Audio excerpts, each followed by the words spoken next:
Well, howdy, folks. Thanks for tuning in. Seems like all of my streams the past couple times have started out with bitrate issues, so hopefully it actually looks fine. I've rewatched a couple of the videos to see what I covered, and they seemed fine when I was watching them, so I'm hoping it's actually okay. And YouTube and Twitch are maybe being dramatic, so we'll see.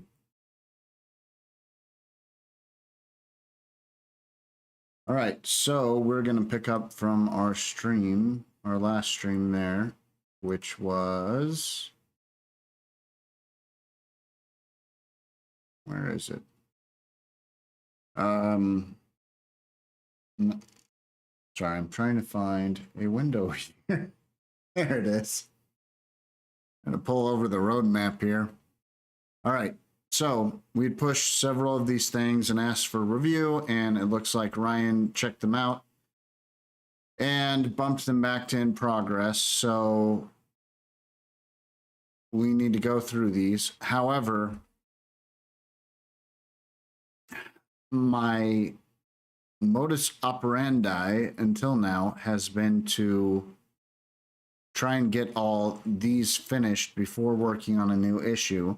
But some of these are about errors, like maybe it's this one.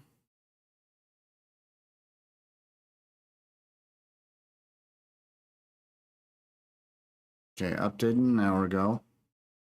Gray out insignificant figures here like we do in the main balance. So for now, make the last 5 digits gray. I think we talked with Cool AJ about potentially changing the significant figures. Might be better to split the significant and significant. All right, that's not what I was actually looking for. Maybe it's in this one. That's it. Okay, so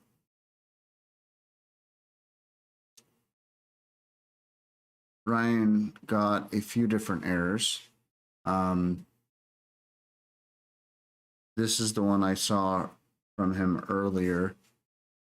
He was trying to do a full send, and instead it came up with this. And had he not had DevTools open, he wouldn't have even seen this error. So that brings me back to what I was saying.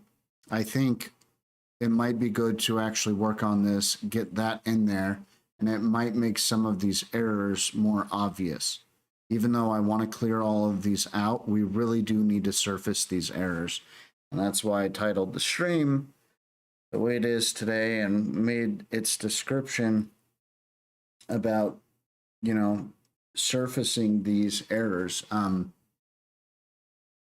probably the main ones we definitely want to surface are API related, although that could be REST API, like we're hitting an endpoint. But in the case of this one, it's actually the SDK that we implemented is throwing this error. So not spend that amount without breaking change. That's in our own SDK in -wallet.js.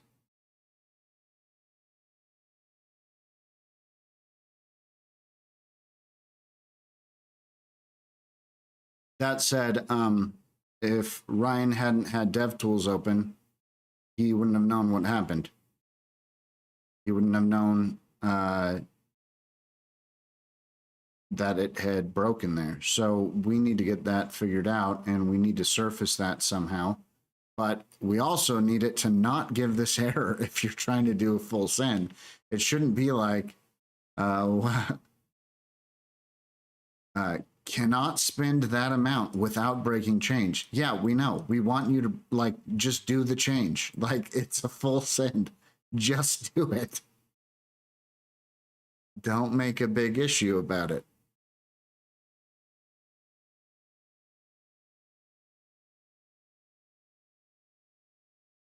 Yeah, so API slash SDK, but not necessarily a REST API of a remote endpoint we're hitting. It's actually in our own libraries here. So we need to fix that. We need to surface it, but ideally we'll get rid of this error and it should just work without this error if you're trying to do a full send. So we're going to have to get to that, but I am going to prioritize this first and then trying to fix more of the bugs after that.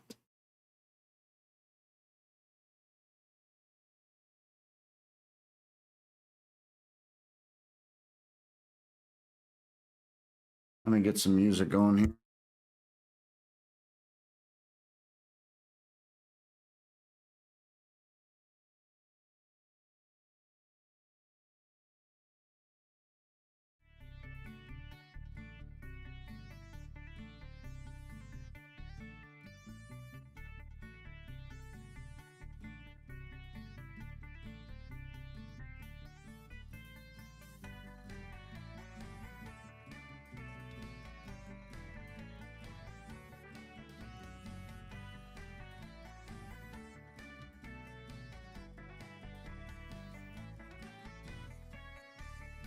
I think I'm actually going to change this around and say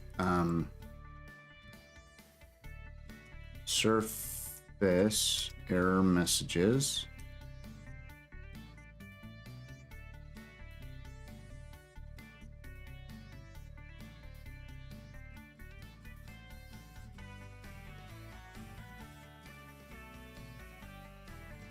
Right, we need a surface error messages in the UI when a user action fails.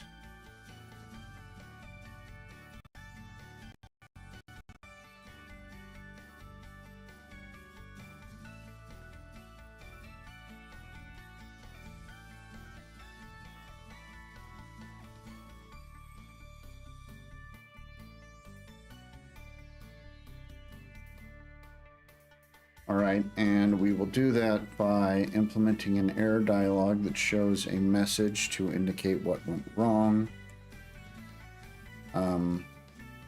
For passive functionality, such as updating wallet balances, we should have a toast like notification.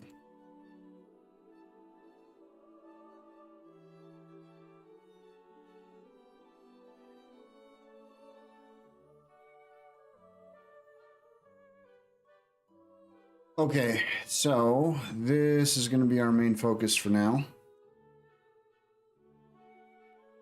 Move that off screen for now, though.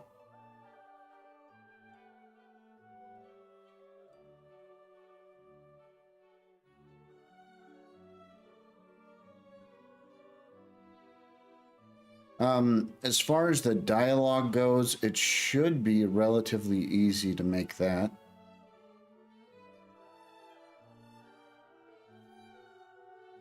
So we could probably base it off of one of these rigs, either confirm action or confirm delete. I thought one of these we were actually using in multiple areas, like the confirm action or something. Let's go ahead and add a wallet in here. Actually,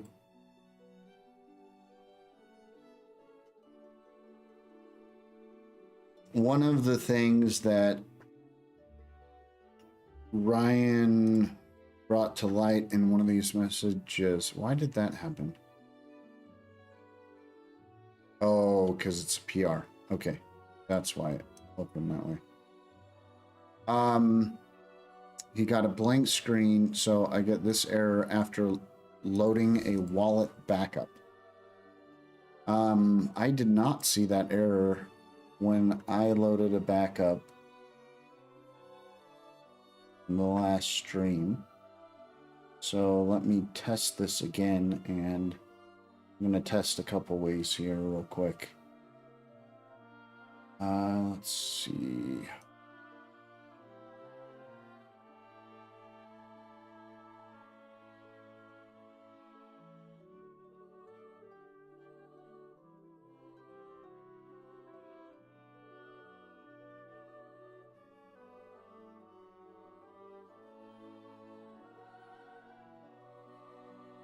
All right, so I'm gonna drag this and drop it there.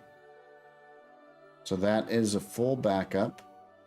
If we add and we decrypt,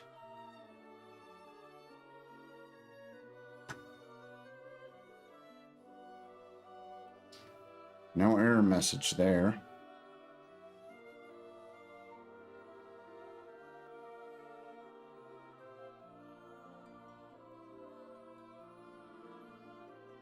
I wonder how old of a backup he used, though.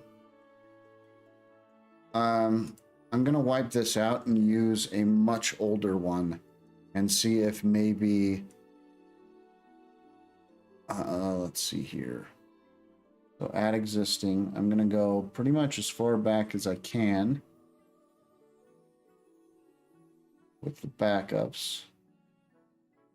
All right, let's try this one. Ooh, interesting. Yeah, see, I was not expecting that.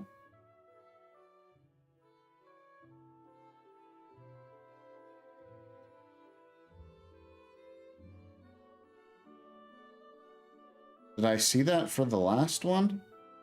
That's odd. Okay, well, that definitely was wrong. Oh, that's fun.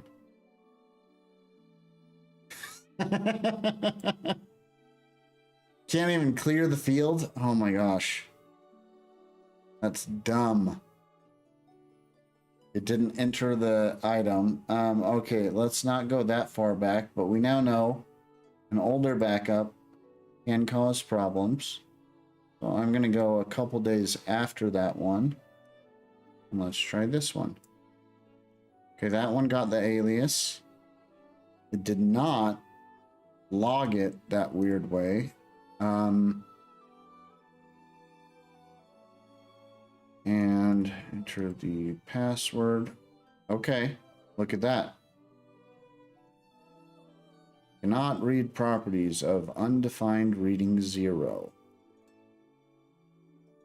Yep. Okay, that makes sense.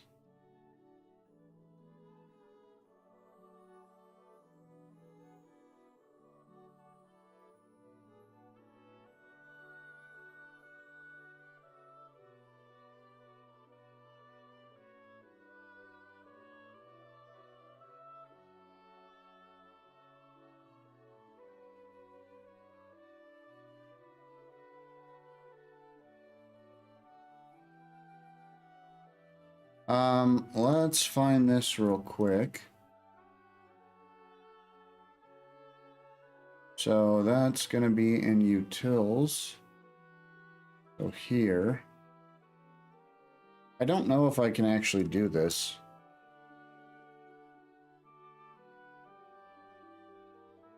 Well, we're about to find out. I was able to reproduce it.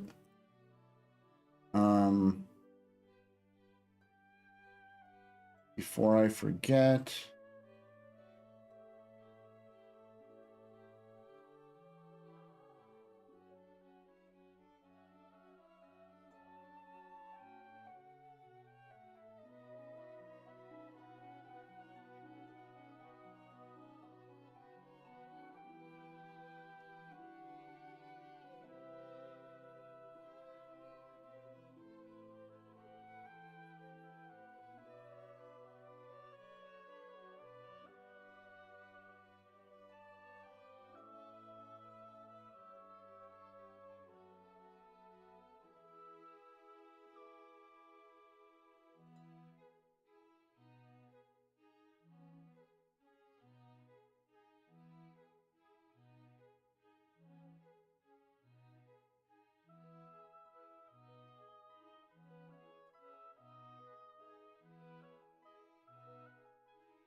Let's see.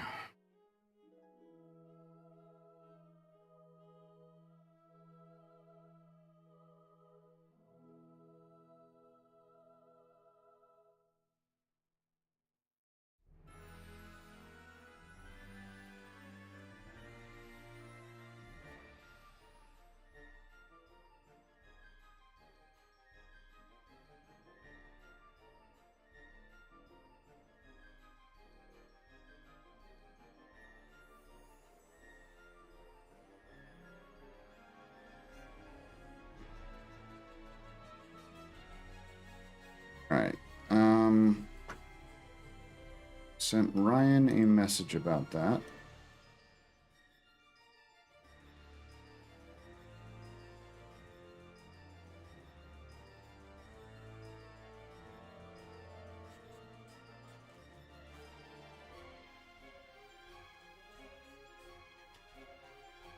What am I looking for? That was it, but I need the one I can comment in. So that's add max option.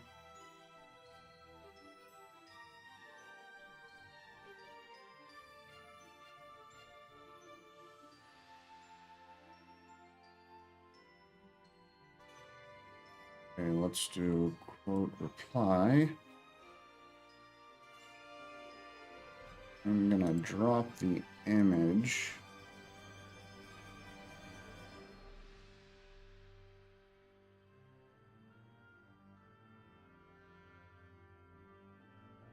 Actually, I'm gonna drop everything around it.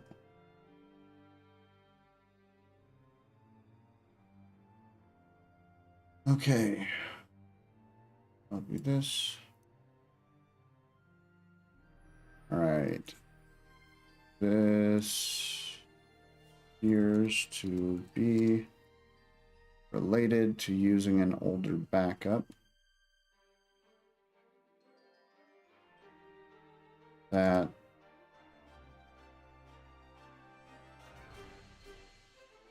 was created before we added change address support.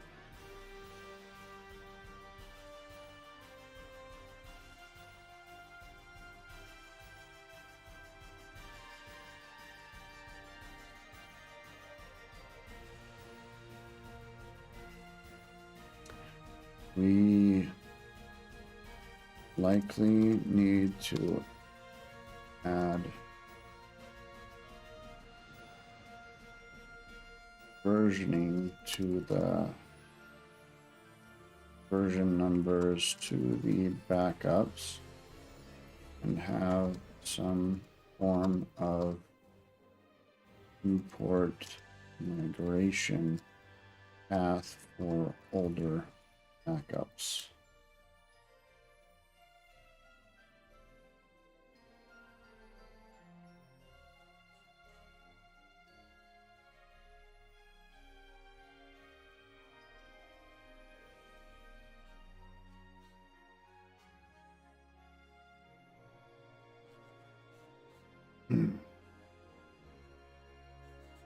All right.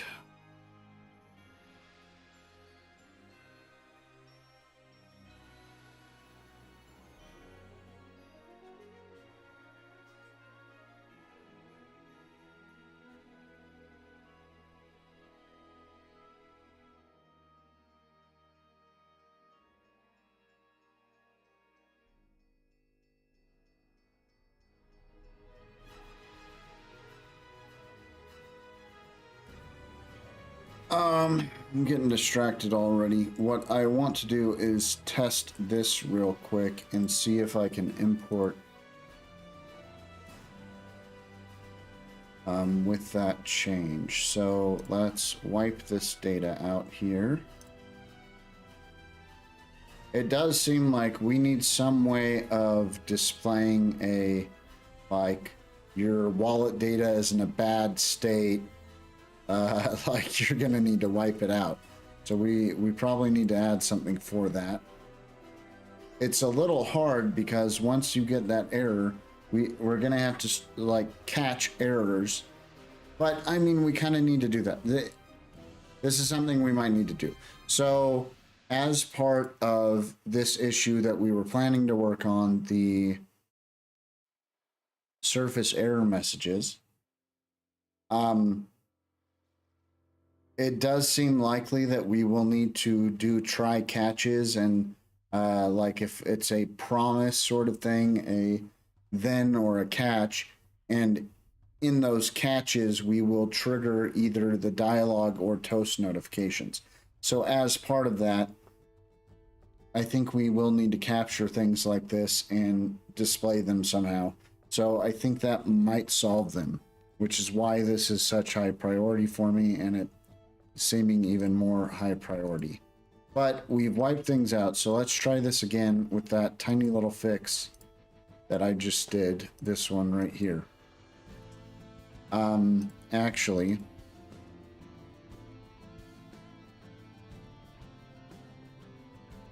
all right, so we want to drag that. Okay, it didn't error that time, or maybe it errored after this. Did. Okay, so it still did it, even though this time we did have that. So account usage, not read properties of undefined reading. Okay, so let's add a log here and see if we can get a little bit more information. Ooh, not that. Console log.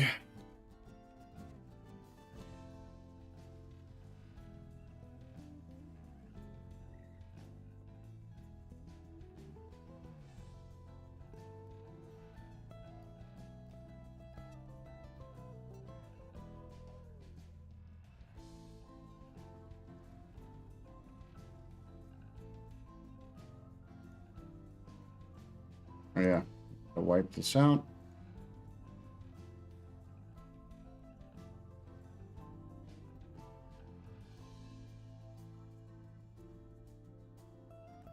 All right, and try again.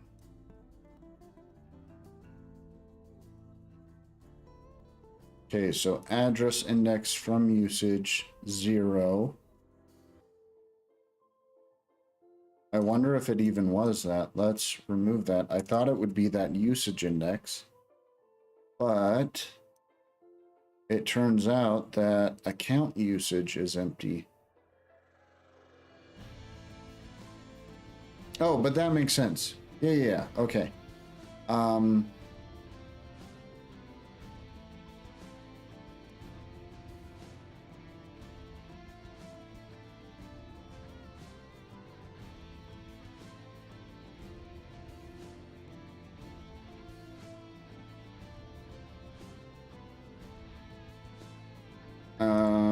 Let's clear that and refresh. Okay, so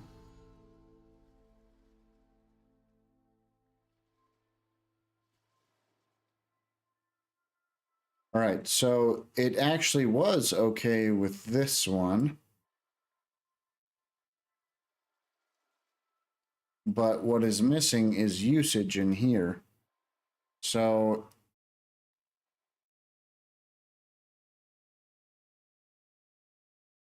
we can maybe do usage.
All right, let's see if that solves it.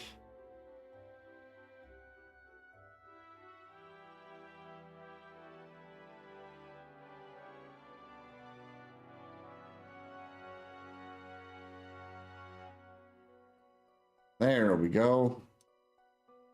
Uh-oh. All right, fix some problems, but not all of them. Undefined was used. Let's see.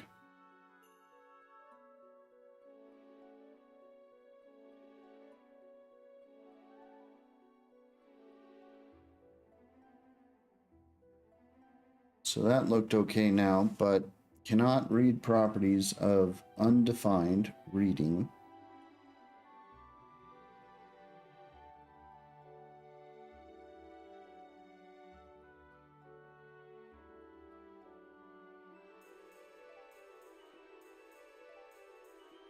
And it's usage again.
All right, let's see if that will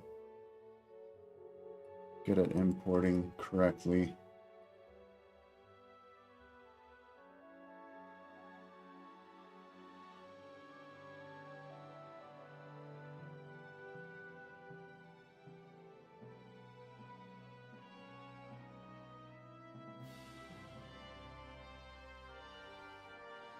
Still in there. Undefined. Used as a key, but it is not a string. Right, and it sounds like Ryan is saying make an issue and move on.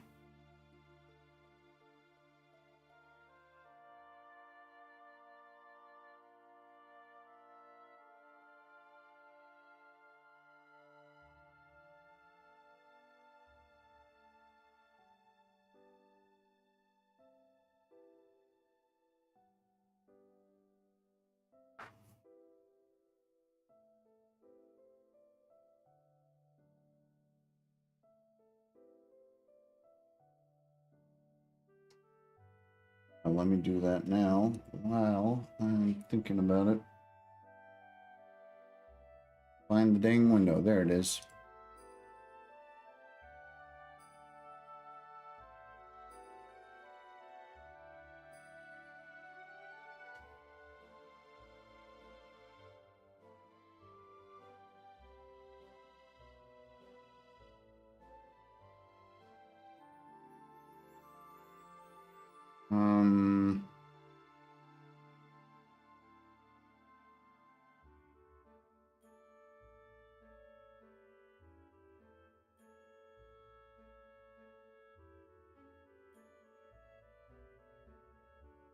Do reference in a new issue.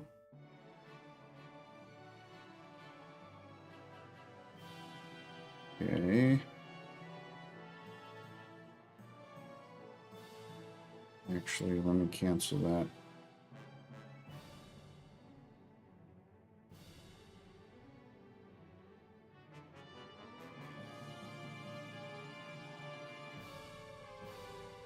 Copy that text first and then reference his issue here.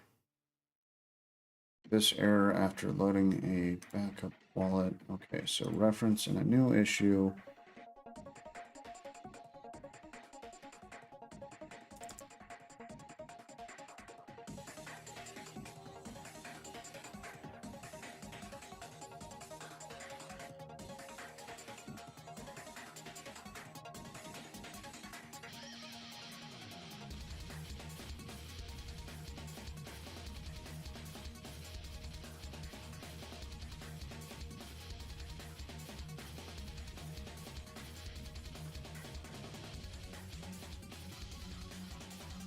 So add version numbers to backups and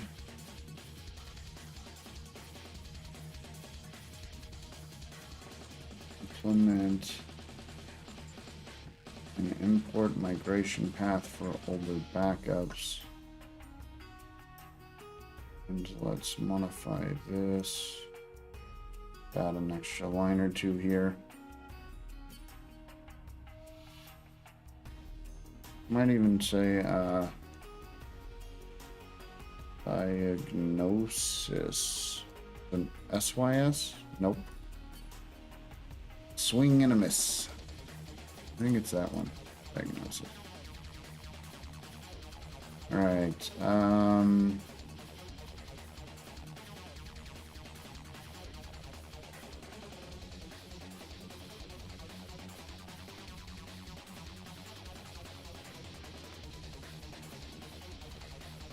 And we want to add a label of a bug and probably enhancement to that.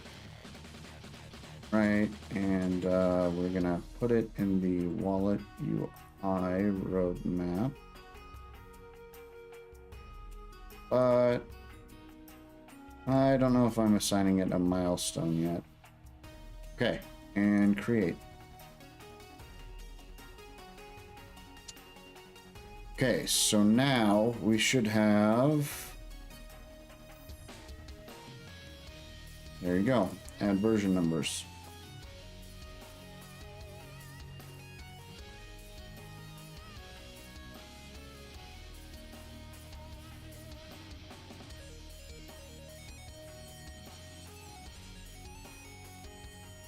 Oh, I missed something.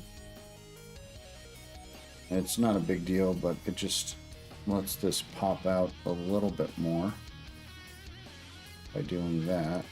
And you can see change address styled slightly differently. Okay.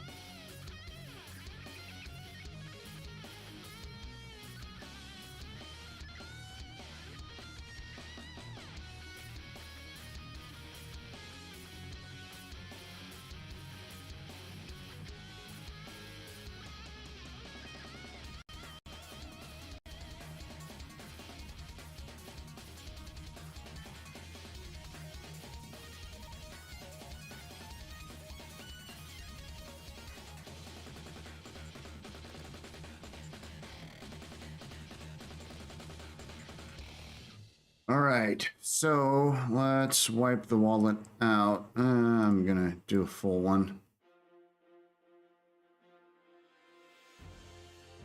Your site data.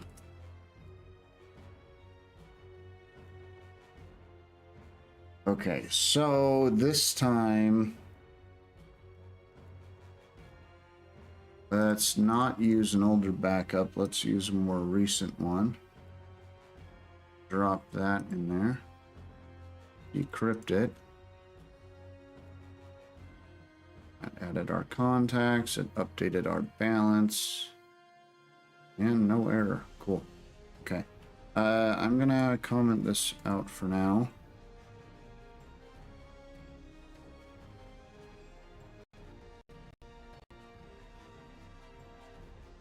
Although, actually, I might add this that I can see it for next time. Work on that.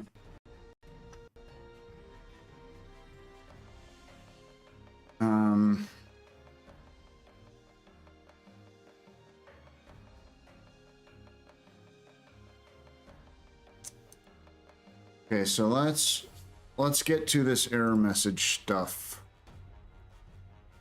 This one, surface error messages. Yeah,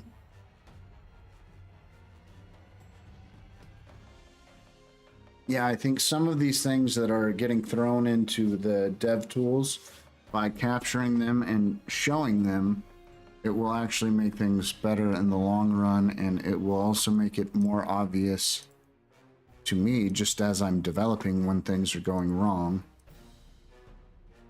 So let's work on this. So implement, I'm gonna implement that dialog first. I think it should be relatively quick.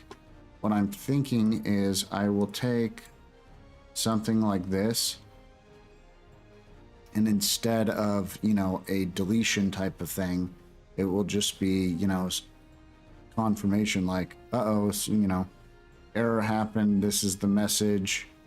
You know, you can report it and link to GitHub and say, like, you can report an issue here.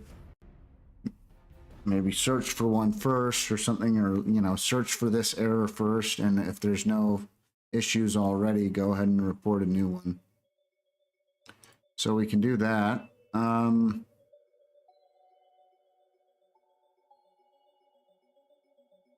Based off of one of those.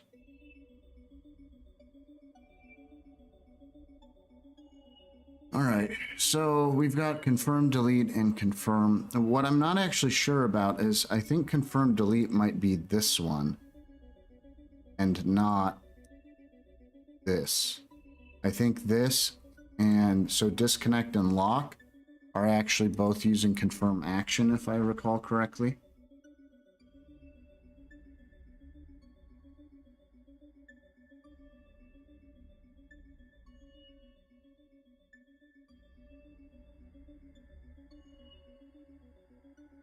So there's lock and there's disconnect. So they are both using the same one.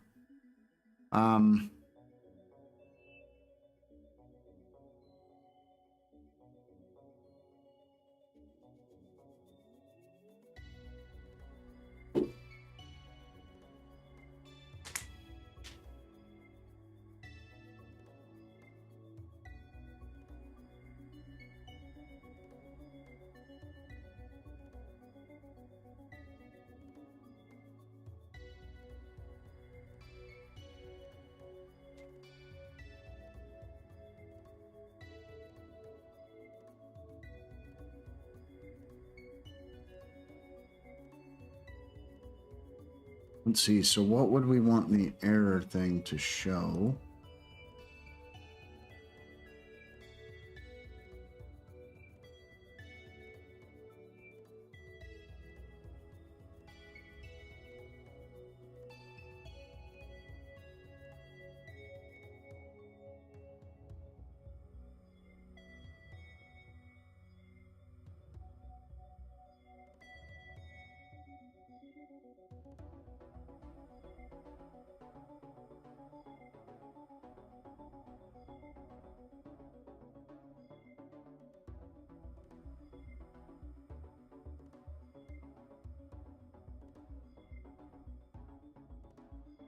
Let's look at the confirmation one first, actually.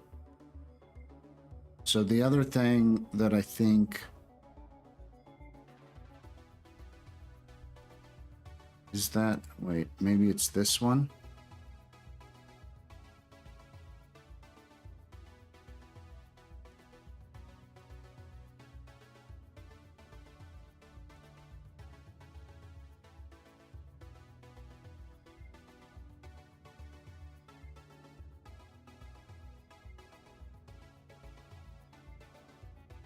Okay, so there is a confirmation here. Let's do small amount, send. So this is the confirmation for sending. What I want to see is what comes after this. So if I do send, this is the other thing I was thinking of, is we could do an error message kind of like this and just change this up. So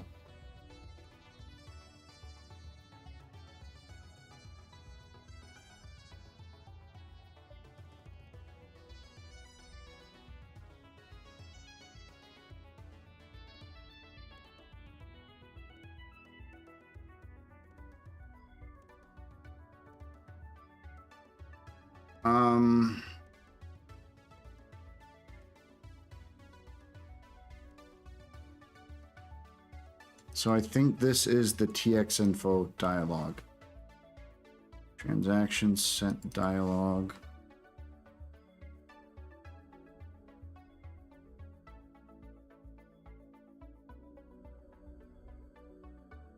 Yep.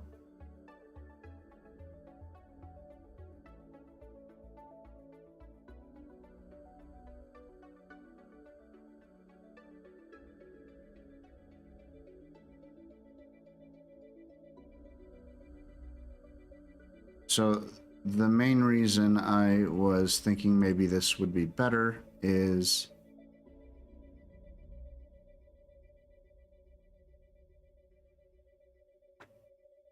I'm kind of debating. We could do it like this, where you get an error, we display the error message, and it's got, you know, like an okay, that sucks button that just, you know, you acknowledge that the error happened or whatever, and then we could have a link just like this, but it links off to the issues page here.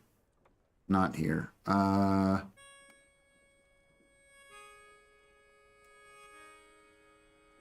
Here. That's annoying.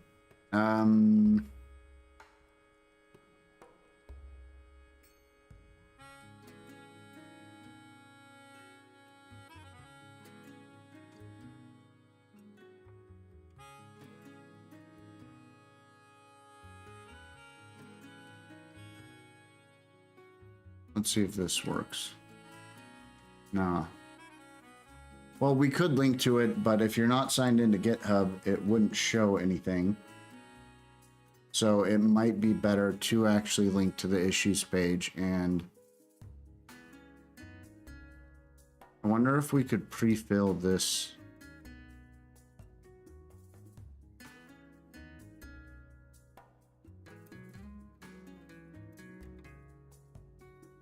So we could do labels bug, and if it's an error message, it would likely be labeled as a bug. So we could send them directly there. In any case, so I was thinking we could have that link right there and then just an okay to dismiss it. Or we could do it more like this dialog, where you could have like a report bug or view GitHub issue, something, and then a close dialog.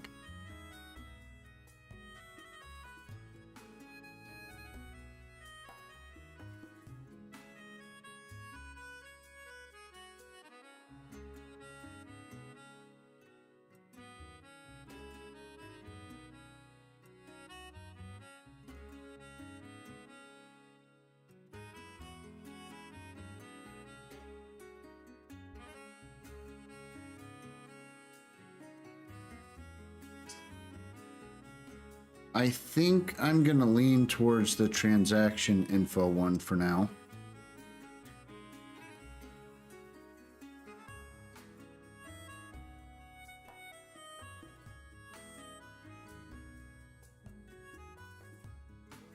Unless I have an easy way of hiding one of these buttons, which I could override the footer.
Right, let's just start with one of these and we'll test that out. So firm action render.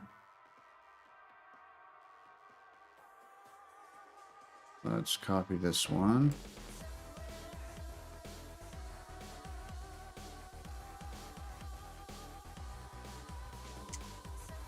Actually gonna take it up here above the main function and make a new function. See if I'll start with async. So async function, show error.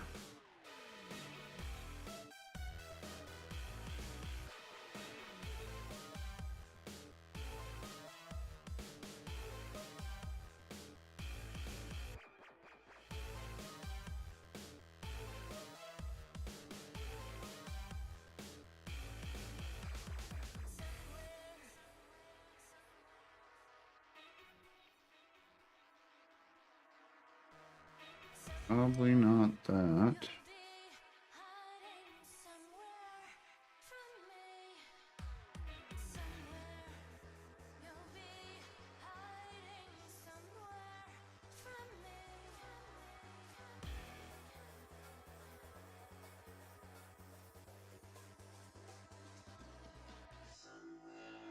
Where are we setting that? Are you sure you want to? Content.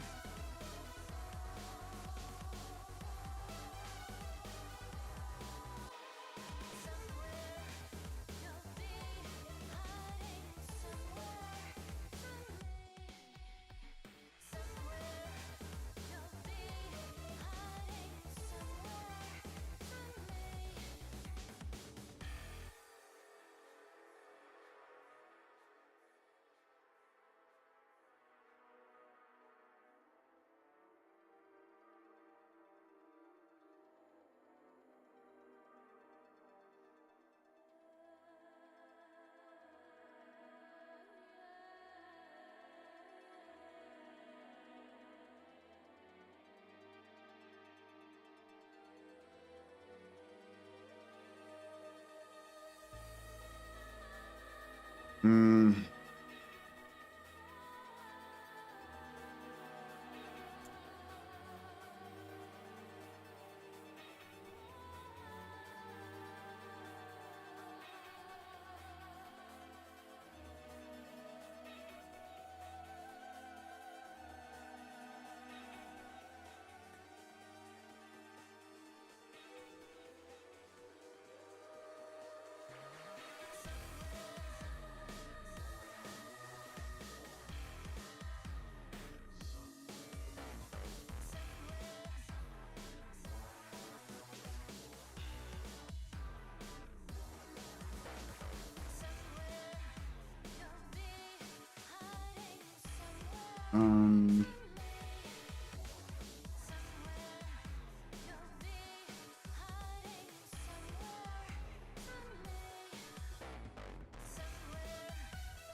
Right.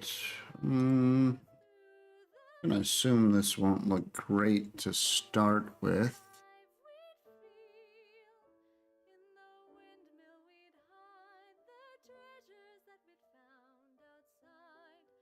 But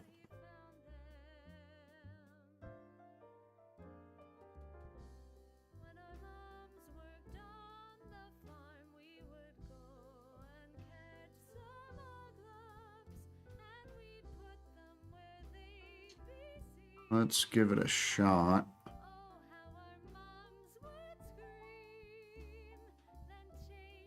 I'm actually going to go ahead and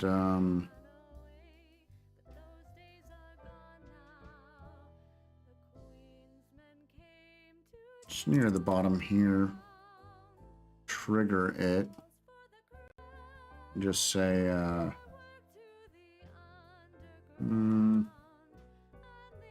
testing error dialog.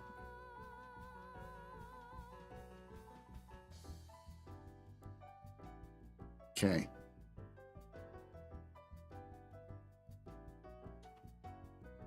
Now,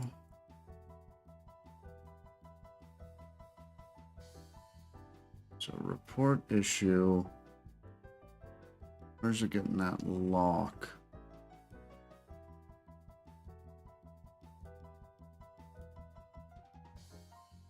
Action lock, I'm guessing.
Okay, let's not use the bomb there.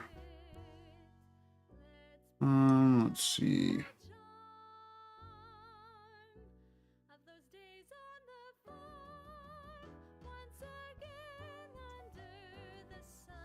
That one.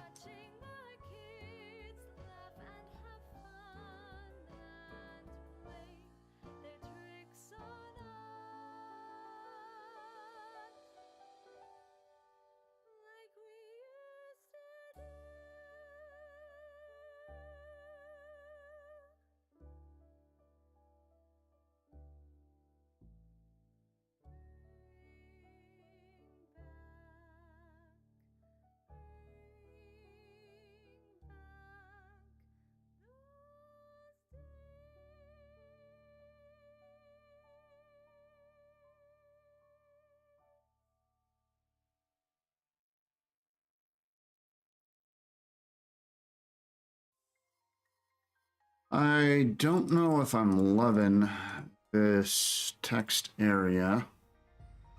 Let's see if we do a pre and pre.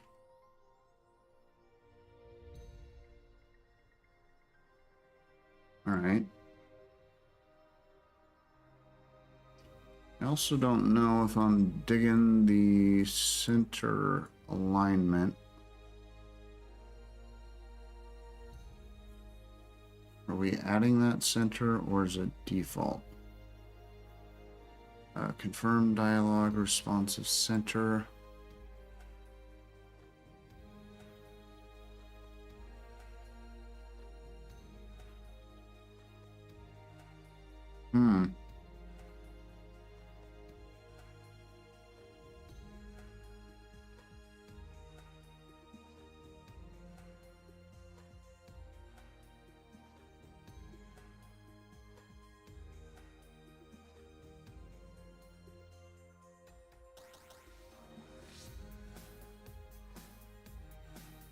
I would actually assume it's the aligned content that's doing that, but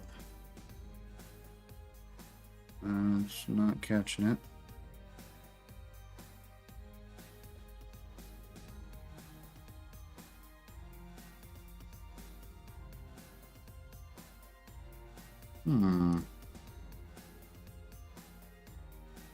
That may have been it.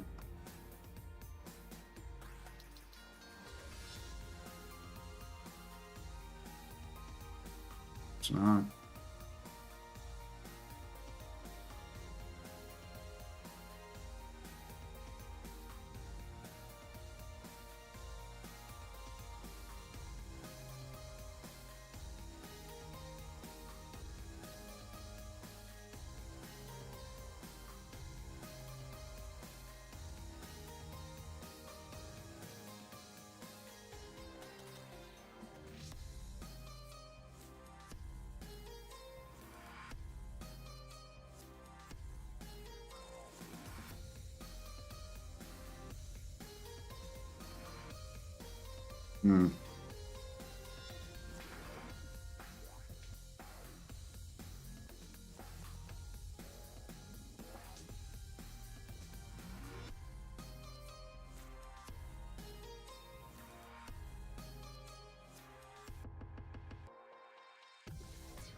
All right, so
I thought I would have had. Oh, that's exactly what I was looking for. Right.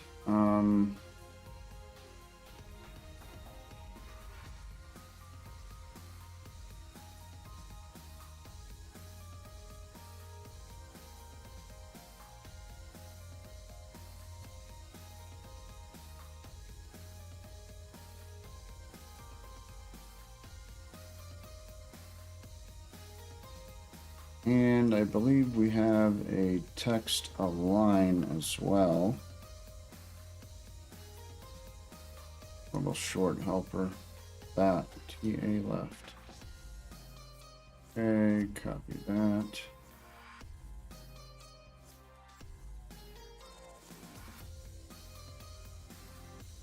See if that does it. Hey, look at that. All right, so the system is down. We probably shouldn't say the system is down. I think that reference is funny, but anyone who does not get internet humor might think the system is actually down.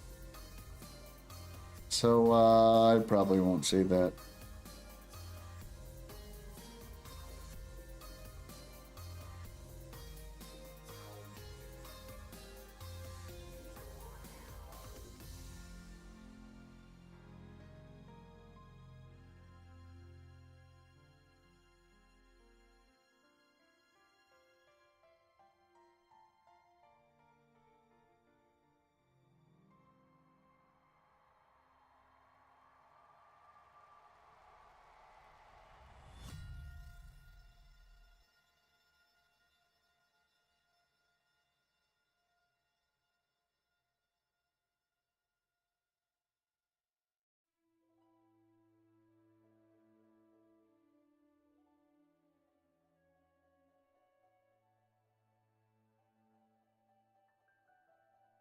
All right, so encountered error.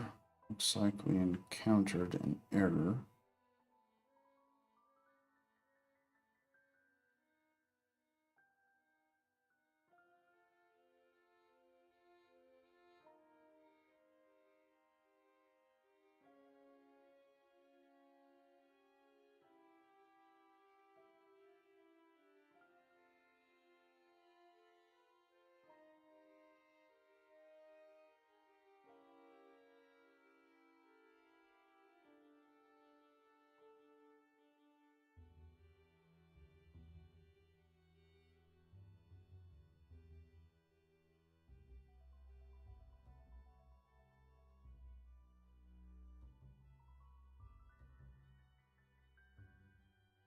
I don't know if the code is necessary. Let's just stick with pre.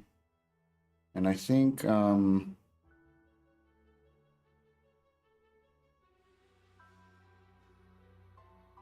want another helper or two.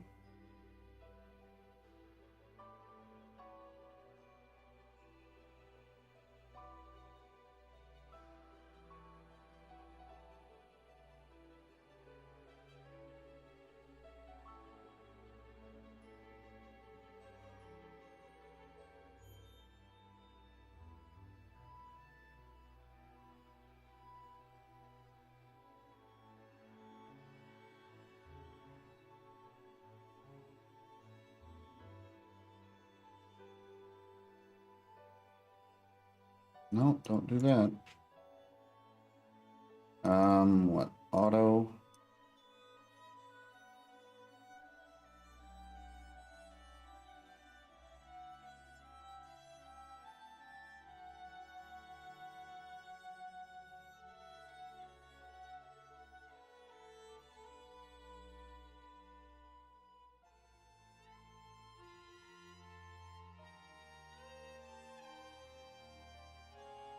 So hidden, visible, scroll. Those are the main ones. Suppose let's do a hidden and a visible.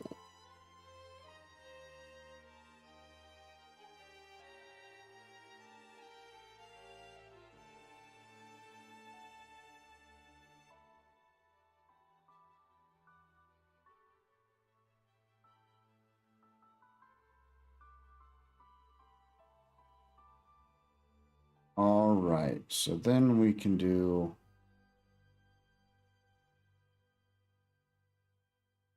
overflow scroll.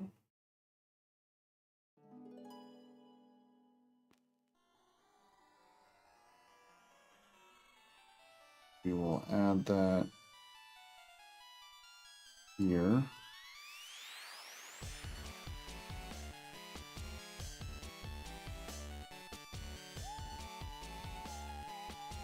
Maybe we want auto.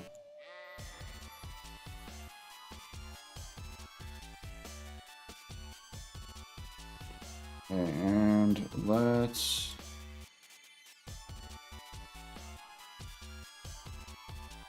I might actually copy one of those errors just so we can kind of position it with a real error message. Let's see.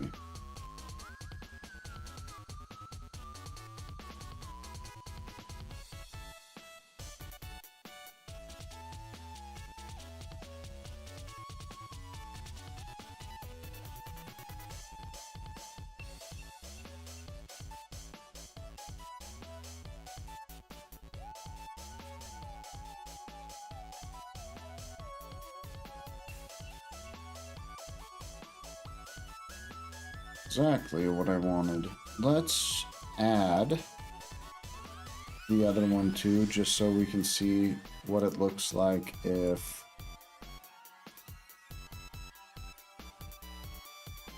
it needs to scroll vertically and horizontally.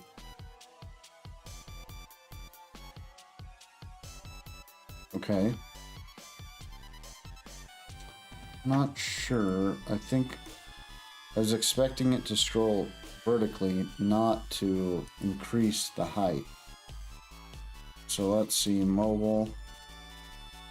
I guess it's still visible in this version of mobile.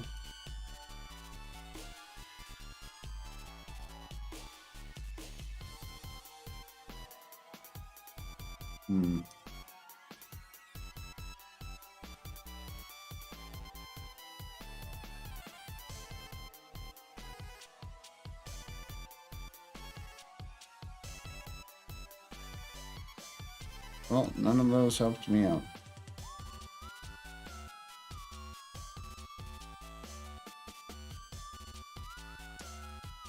I guess let's do one more.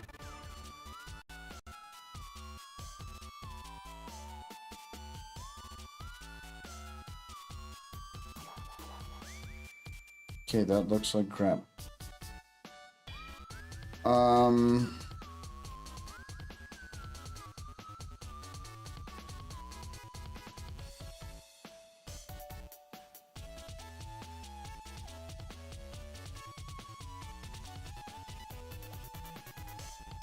I'm assuming it's related to the flex fill.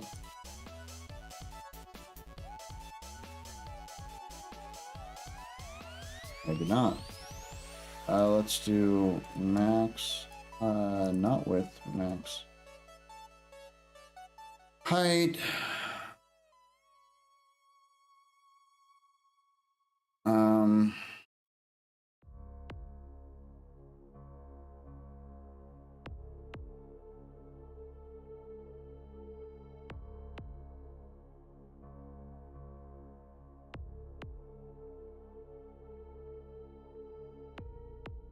Okay, that's finally scrolling like I was expecting.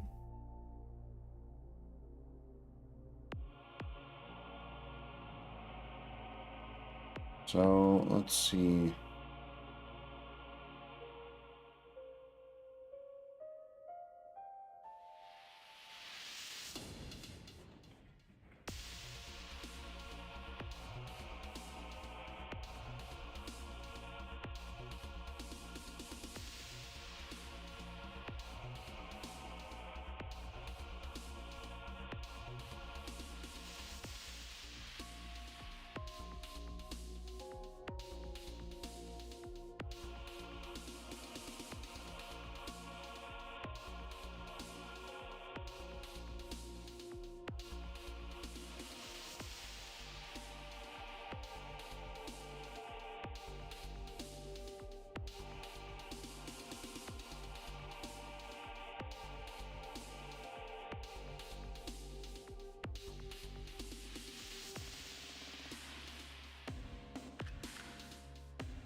Okay. I don't know why it's got that little white corner though. We did do some styling on the scroll bars, so maybe could be something to do with missing here.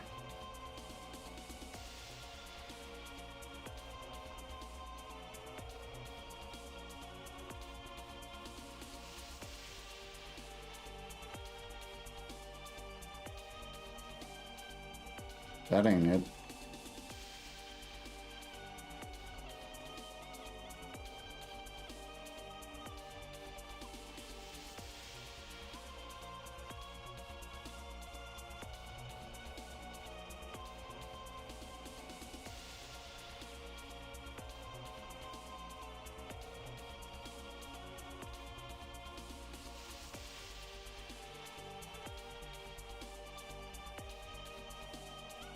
Okay, so scroll bar,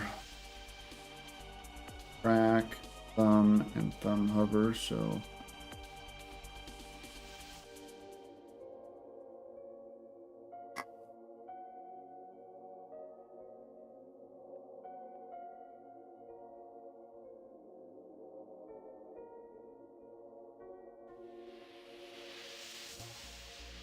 Corner, maybe?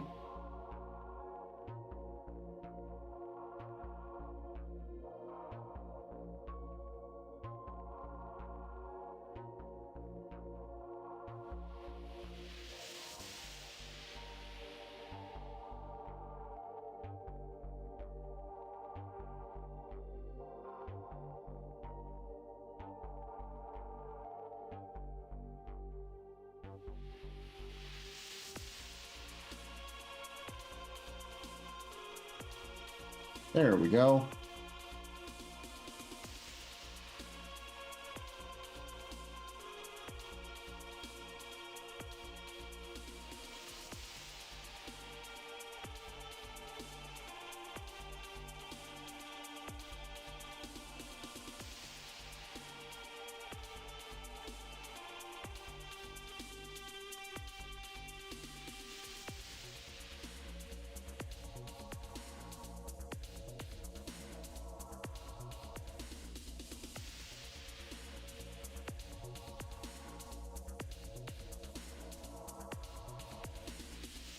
I haven't actually seen that before.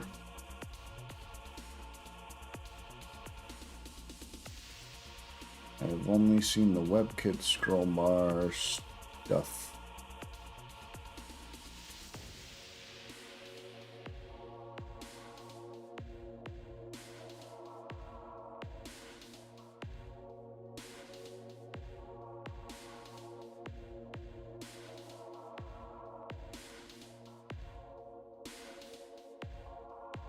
Oh, well, that would be why. It's new as of this year. I was gonna say, I'm like, man, I'm surprised I haven't seen this before. Been doing this a while. All right, that explains a lot. So I'm not gonna rely on that being available in a lot of stuff. It is funny though. It's been in Firefox for a long time. But all these others just since this year, it looks like.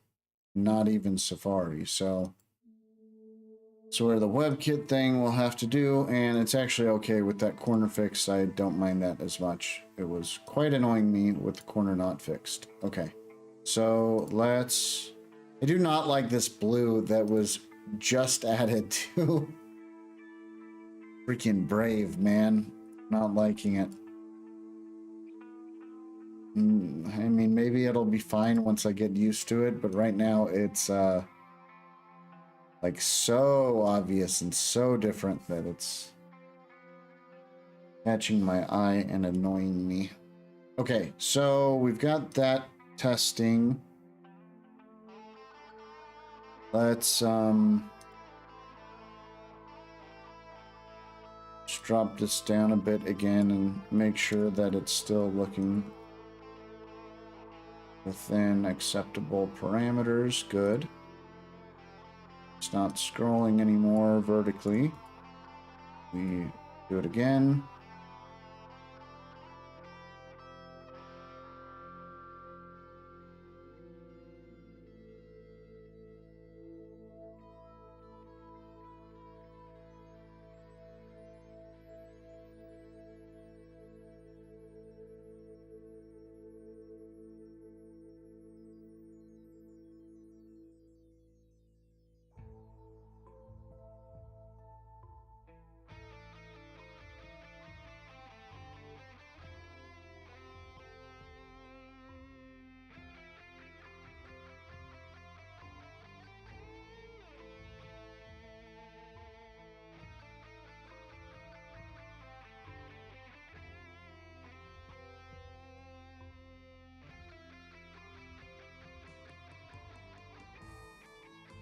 Okay, so I'm thinking we might be able to do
I don't think this is what I actually want. I want to open a new tab if possible.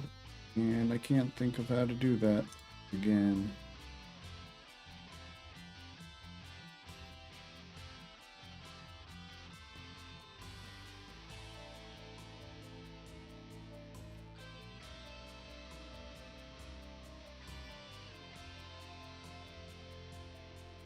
I suppose...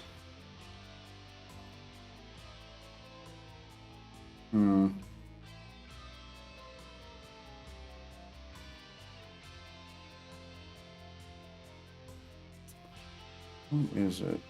Navigate.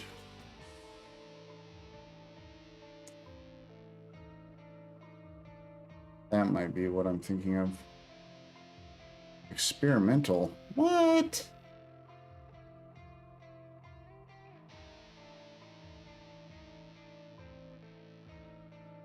Okay, that must not be what I'm thinking of.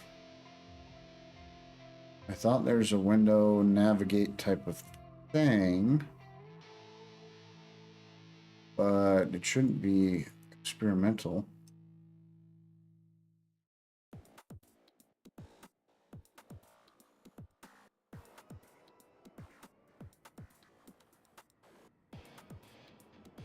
Oh, it's window.open. Right as I go to test that or type that, I'm pretty sure that's what I'm thinking of. Like how to open a new, oh yeah, window.open. This is what I wanted. It might get caught though. I think, let's see, open URL target. So window open.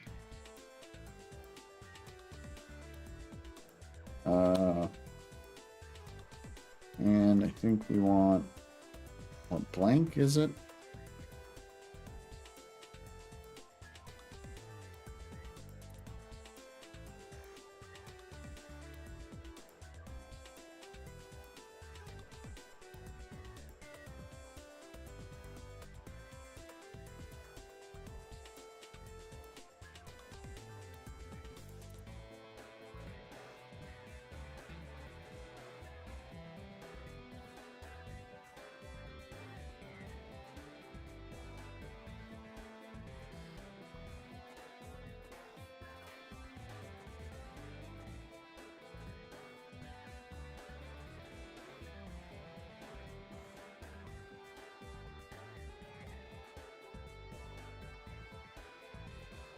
Maybe we will leave the refer.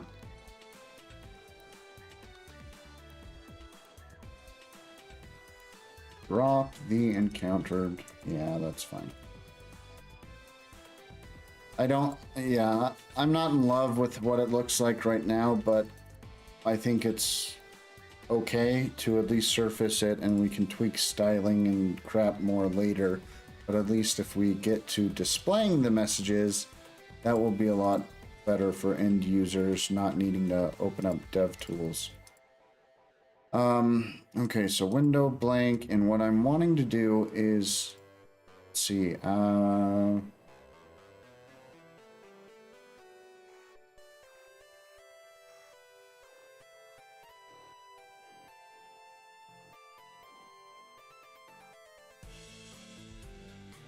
I want the first line of the string. So error message, I want to split, and I'm trying to recall if split will take a regex. So split, searching for the pattern. Let's see. Pattern describing what to split by, a string or an object with a symbol split method. Typical example being a regular expression, omitting separator or passing undefined causes split to return an array, calling string as the single element.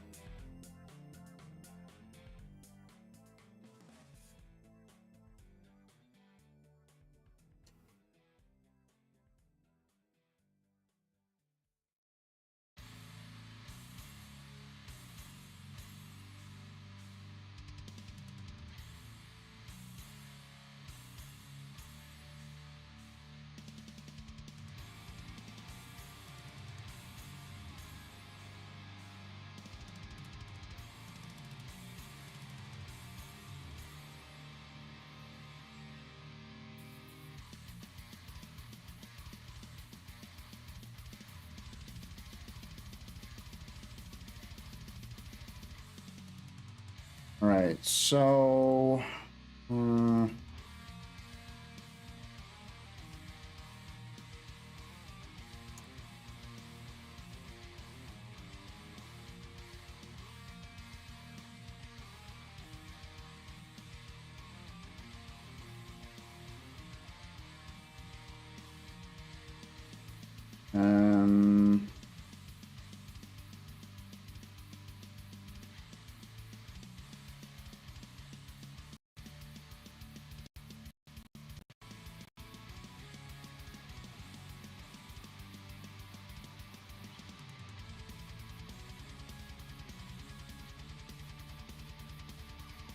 nope, that.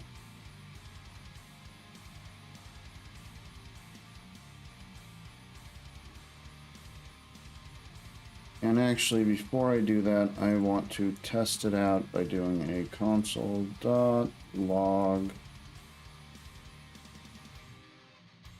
All right, let's refresh.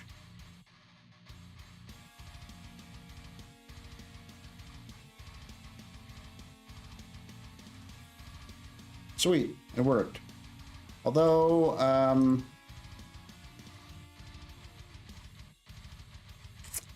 see, JS, regex, line. So, Linux, OS X, that's exactly what I was thinking of. And, Windows all kind of use different line breaks. So don't use that. Instead of dot for multi-line matching, do use SS instead of dot. So also avoid greediness where blah blah blah.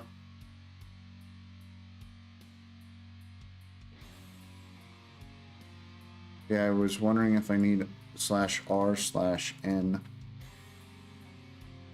We'd need to add r as well. Turns out to be somewhat cumbersome as well, so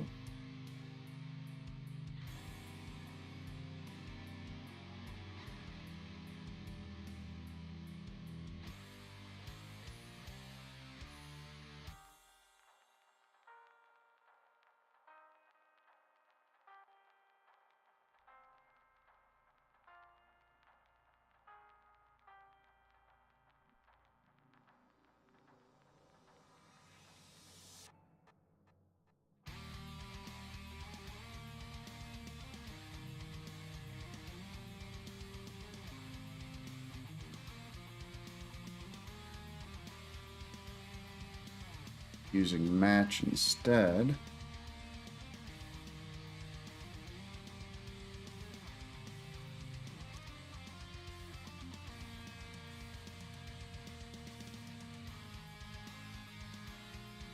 I think I like that match better.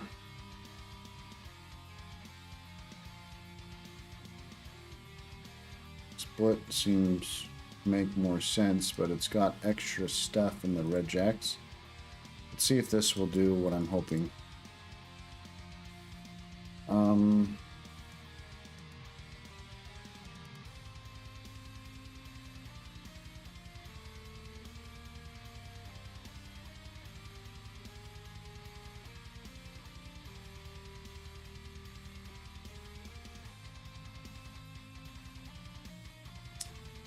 And refresh.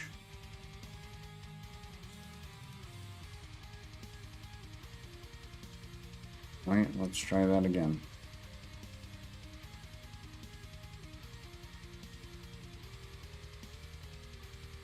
First line. Okay.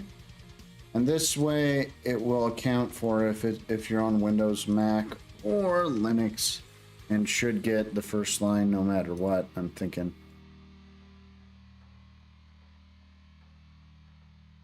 You could do that as well. And then if we switch this like so, and we refresh. All right, now if I do that, it opens a new window with that in the search.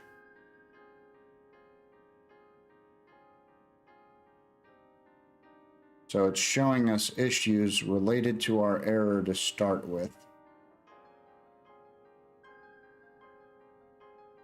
Cool. All right. I'm relatively happy with that.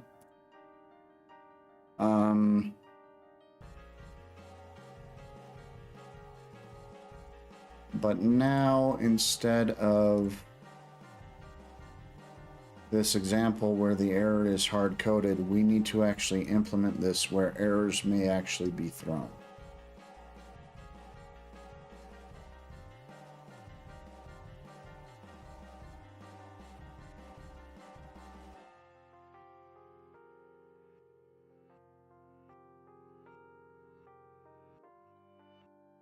This is where I'm not sure I dig this. The report an issue is so attention grabbing. You might want to do that. I almost want it to be more neutral, or like I was initially saying with the transaction info, be a link to GitHub, and then just have the close button down here. I don't know. This is okay for now though. Like, we can tweak that more later. This is okay. I want to get to actually implementing it, and we can tweak this around more later as necessary. So,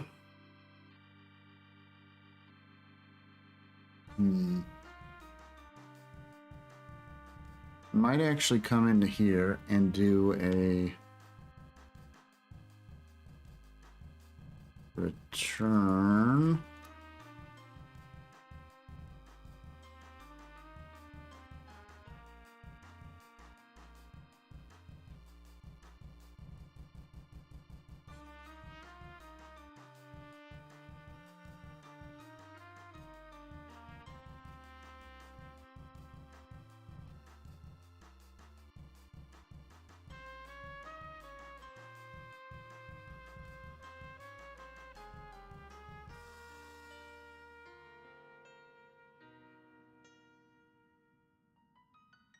The show modal returns a promise with resolve or reject.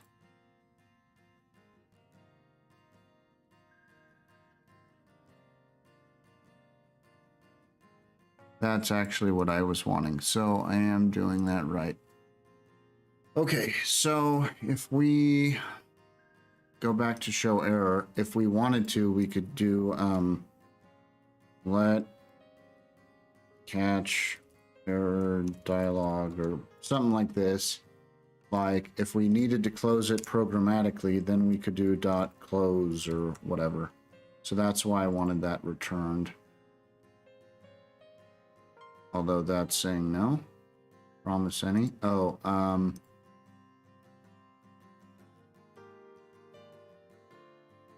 so yeah, we could do something like that.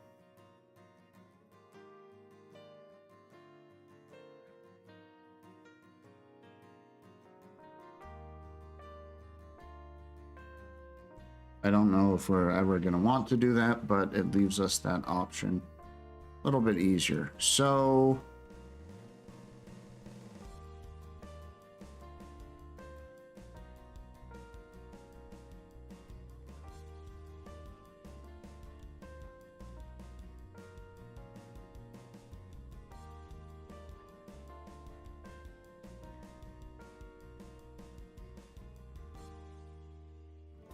I'm actually gonna chop this down a little bit for now. And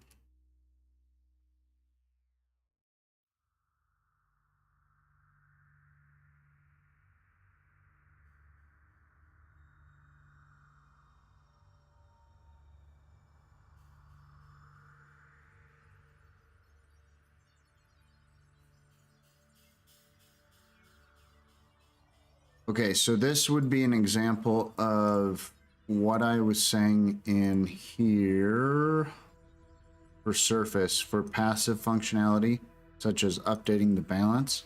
We can catch the errors here, but while you can trigger that manually and that will trigger an update, I don't think we need to launch a dialog that you literally have to close to get around to show that. So I think we should do the little toast messaging or something like that, where a little notification will pop up in one of the corners and be like, you know, error, unable to update funds or something like that. So we can do little ones for passive functionality, but we haven't gotten to implementing that yet. So I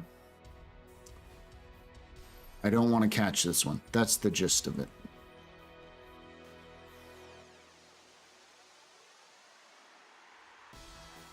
Or, we could, not ready to program it yet, but we could do something like this. So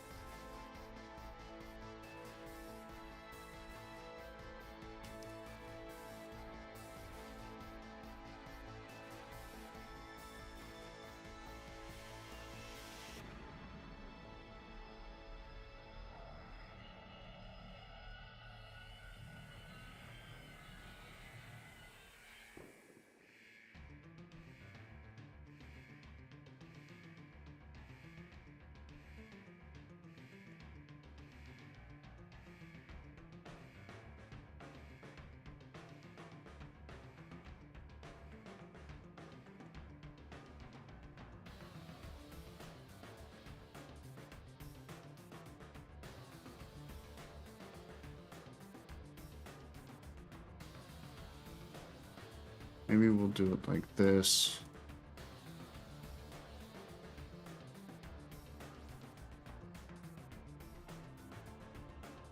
So type message title.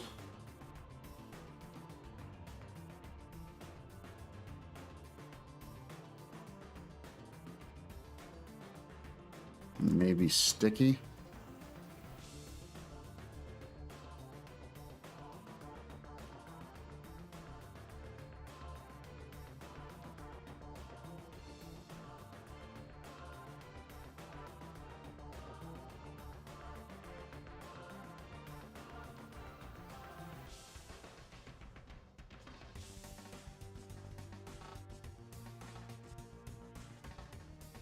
Okay, so now we've got just a simple function set up. And if we go to catch now, decrypt. Actually, this would be an example of one we'd probably want to display the message. here.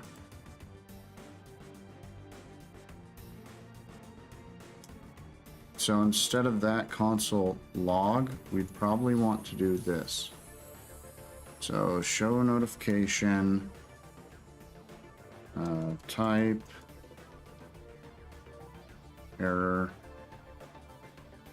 Why isn't that working?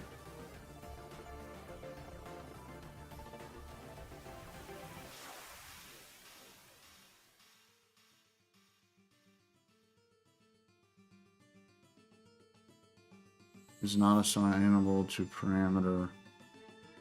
Oh, interesting. Okay. Even though it's any.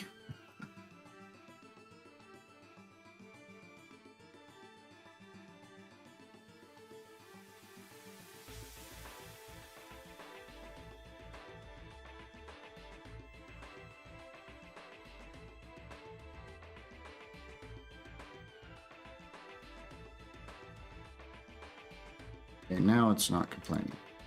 So type error.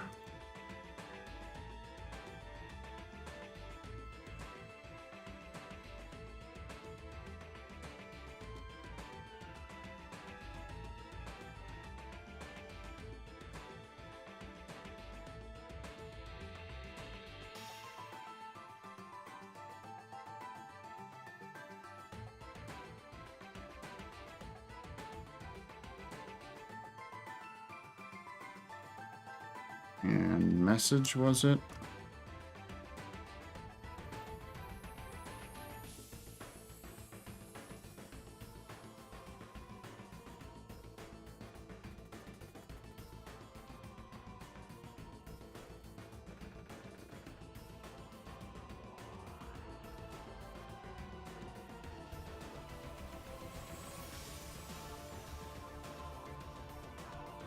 Okay, so like this, we could implement this in all the update funds catches. So if we search catch again, maybe I will copy this. I'm gonna go ahead and uncomment that, paste that, and recomment it out since it's not being used, but now it's at least updated for that. We do re-enable it.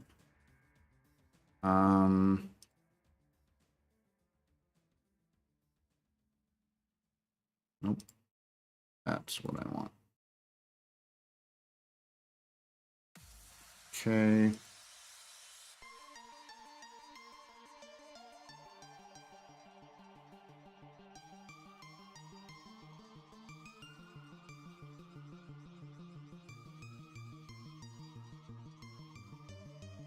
Okay, so right there, we want the show error dialog.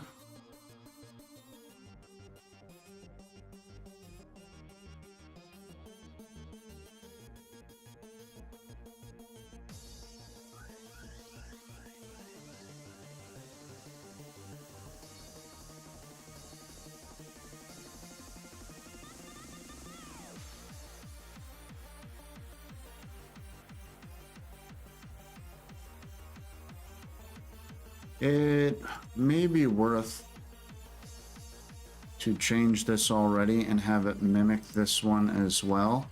So maybe they share this setup.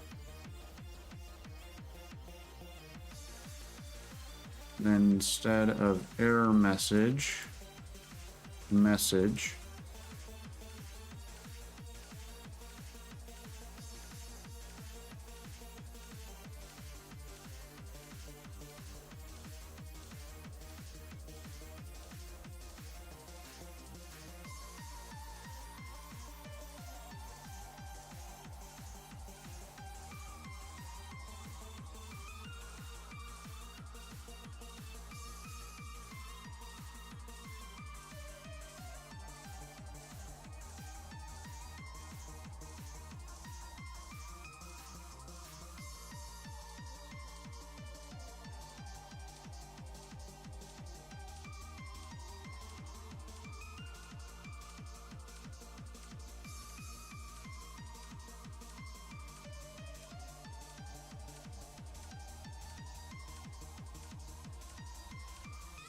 Sticky probably won't apply.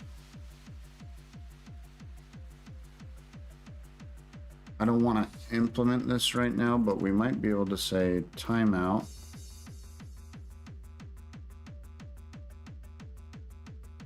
So then we could auto close it after if we implement that, but for now, I'm not implementing it. All right, so that gives us type, title, and message. We've already updated message right there. We've got title there, and we've got action type there.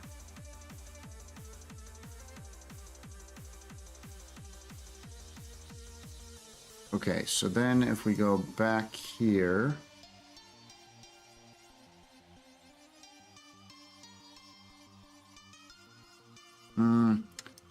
okay, the problem with doing it that way is, oh wait, that's the wrong one.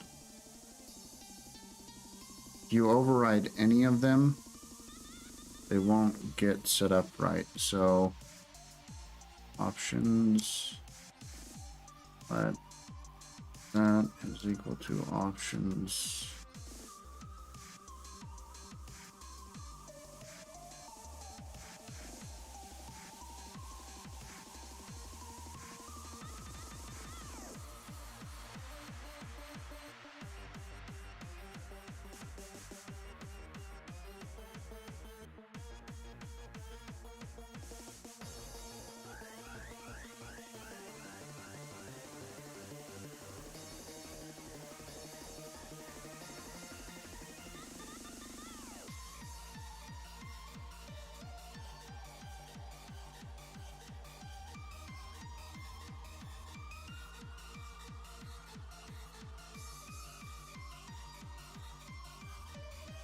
Whoa, how did it do that? Okay.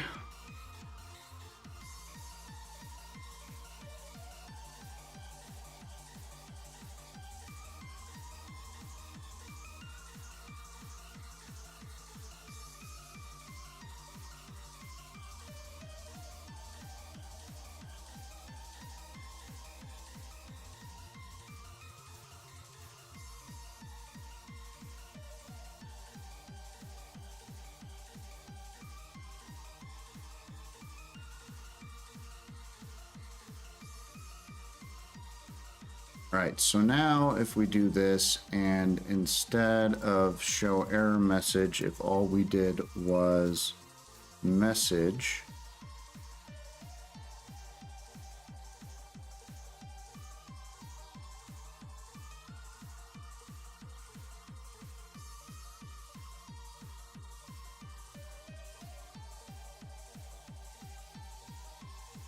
whoops, not unable to decrypt seed phrase.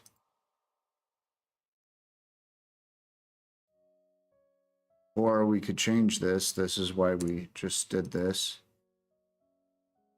We could do that as the title, and the message would be the error right there.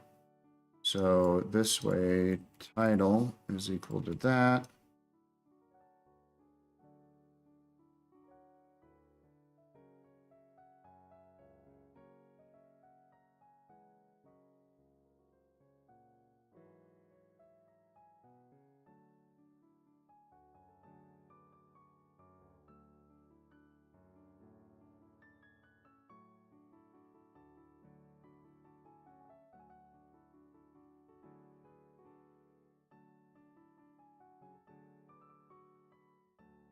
All right.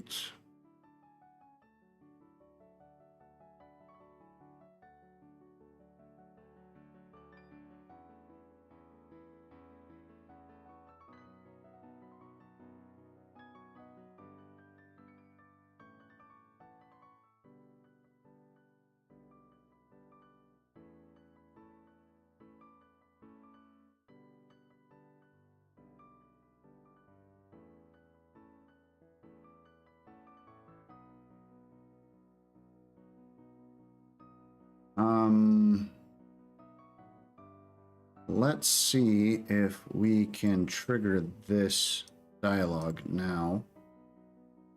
But before I forget, let me change this real quick. Since we just changed how it's set up. Well, don't do that.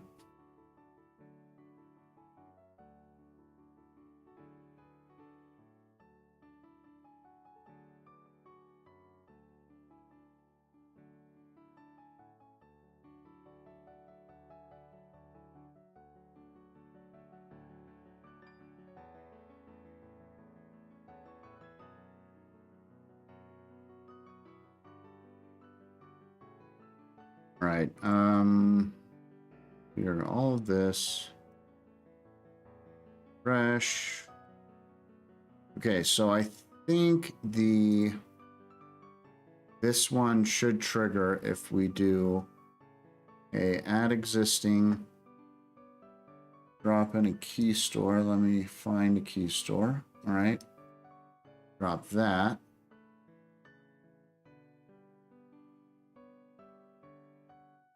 And just enter a bad password.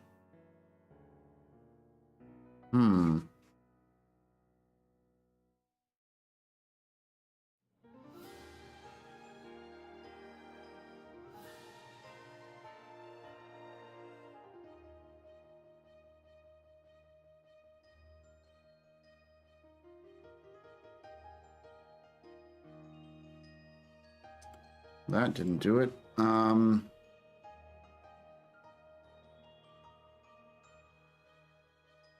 Okay, that got us in, and if we refresh, it's working. But let's mess with the decryption thing here and see if that does it. So if we've got the wrong password in here, just gonna add some characters there and refresh.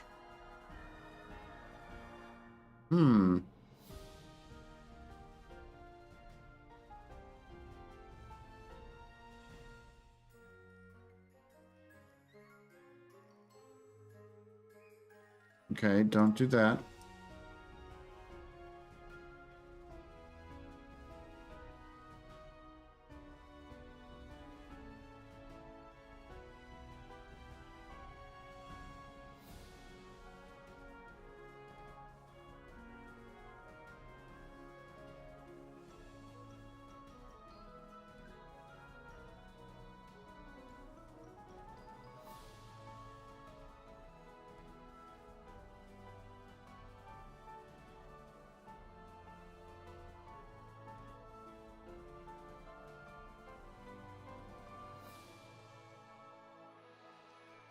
Okay, so let's take that. I'm gonna enter that there.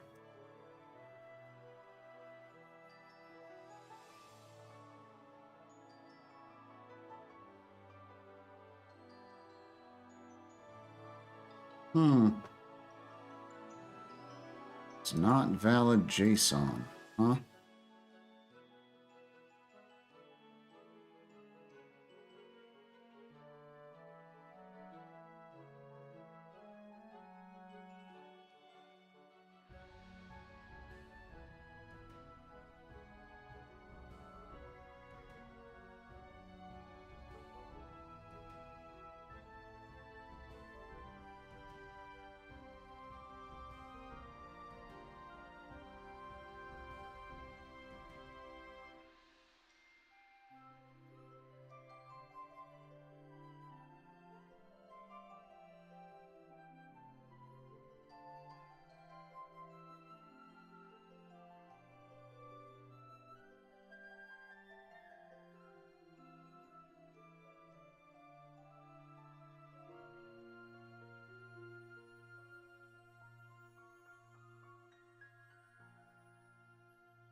Why is that encoding differently?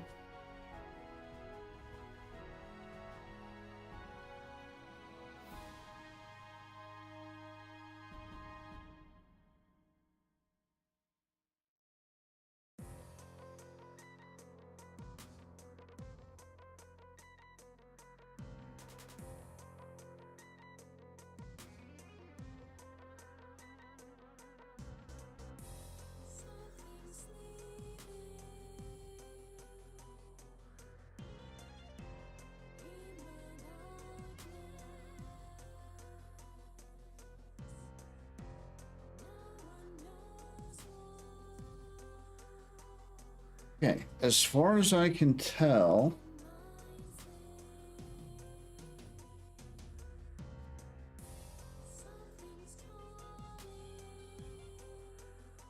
something like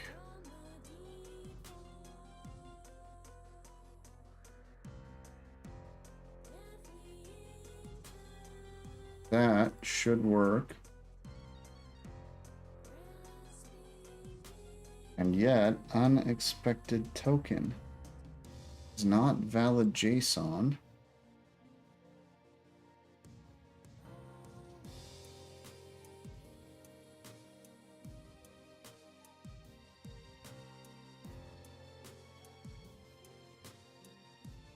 So it's clearly not catching that where I thought it should be.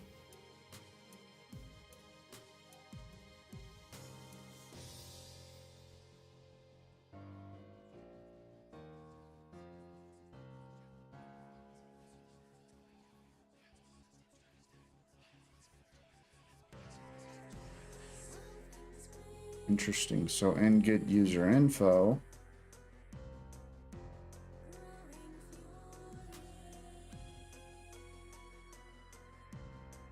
Okay, let's see if we add a try catch.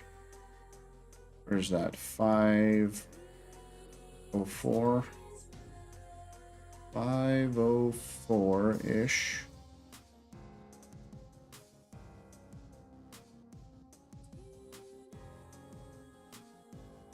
Actually, that's not good.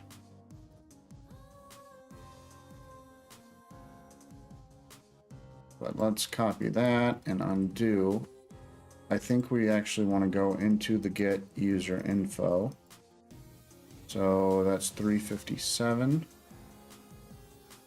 So in here, it is around that item.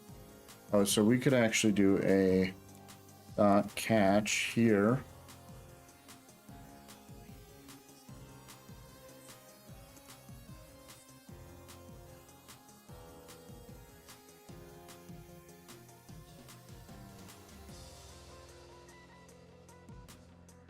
Okay, let's try that.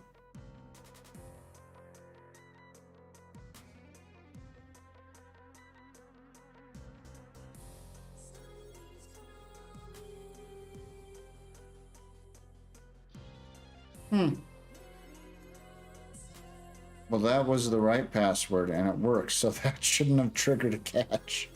What the heck?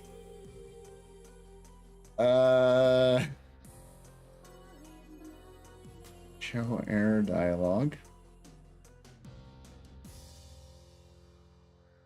Let's see. I think I might want to add a console log in here.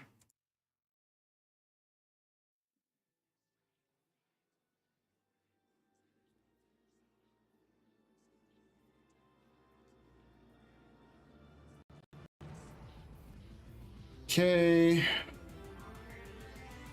Let's try this again.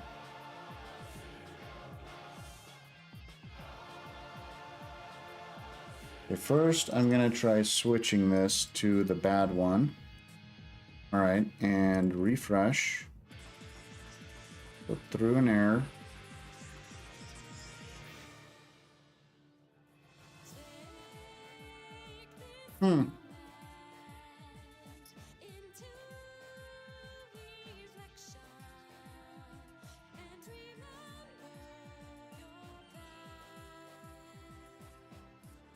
Okay, interesting.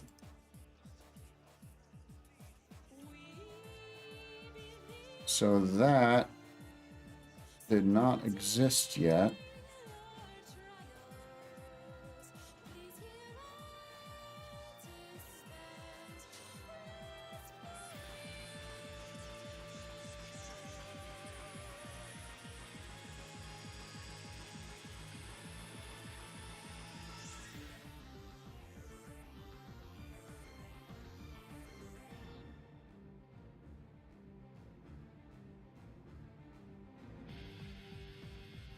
Nope, that's not right.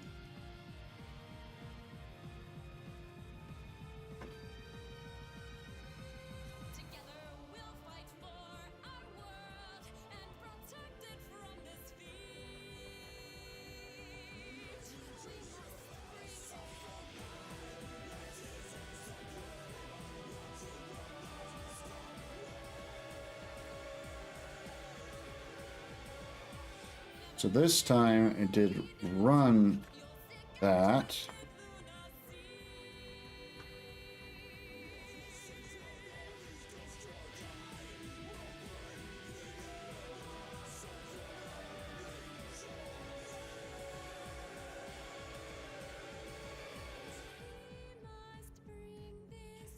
I'm thinking maybe this one at the very least would need to be moved up. So let's see if it will work like that.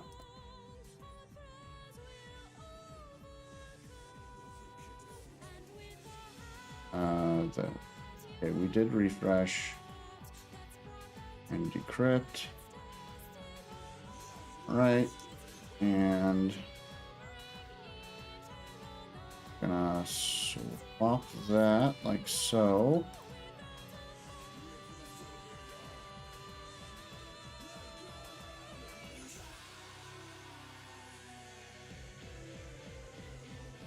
Let's see if the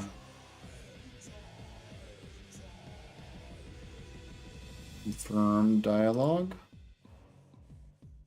confirm header. Okay, so it is there, but it's actually underneath the other one.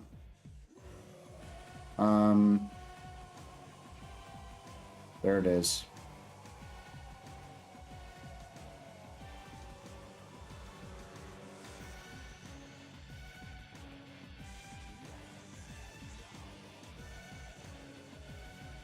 Okay, let's try this again then.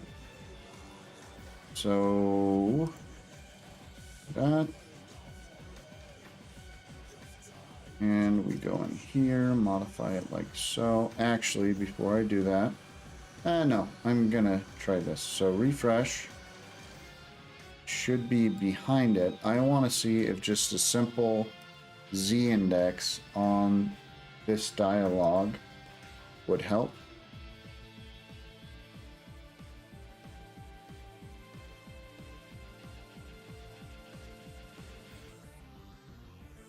Clearly not.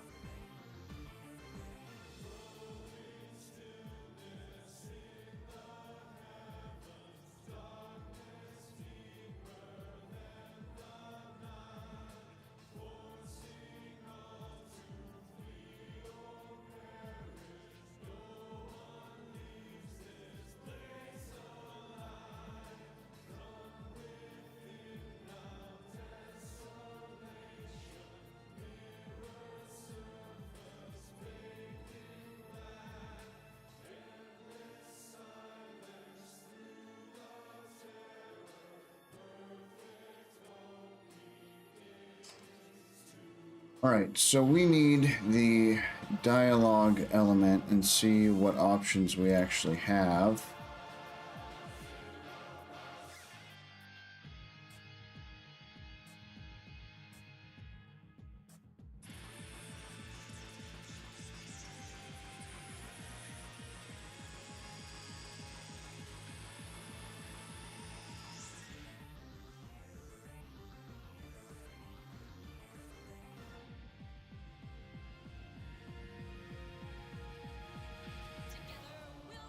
See, HTML5 dialog, the index.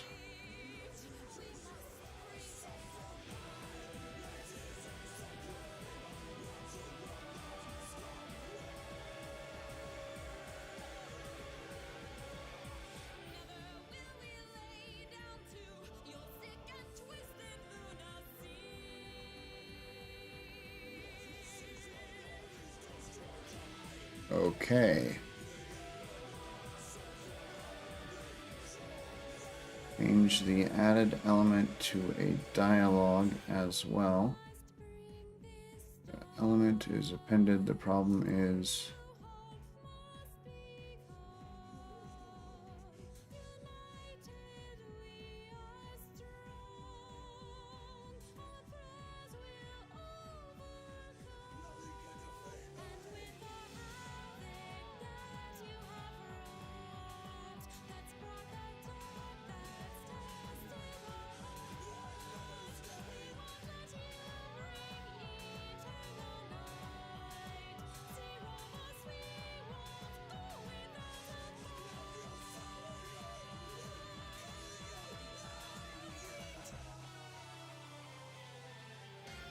So I'm guessing we are calling the confirm action before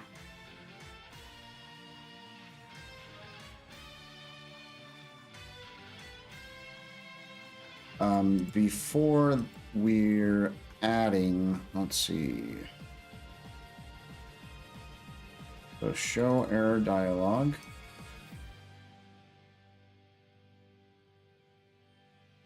That happens there. Or there.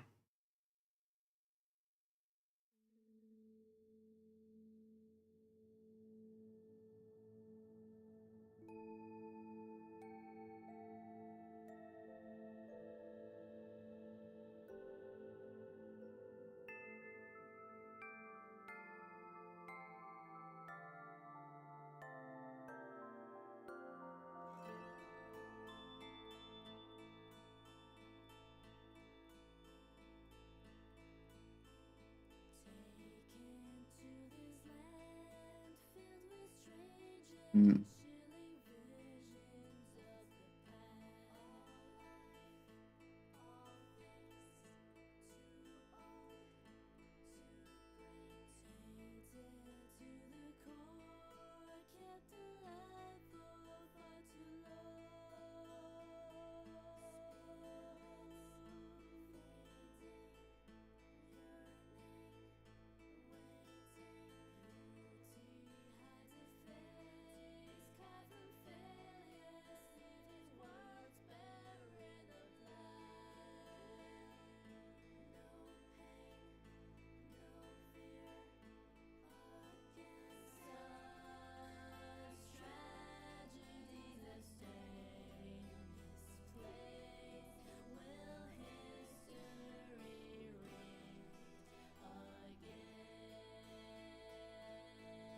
All right, let's try this again. I did just realize that top layer thing was clickable. So when you select one of these, there's this top layer thing down here. So it's showing which one, which is which.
Hmm.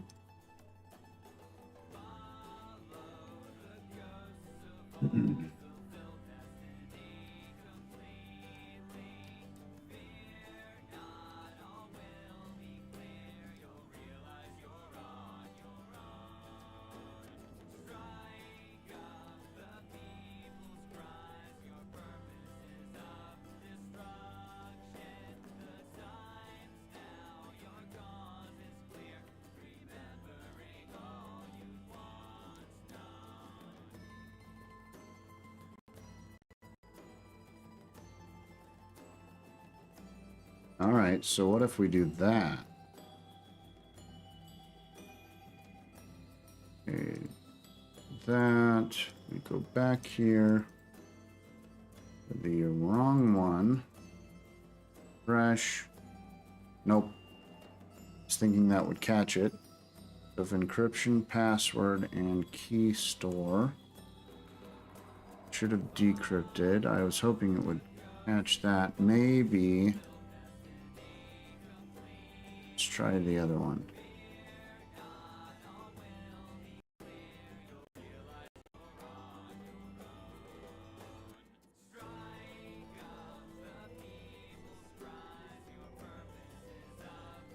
Actually, I don't think that one will work. And maybe we are awaiting it. I don't know. Let's see.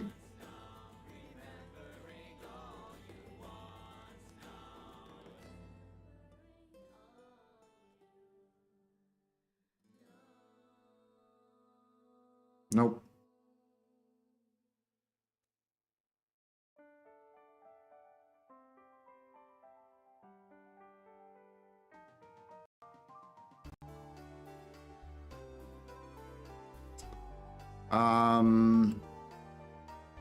Could actually be because of this.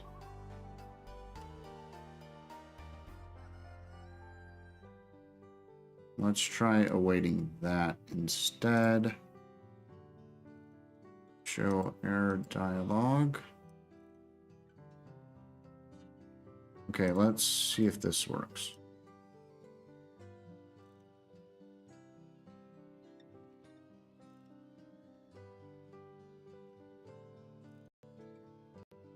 Hey, look at that. All right.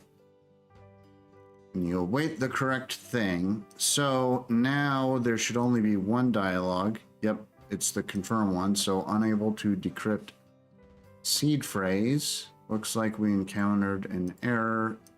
Invalid password. Okay, so this would actually be a great example of where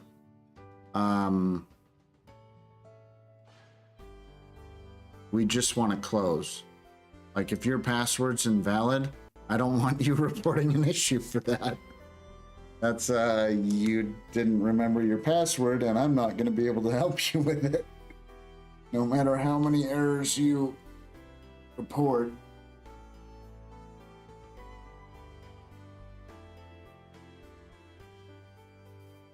So I think it would be better to actually just show the close button there.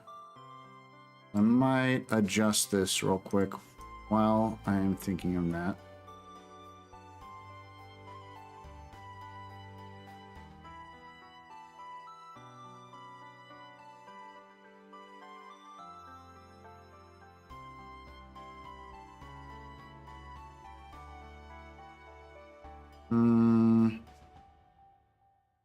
I think we'd want to adjust here.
actually, we want that return HTML like that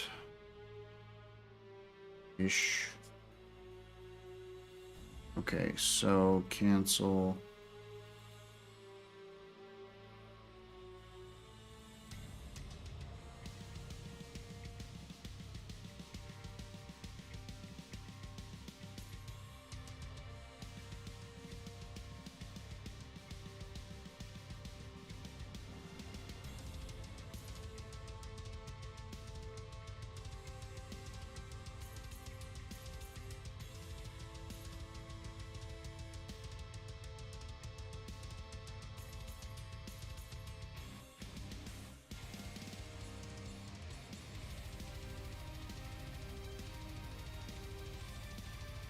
All right, and we're gonna paste that there. Then we will take this and say state dot show action button state and state cancel button.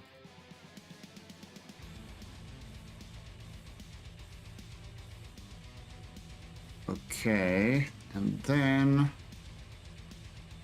I can come back here to show error dialog.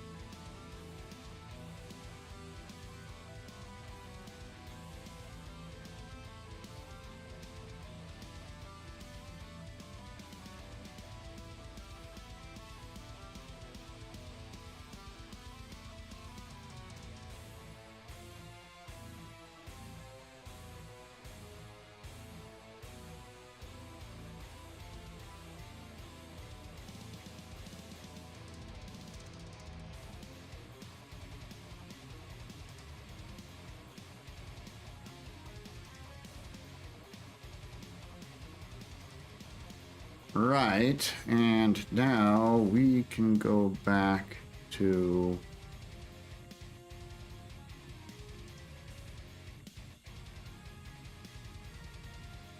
here and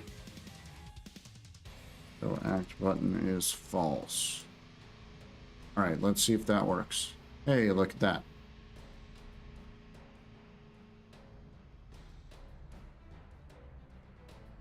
So it didn't even reset, and we've just got the close button, and if we close, it actually, now it cleared it.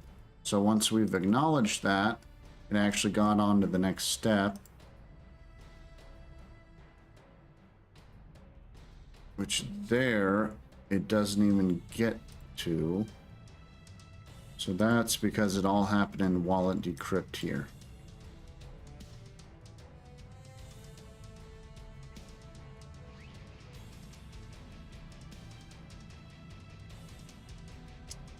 So if, let's see, show error dialog,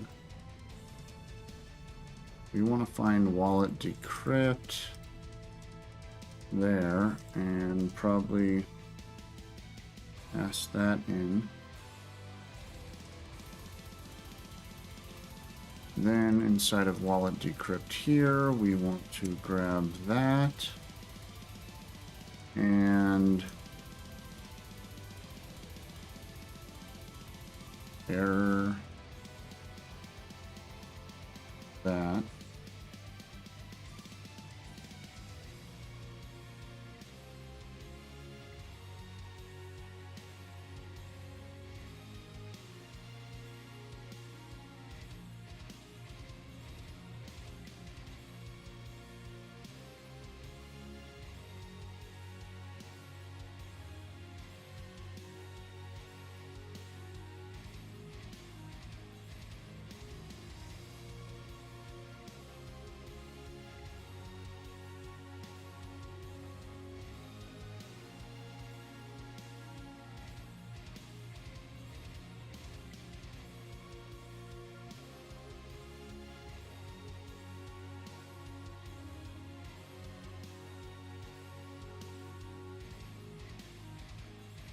Okay, let's refresh here. And if we do the wrong password now, boom. This time we get the dialog. So unable to decrypt seed phrase. Looks like we encountered an error. I don't love that margin.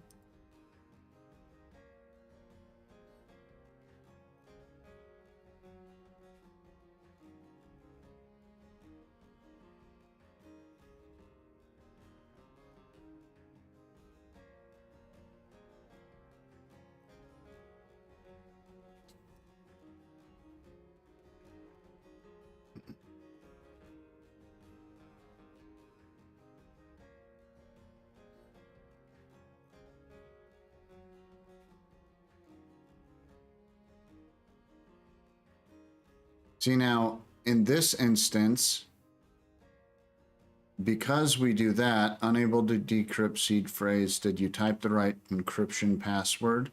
It probably doesn't make as much sense for, oh, and this is where I found out that's not working. Ugh, so irritating. We might not need to do that.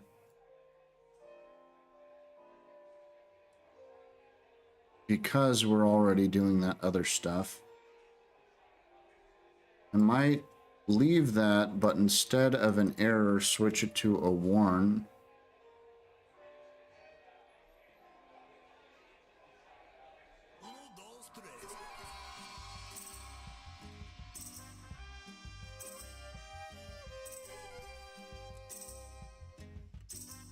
Okay.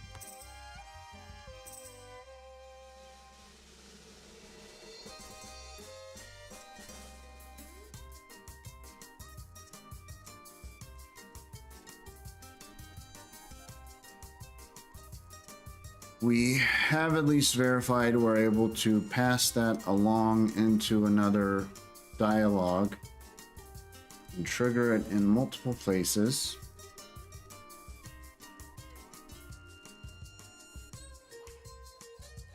So now I think that's just what we need to do.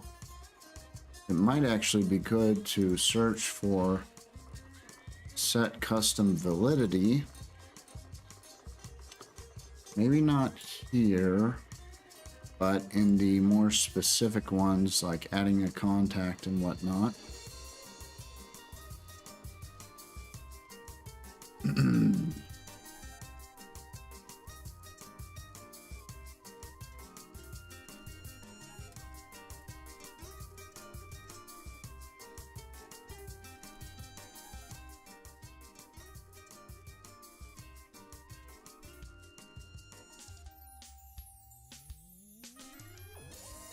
So I think these would all be fine, actually. It's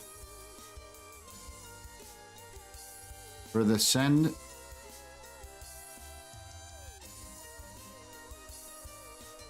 Let me actually look at the error that Ryan was getting. Oh my gosh, go away. Let's see. So uncaught. Cannot read properties of undefined. Oh, that was something else. This one. So wallet 1462. Send or request 598. Send or request 598.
And we need to pass it in just like we did for the decryption dialog. So we need to do this, and that would be send or request or receive. Okay. So show error dialog, and need to go back to that dialog here.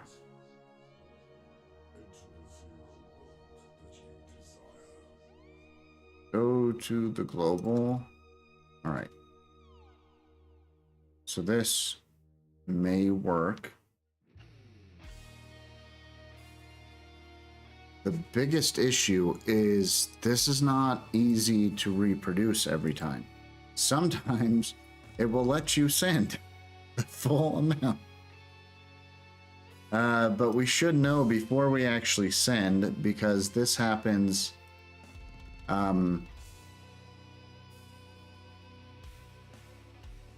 Oh, I suppose we could have tried to do this in Wallet, which is here. So create TX. But we could try and do a try catch in here. But I'm hoping the try catch outside of it will actually work right there.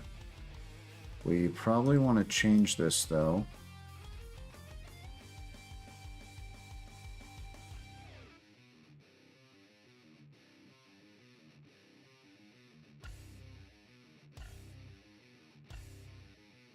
Failed to create transaction.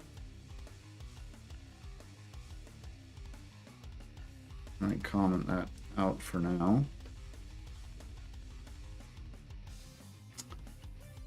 And we'll go ahead and refresh and see if we can get the max full send thing to plain. Wait a second. Oh, that's right. I am on an old key store right now. Let's clear that. Okay, let's import one of the wallets from the other day, right? Decrypt. There we go. And it loaded. Cool. Okay, so with that, I select here and say send full send.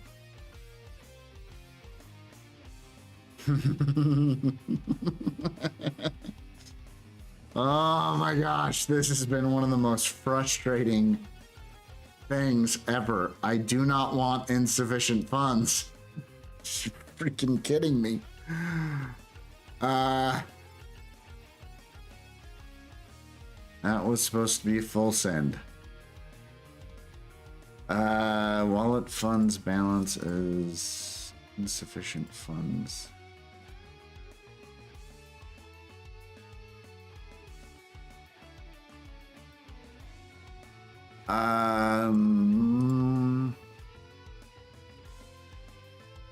Maybe that. Let's look for full transfer.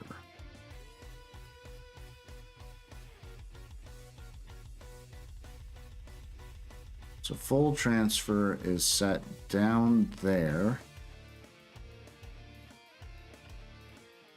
Leftover balance. Amount. And wallet. Let's actually cut that and paste it right there. Hopefully it'll still work all the way up here. And if we do, if amount is greater than that and wallet funds is less than amount and not full transfer, do that. All right, let's try that out. Right, send, full send.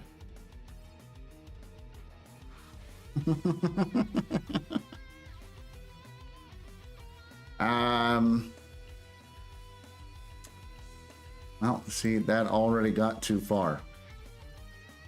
Thus my crazy laugh.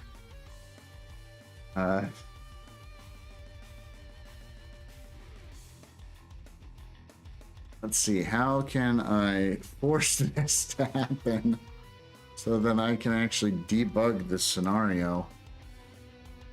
So freaking annoying. That and that. Okay.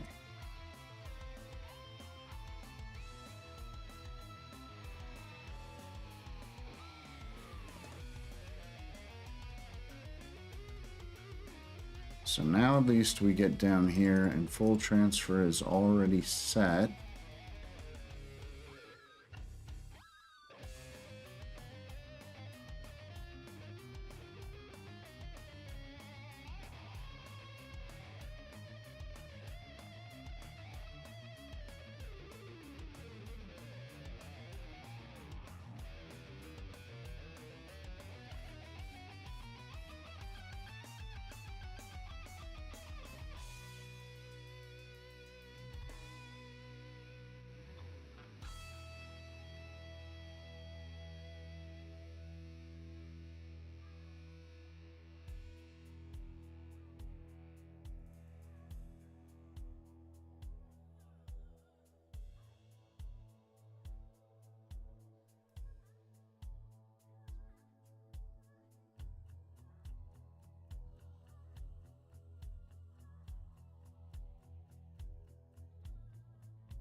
Freaking heck.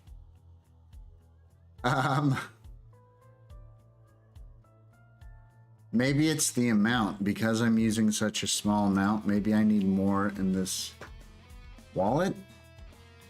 That could be it. Let me see if I can get more funds in here. Oh my gosh, where did that go? That is all sorts of weird and irritating. Somehow teleported a window there. Alright. Your new private window. We're going to move that off screen. Gotta open this to a wallet. Alright, so I'm pretty sure this one was connected to this one. Decrypt that. Okay, so let's do a send. So let me make sure DevTools is pulled up there. So we're going to do a full send to Jojo. Now let me cancel out of that and send. And send. Okay. Okay, those changed.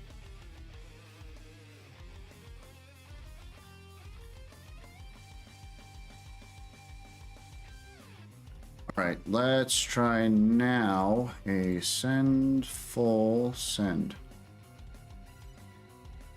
Freaking heck. Alright, that's not enough. Let me see if I've got another wallet, maybe. Let me see here.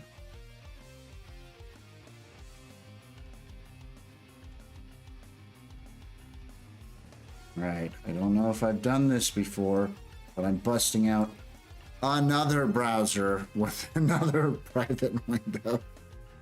All right, so this is 3 wallets. I think this might be a first for the stream. All right, 3 wallets. Let's see if one of these has enough funds that I can... so we got Jojo Byte. This one's going to be Jobby. Jobby. All right, encrypt. This one's supposed to have funds in it.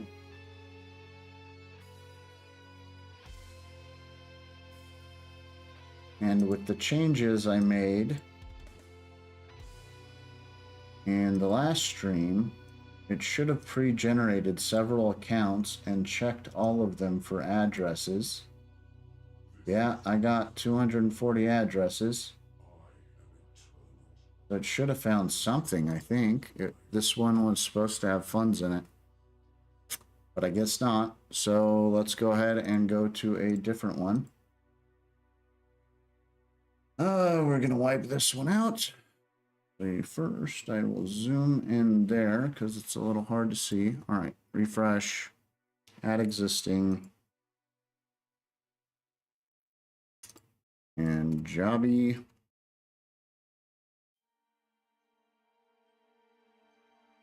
Hey, there we go. That's not much though. I was hoping for more.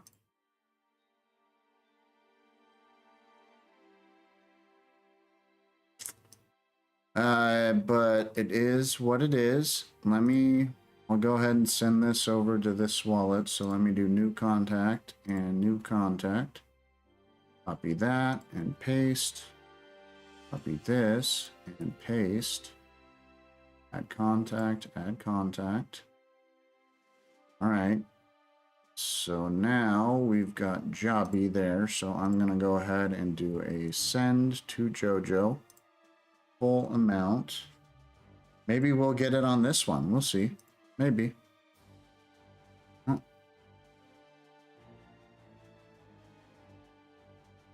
Ryan says something might be wrong with your address balance checking logic. Yeah, more than possible. A lot was done on it in the last stream to check more data and make it more flexible, but so one of your wallets is showing 0 balance and you think it actually has a balance.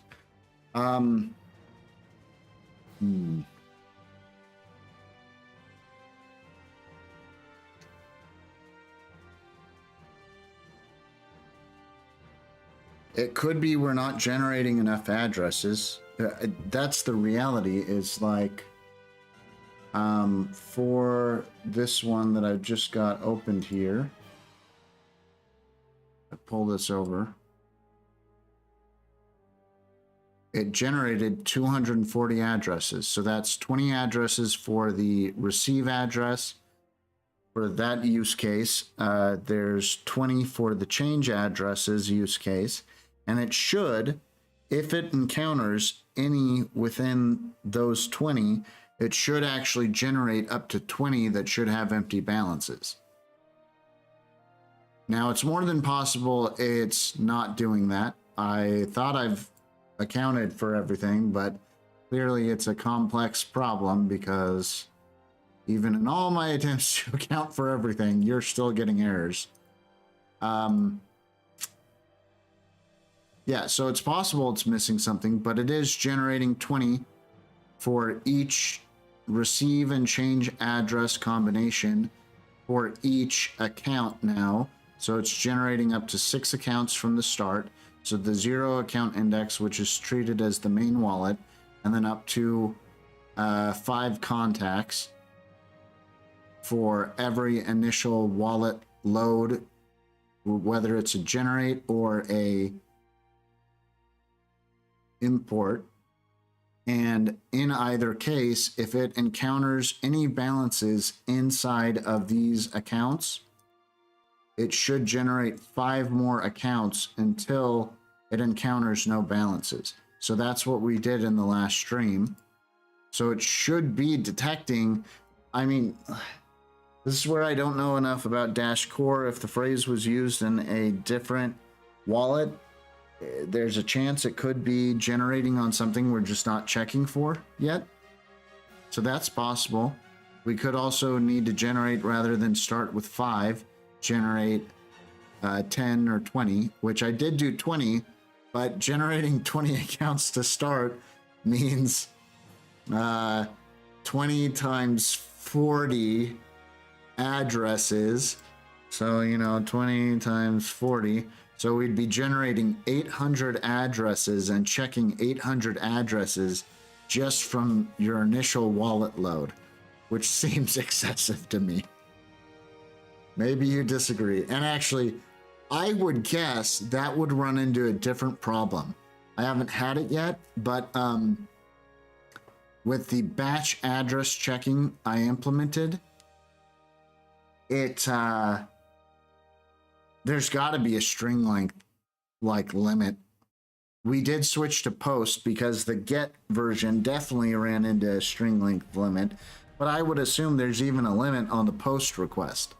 And so even though we're sending a post with all the addresses, I would assume you can only request so many at some point, which means we would also need to separate that and say only request 100 at a time, or I don't know what the cap should be there, but if we're checking 800 addresses at a time, yeah, I don't know. Anyways, let's send this balance over. I'll go ahead and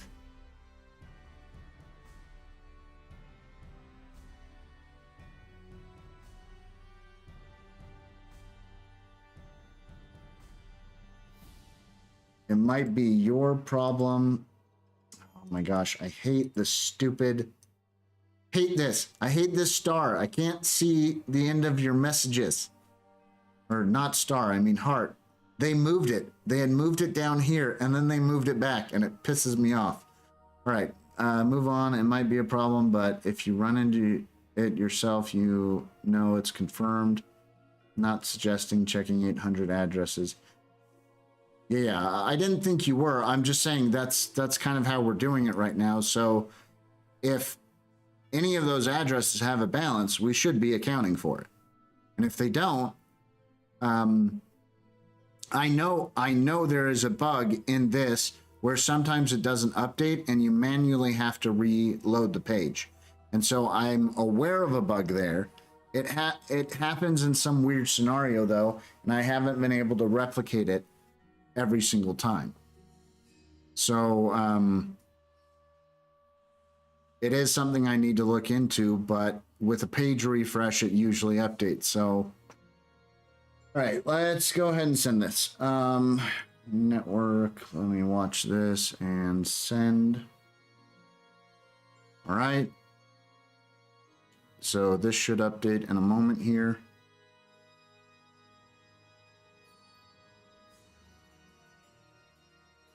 Maybe. This might be one of the scenarios I'm talking about where it didn't update this, but it should have received it by now. Yeah, see that? So I just manually triggered an update. That's the new balance, and yet this did not change. So there is some scenario where that doesn't always update. I am aware of that. And now it's updated with a refresh. But I'm trying to get to a higher value, so I'm actually gonna disconnect this wallet now. Shoot, I have too many dev tools now. Yeah, that's the one. All right, so let's clear this one and refresh. Add existing. All right, this is another one. We'll call this Jobby 2.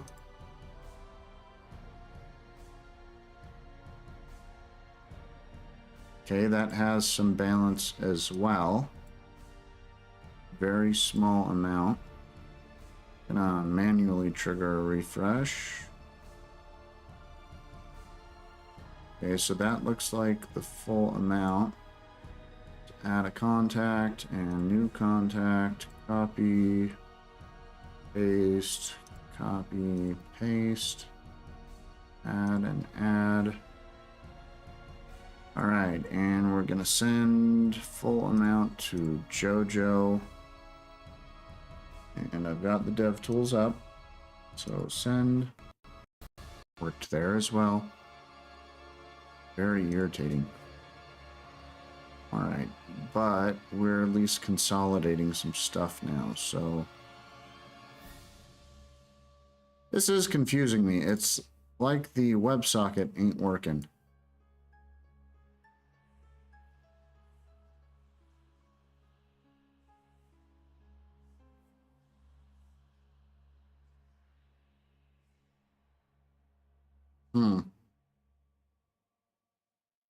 Yeah, it's either the WebSocket isn't working or we're somehow missing the update, but it should be there. It's so irritating. All right, so consolidated a little more there. Let's wipe this one out again and refresh.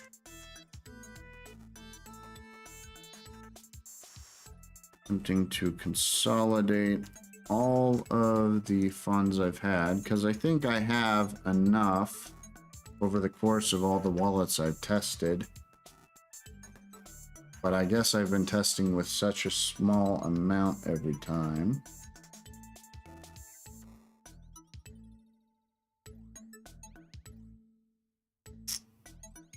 Yeah, that's up to date. Okay.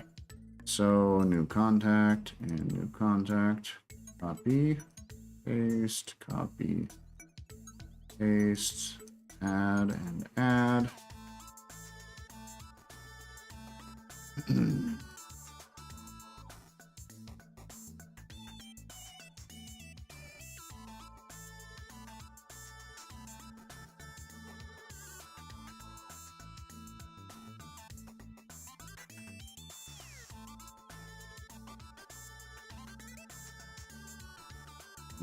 Okay, clear, fresh. Am running out of phrases with funds. Got a few more left, so I guess we'll find out if I've caught all of them. Alright, this is Jobby 4.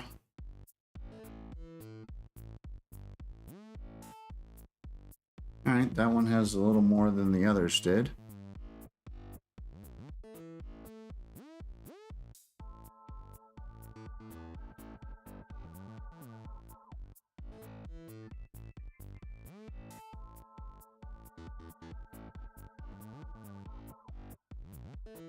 Okay, send, full, send, and send. Right, there we go.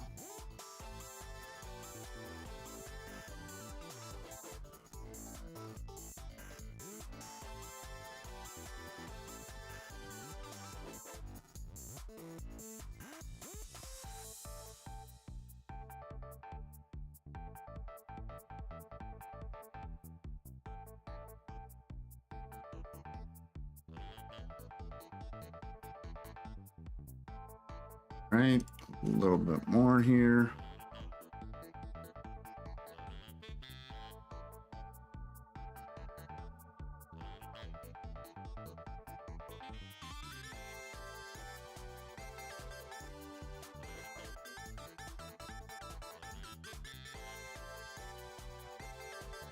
Ooh, hey, look at that. I found it. Woohoo! I mean, I shouldn't be excited for an error, but I finally reproduced it. Not where I was expecting to, but you know, found it.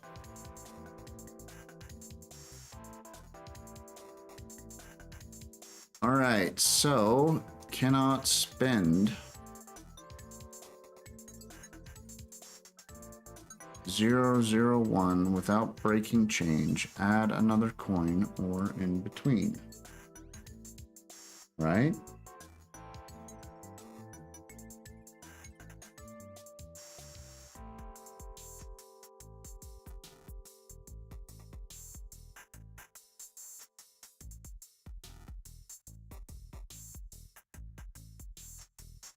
So it did try to do a full send, as far as I can tell. Let me refresh here.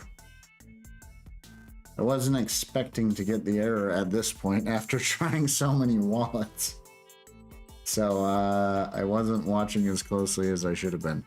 Let's do send and see if we can reproduce it. All right, send. There we go. Good, good. So we've got confirm send to. Let's pull this over. Maybe zoom in a little bit more, shall we? All right, so confirm send.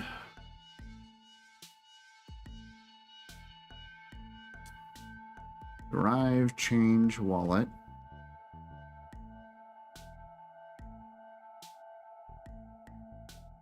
Amount to send. So 0.001 and 100 sats. Failed to create transaction. All right, and the downside of what I did, I'm actually going to pull this off screen real quick.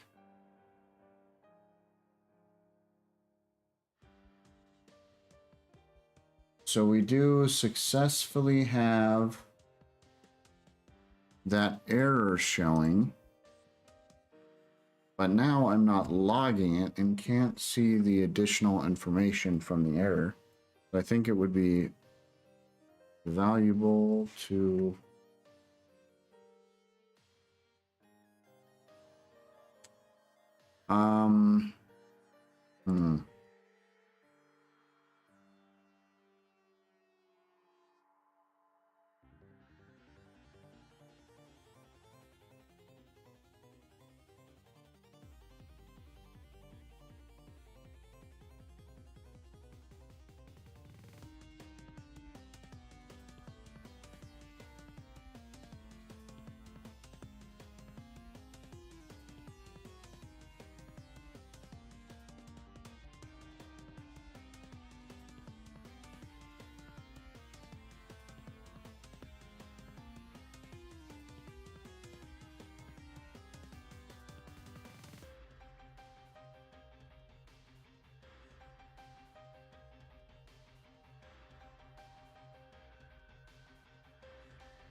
so we want to use an actual error message here for options.type is equal to dang.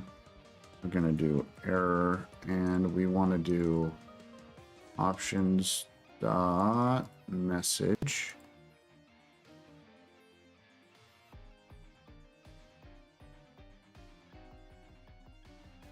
Then we want to come back to it in here, and we want to say type is equal to dang. All right, refresh. That's the wrong one. I'm looking at the wrong window. This is the right window. All right. Let's see. So send full send. Okay, so that was so that I could get this message, because now it actually shows create non-transactable error, and I can click into each file and see where it's triggering.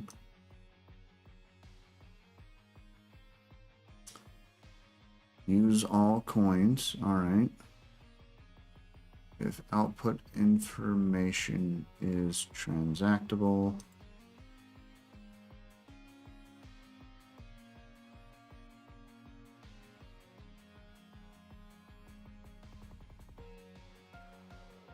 oh, look at that. For some reason, I have break change set to false. And I know AJ, so cool AJ86 and I went over this when we were working on it, and I can't recall why I have it set that way, but that is in wallet here. And it's at 1460 or so. So let's do 1460.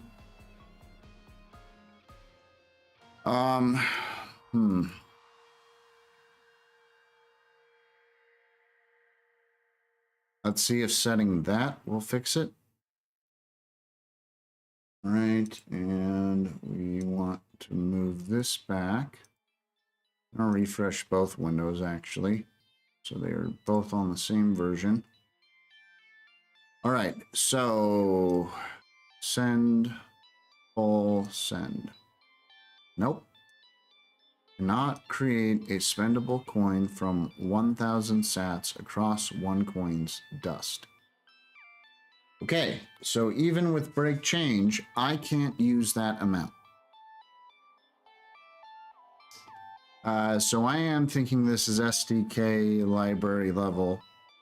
I could potentially make a pull request, but it might also be worth it for AJ to look into this because there should be a way to send all of that.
That's odd.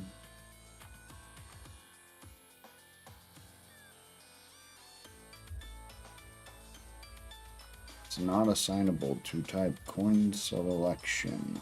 All right. Type error. All right. Use all coins is equal to that. Break change. Denominate coins with the break change if output info not transactable. Create non-transactable error, so that's where it's still throwing regardless of the break change as far as I can tell.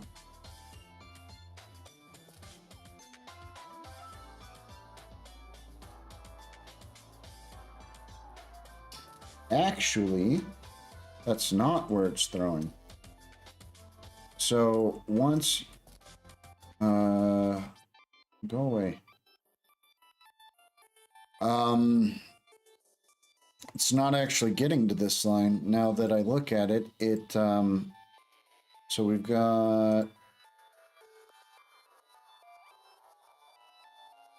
use all coins. We say break change, which gets into here, which is denominate coins. It's not actually getting down here. Inside of denominate coins, it's erroring here. So if denominate, so break change is actually force. So if force is true, it's trying to do the denominate self-pay. And then here it says cannot create a spendable coin. So num coins is equal to 0. Why is num coins equal to 0? I mean, we clearly have at least one coin, unless I'm very much misunderstanding this.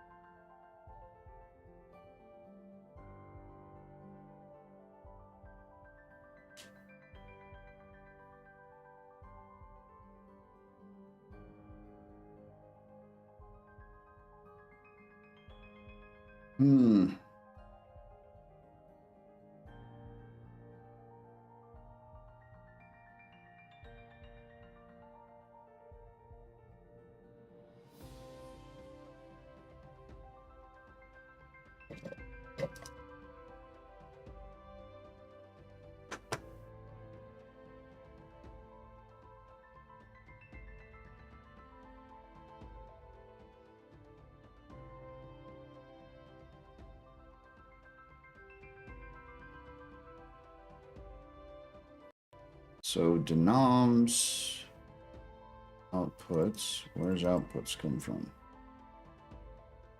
there. Would denominate self-pay outputs.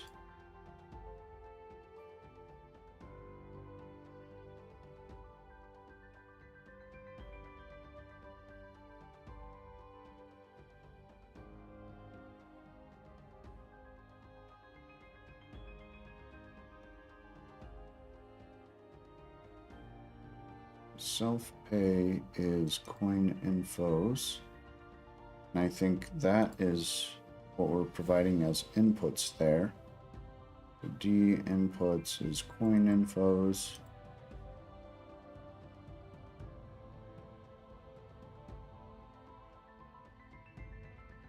So it's using that outputs, which is actually our inputs.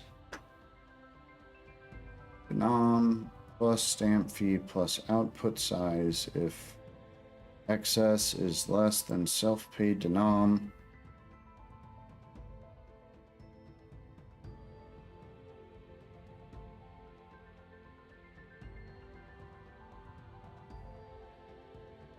Throws that error.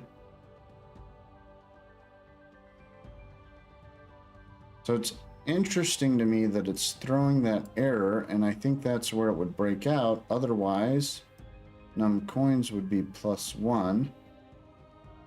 And you'd get down here. That also could +1. I'm not seeing where num coins would be negative or 0 other than right there. So assuming we're passing through outputs, which I believe we are, I suppose I could test this. We do use all coins, which does this. So we could add a console.log.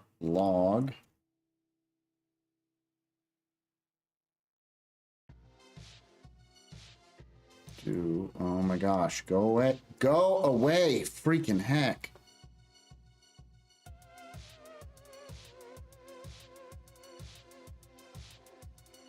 Dash wallet JS, use all coins.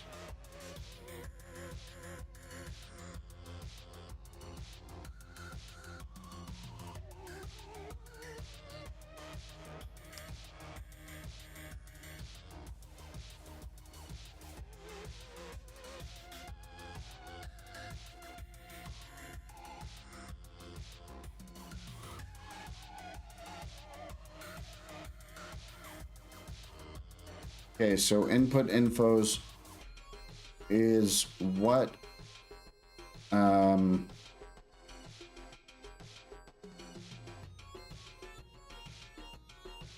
see. So we should be logging right above there. So it should trigger denominate, which brings us into here, and at least we'll be able to see what coin infos is this time. So let's refresh. Where'd the window for it go? There it is. All right, let's do that off kilter a little bit. And close that. And clear that. And send to Jojo full send. Okay. So now we've got dash wallet JS, use all coins, break change, true, D, and input infos. So we definitely have something in the input infos.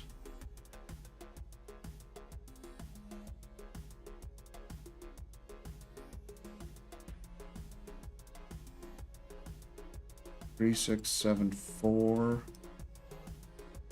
3, 6, 7, 4.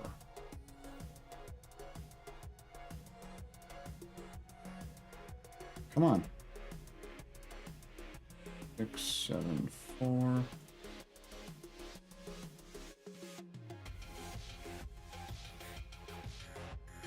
Let's actually go into this one.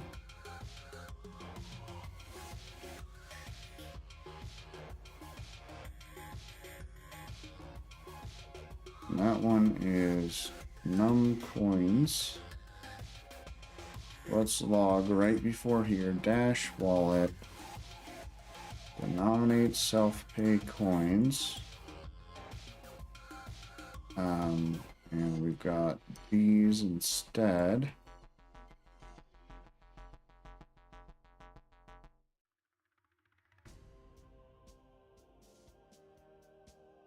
And num coins.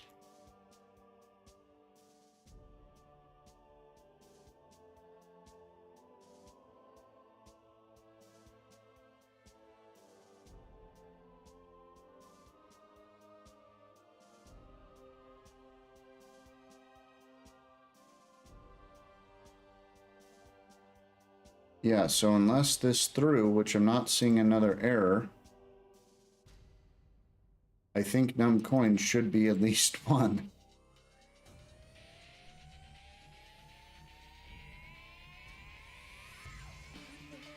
Because otherwise this error would be requested denominations exceed requested amount.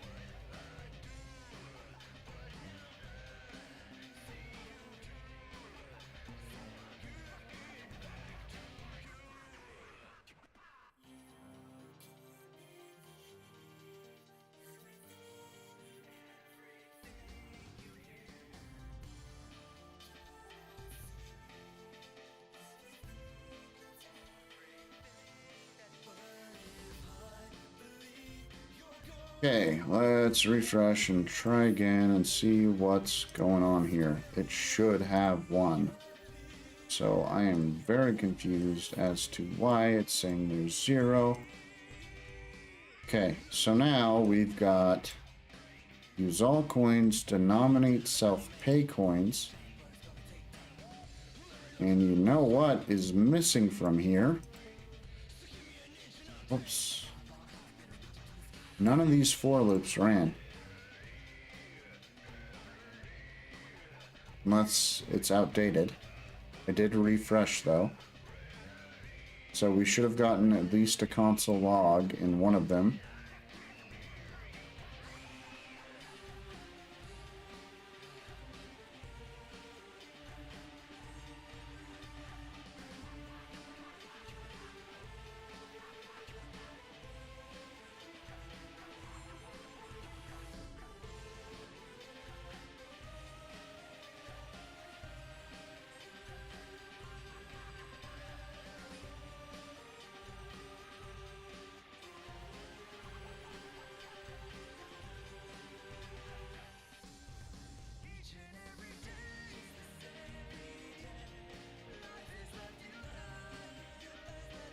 Okay, just check and see. All right, I'm gonna clear that so that we're just looking at the messages we're expecting. Send full that, send. Okay. Oh, interesting. So it's doing this bottom one, but not the top one?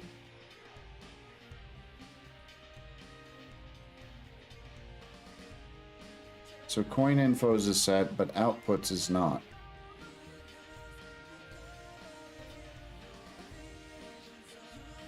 Okay. So it's skipping this for loop altogether because outputs must be an empty array.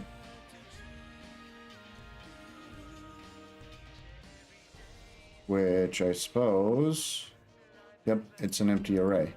Okay, so outputs is an empty array, but coin infos is not. So it does do this one because denoms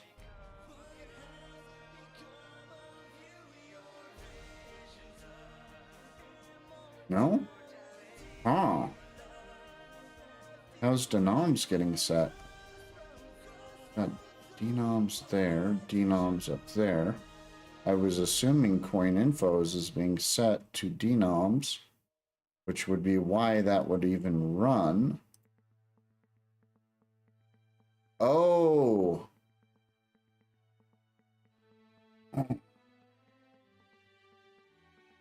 Okay. I'm starting to get a picture of what's going on here. So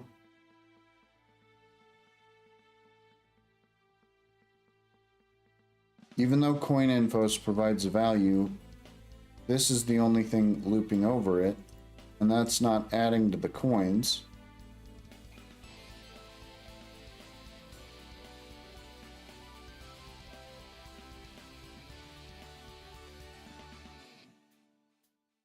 And that would be 0. So it would not trigger any of that if statement. Yeah, so basically it's getting down to here, num coins is 0, and it's throwing the error.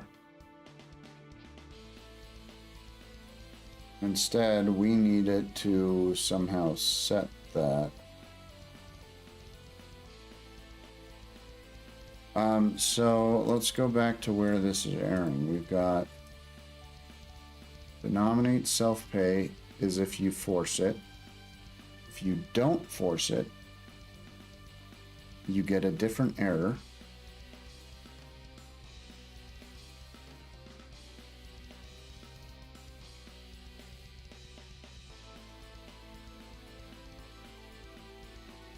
If you don't force it, you get into this transactable thing.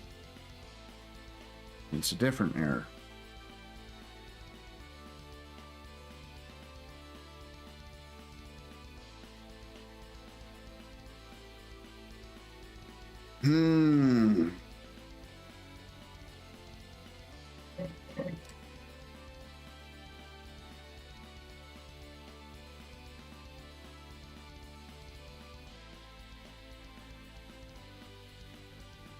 So if we go back to here and switch back to break change false, and I'm going to refresh here,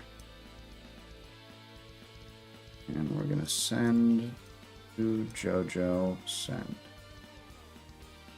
Okay, so cannot spend 001 without breaking change. Add another coin. Break change first. That's for the non-transactable.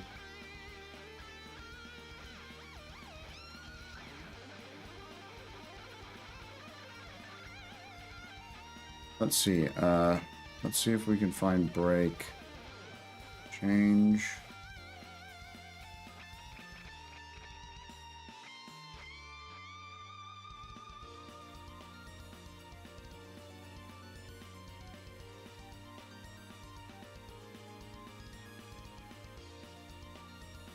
Sure would be nice if there was a break change function. Let's see, maybe combined break change. That happens inside of accounts. Send. Try to do it.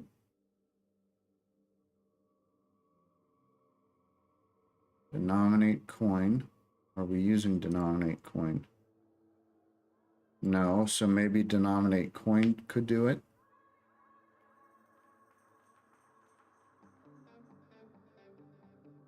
Use all coins. Use matching coins. We do use matching coins down there.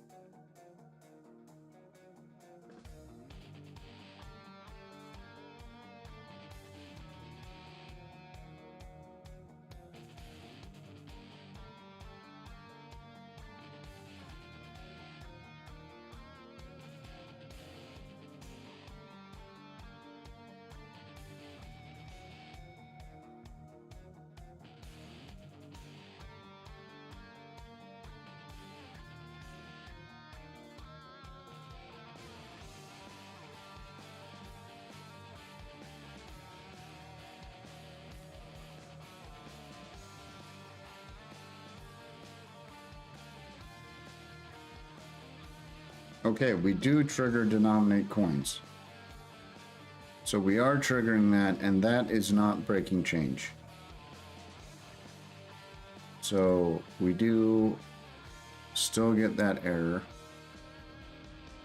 Ugh.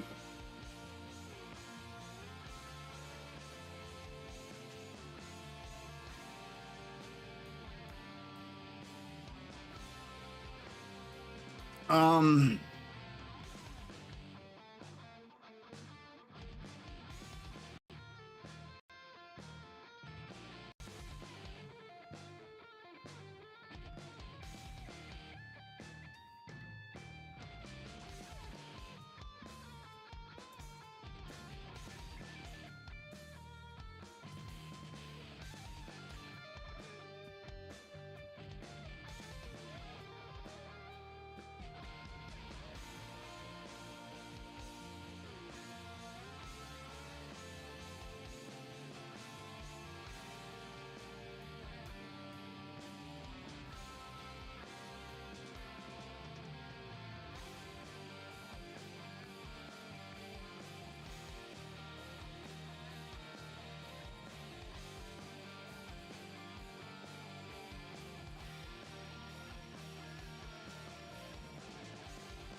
and I'm trying to make a note for myself so I can reproduce this. I want to move on from this.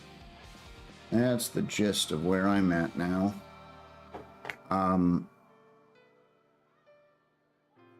I've at least figured out a chunk of what's going wrong.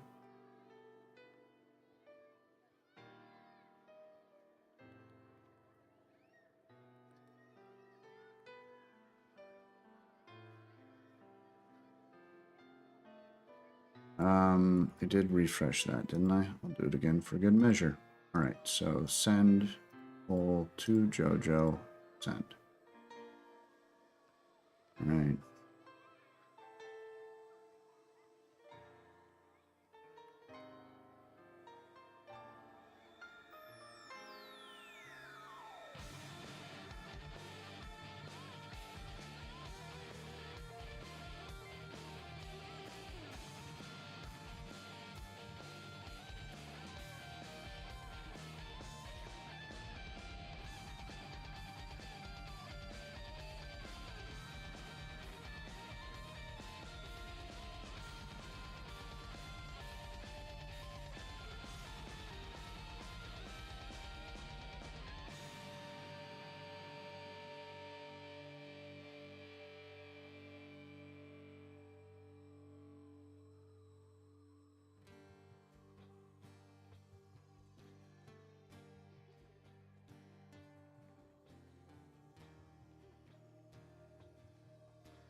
All right, now at least I have the wallet handy and some notes for myself for reproducing this.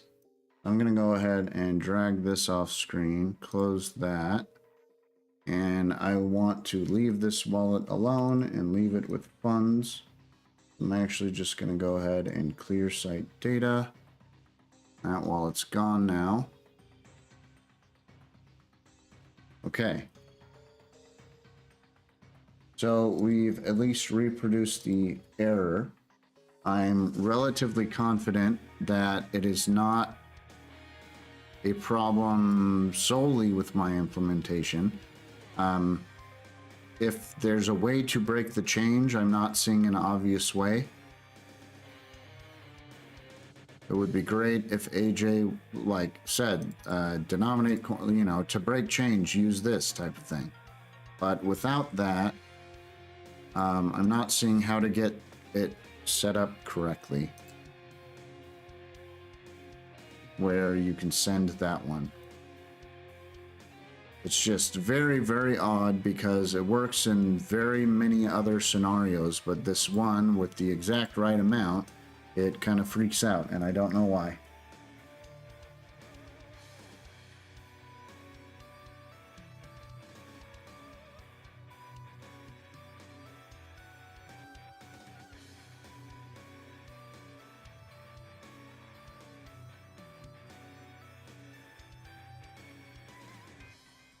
So with that, let's see. Is that the window I'm thinking? Okay, so I'm gonna close that. Let's try and get back on task here. I mean, this was in the errors reported, but more testing revealed another issue with sending full.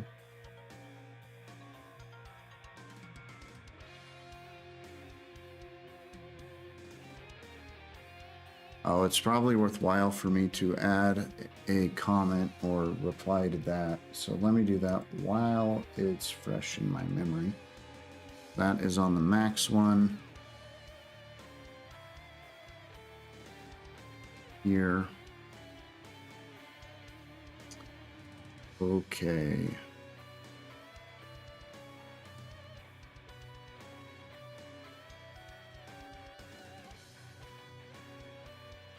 It's not it. This one. Okay, so quote reply. Let's drop the image.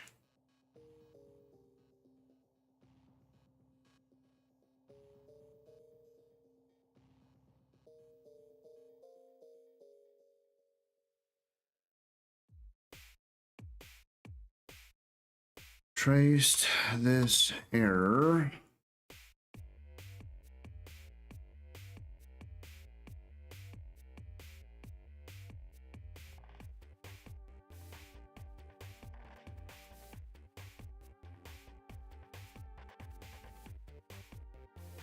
Maybe I should give the link to it. That might be good. That's not it. Let's see.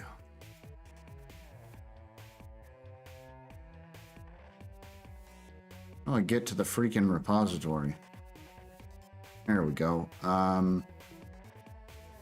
Code. I think we're gonna need to be on the branch for fixed stash wallet implementation. And source. This is in wallet.js, so libs. Nope. Helpers. Wallet.js. And 1464. 1464. Okay, so with that link,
Right, so trace this error to there, regardless of break change being set to true or false under the right circumstances. This always fails.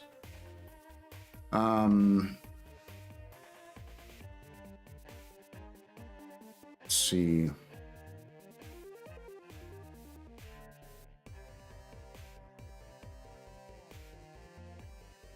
Set to true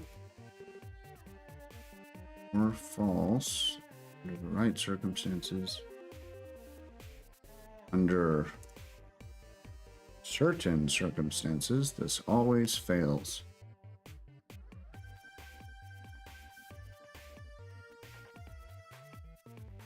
If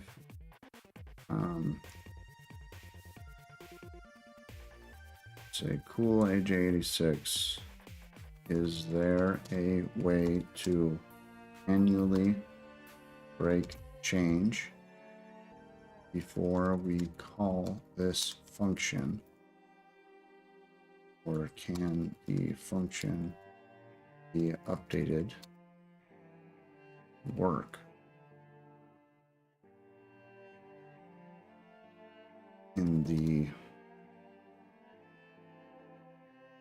full send scenario? All right, so trace this error to there, regardless of the break change being set to true or false under certain circumstances. This always fails. Is there a way to manually break change before we call this function, or can the function be updated to work in the full send scenario?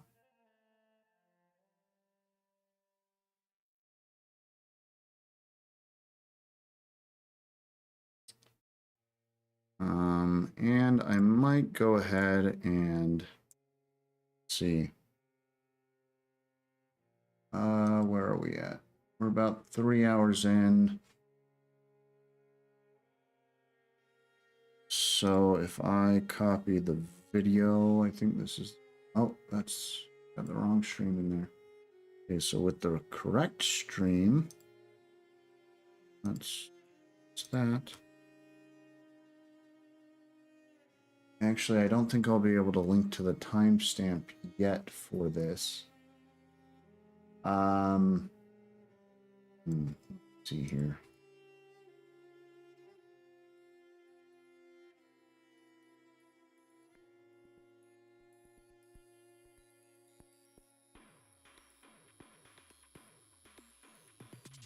Yeah, I can't link a timestamp yet. Let me forget the exact format of the timestamp link. But if I go to another video, let's do 3.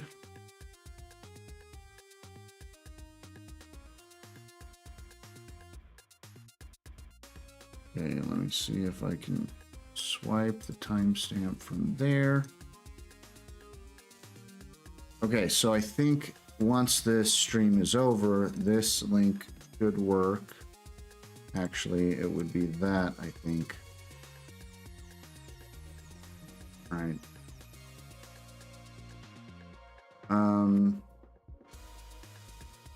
Round this timestamp.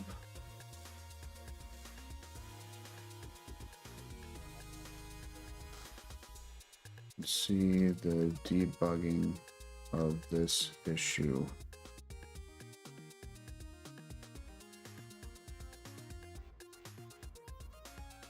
And preview.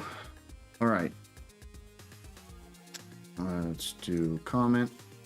And then I can link this to AJ so he can find it easy. All right.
All right, got that documented. Let's move on. I don't think we're gonna get this marked off today, but maybe we can get some of the other stuff wrapped up. I mean, I guess I'm just over 3 hours now, 3.5 hours it looks like, so I don't know how much more I'll get to in one stream. I'm trying to keep these streams a little bit shorter, because 8 and 10 hour streams, while sometimes they're helpful, sometimes they're just really long. All right, that is the right one there.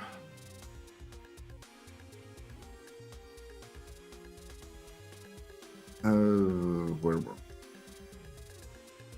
Close that now.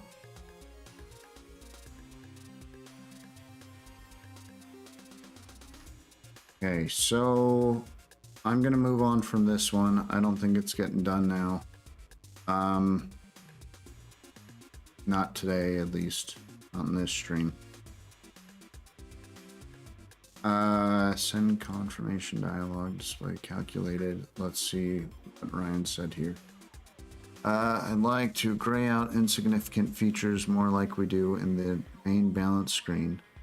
So for now, make the last 5 digits gray. Okay. For mulling it over, I think we talk with Cool AJ about potentially changing the significant figures. It might be better to split the insignificant digits to 4-4 instead of 3-5. Like the maximum insignificant digit to have less than $1, 1 USD cent of value. Right now, the max insignificant digit would be 0.0009, highest value of the first insignificant figure. Current 40 USD cash dash, that is 40 times that, so 3.6 cents USD. If we shift it one place, the max insignificant digit would be 4 zeros and then a 9. Then even at 100 dash, it would be 100 times that, and it would be under 1 cent. So 4-4 is more significant digits to track mentally, but it's more balanced than 3-5. So I think easier to work with overall. All right. From testing and conversations with AJ, it seems the denominated transaction handling makes stamps of 200 sats each, where each send uses at least 200 sats, sometimes 400 or more, but it seems multiples of 200. When people are using that option, it will be easier for them to see a value of 1.40 and 5600 and have a better gut feel that I can send this 1-20 or so times without the face value, the significant figure, on changing. We'll need to talk this over with Cool AJ86 because there are nuances about how the library works that might need to change to facilitate this. For now, just make the simple UI change to gray. The last 5 digits, we can copy the above to a new issue to address the bigger change. All right, so with that change, let's keep that open actually. So he's saying this, it sounds like we should adjust this so that it should go to there. Let me pull that up real quick.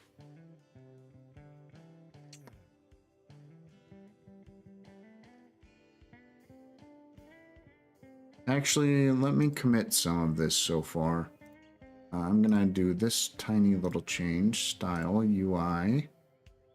I think it's called lipstick. There we go. And fix scroll bar, CSS scroll bar corner. All right.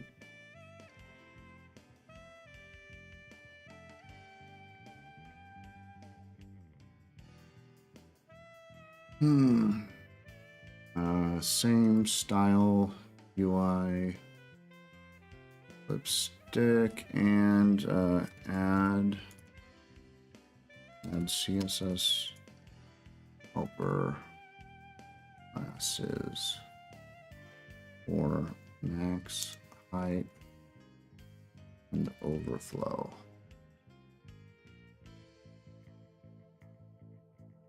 Right, and what else we got?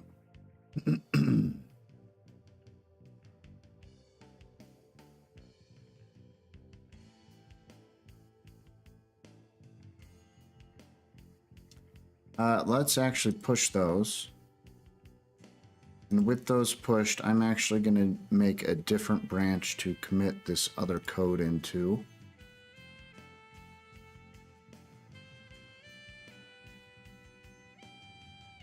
So transaction info.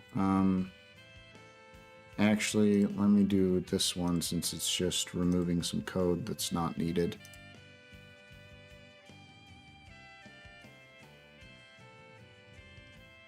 That is also, I'm actually just gonna revert that. We don't need to commit that.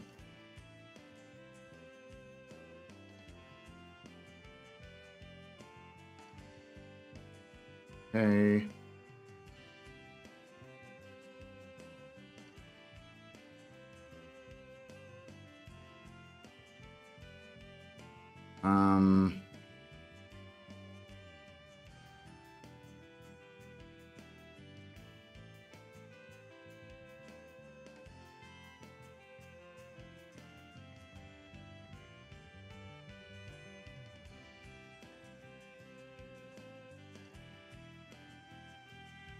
Move.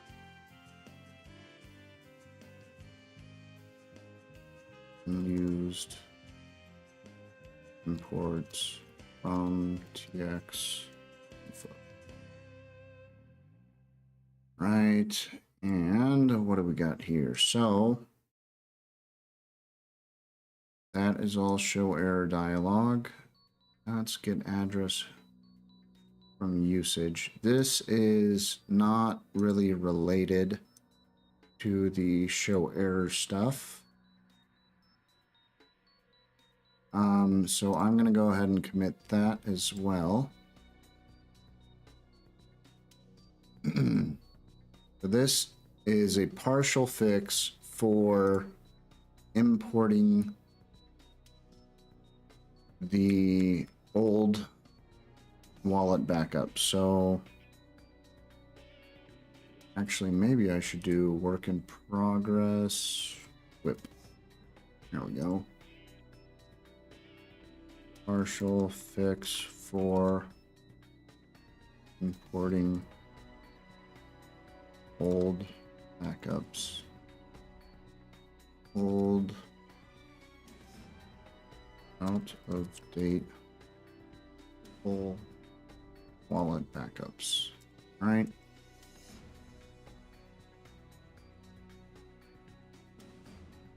Okay, now I don't think we need to commit that since we're not using it. We do still have that error in there, but since it's caught by other stuff, let's make the new branch now. So we're gonna say, what was this for again? Not that one. Surface error messages. So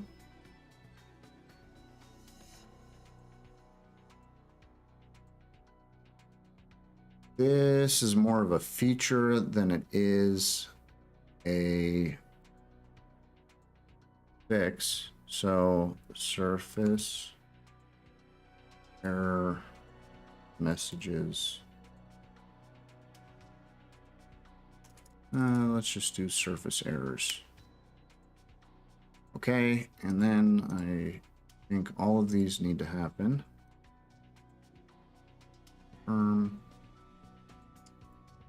right.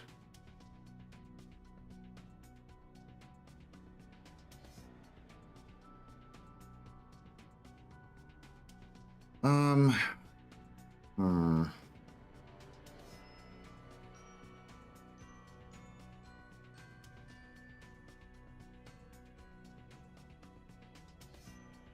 I'm going to add that after all, and we will do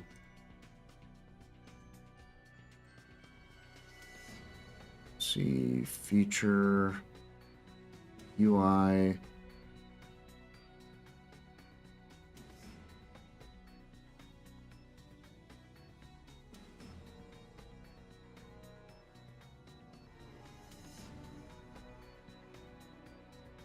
error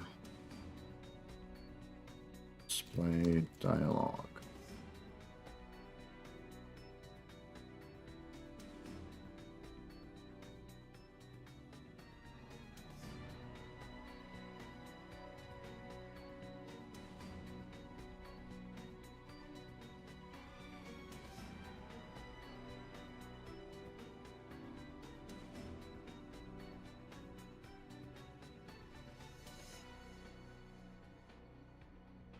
All right, got that in there.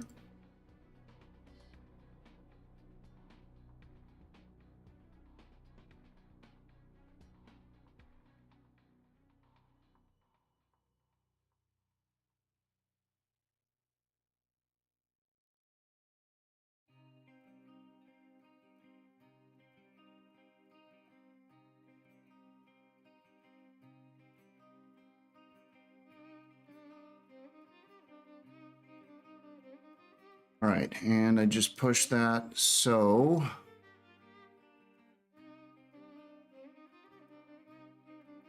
should be up to date. If we look at that, and we don't have a pull request for it yet, but should have feet surface errors. There you go. And maybe I will go ahead and make a pull request for that so that it can be tracked easier.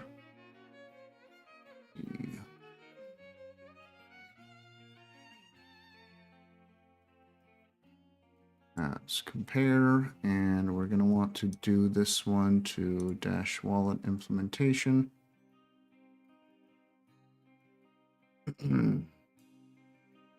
And it's for number before.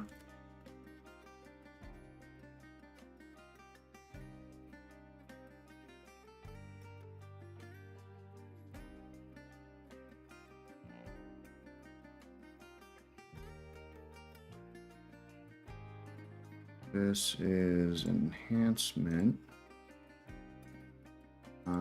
And it is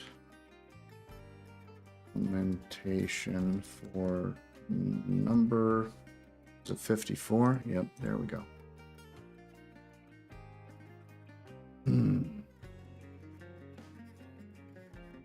Let's add that to the wallet roadmap. And milestone is 2. Right, and create pull request. Okay. So now, just like the previous one, we've got a pull request set up to dash wallet implementation.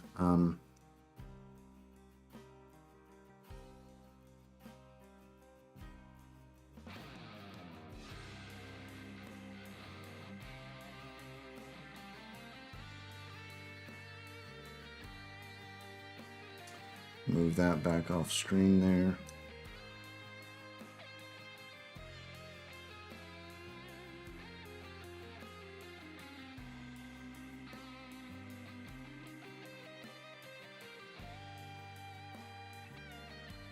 Let's see. Oh, I can't move there.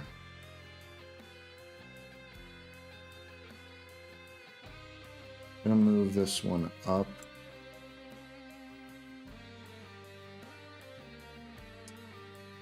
Did it move? Did it move? Guess I have to manually refresh. There we go. Wait. Did it? In confirmation dialog. Okay, yeah, that is it. So I'll be doing that next, but I want to finish off this error message stuff first, where I go down that rabbit hole. Let's see. Oh, let me read through this first. So we already changed the order of the dialogues that display on the share to receive funds dialog. Maybe change select a contact button to edit receive details or edit amount or contact. I think I like that second one better. Yeah, I can do that. Not sure I love the UX, but it's good enough for now. For sure, I'll reopen this or make a new issue later after I've used it more in the real world.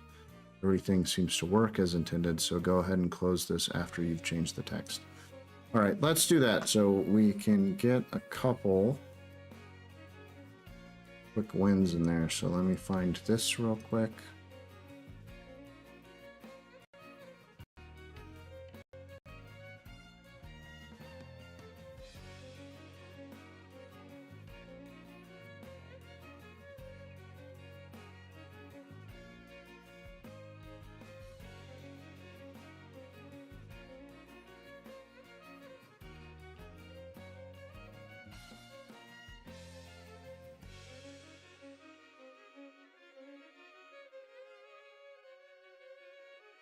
Okay, so with that in there, if we refresh this,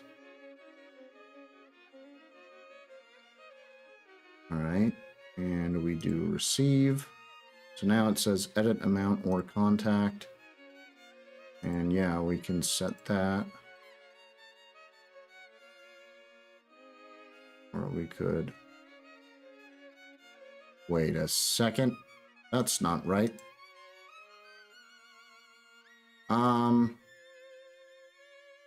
That's too short of a list. Should have these other ones on there. Why is it so short?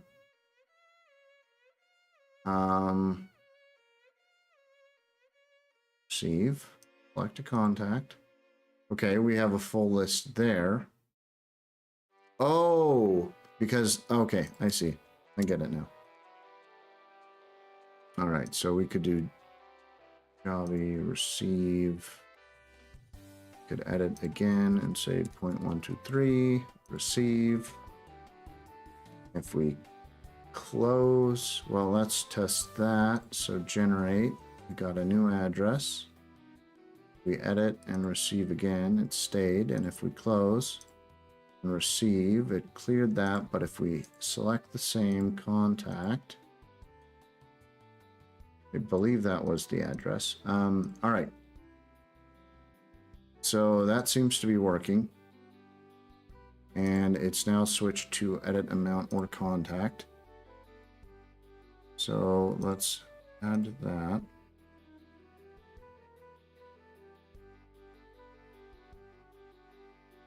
I'm going to go ahead and add it to this branch, even though it's not related.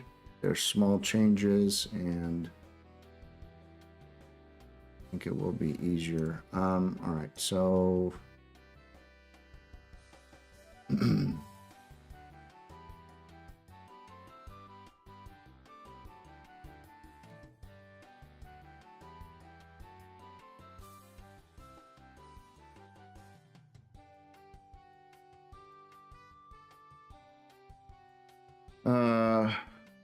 switch. Let's see, change. Receive button to edit amount or contact.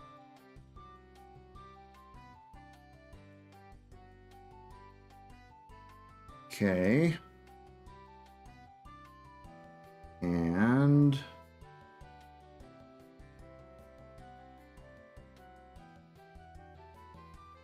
that one, let me open that up where I can edit it. Payment or URI. Actually, let's push that.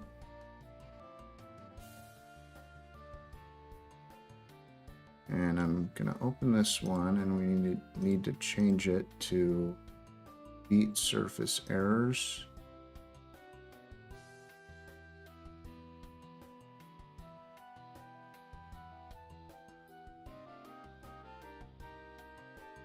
Yay. Don't know if it's finished deploying yet, though.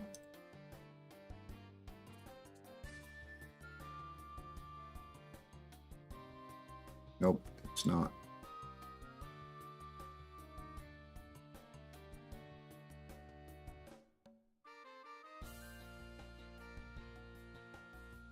Now it is. Okay. All right, so if I hard refresh there, actually I might need to have DevTools open to do that.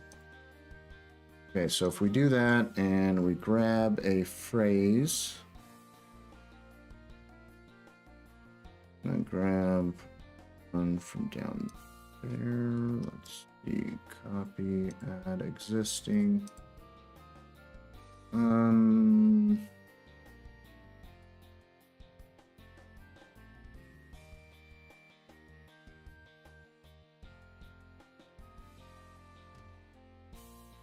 Okay, and if we click receive, edit, amount, or contact. Okay, good. So that is there. I copy this. And is that window? It's this one.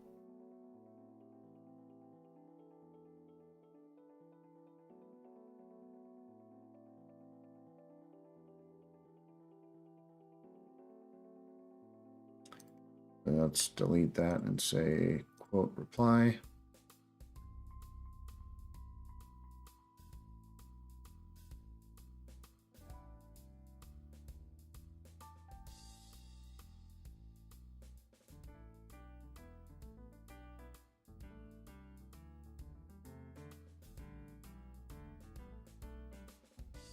Setting this issues status to done.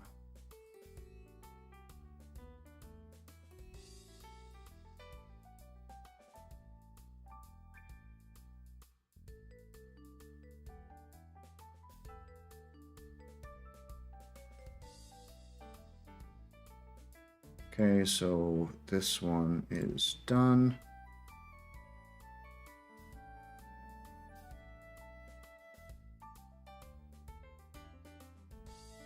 Maybe I should have said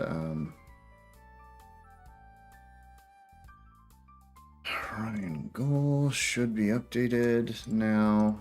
Okay, there we go. All right, that one's closed. It's moved out. It's nice to have one done. And actually, did that not update? Let's see. There we go. Now it's in done. Issue's been closed. Add max option to send dialog. We're waiting on. This one should also be a short one. Let's go ahead and do this one as well. So,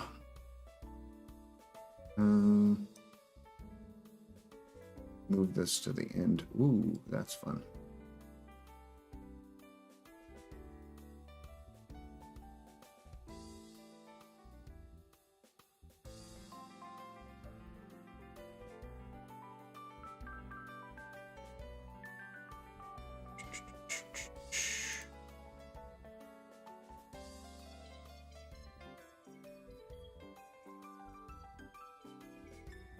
All right, so the display amount.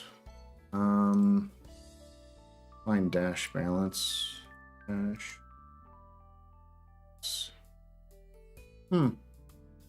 It's right there though. What?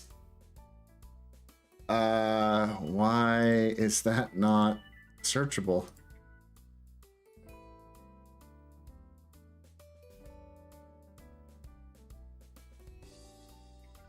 What?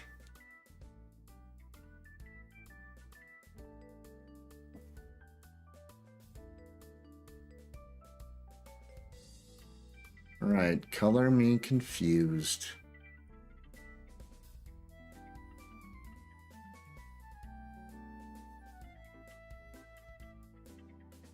this one. Wait, where'd it go? That one. That's why name is dash, ID is balance. Okay, so dash balance. That's why. All right, so dash balance here. How do we get the funds fraction, funds remainder? So this one is 3. I think we change that to 4.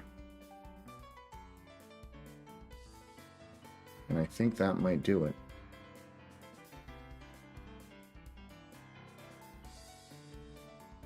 There you go. Well, that was easy. But we're going to need to implement something similar to that.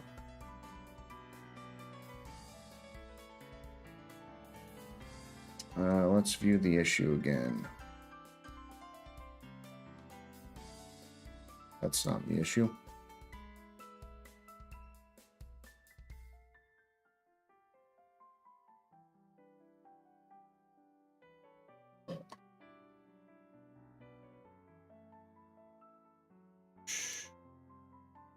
This one.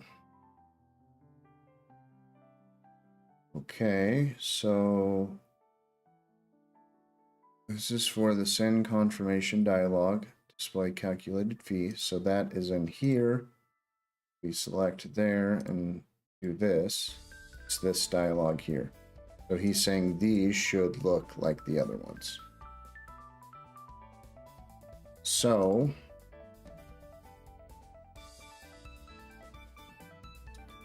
would likely be good to move this functionality into a function external here. Might do it in utils here, so let's see.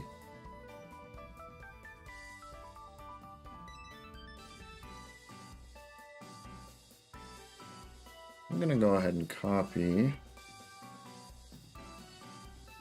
all of that. And I want to go to utils because we have the fixed dash thing in here. So these functions are in here. I'm gonna, do we have a format one? No. I'm gonna move it to, well, let's see, make it address. Maybe I will try to keep it around the other one. So dash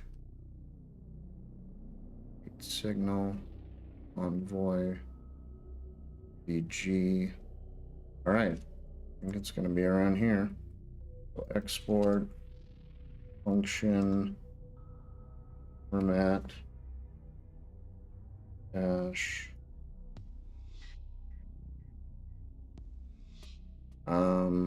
probably could drop that wrapper now, so let's copy that, undo, paste there. Okay, so when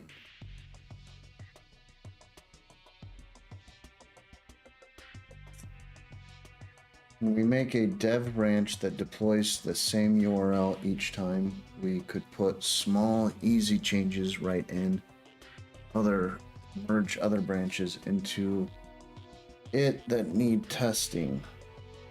Everywhere the 8 digits are shown should get the same treatment. Okay, that's what I was thinking. It's not like they're shown in a lot of places, but if we've got this format dash function, it will be a lot easier to do it. So we don't have wallet funds balance. Let's see.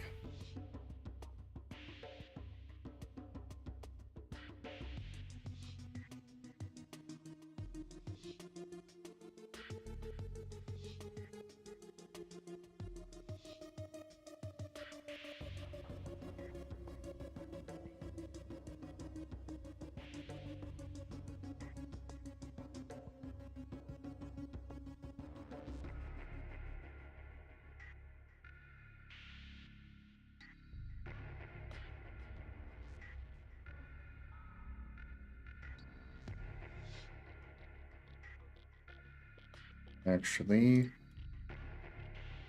div title funds. We might want that.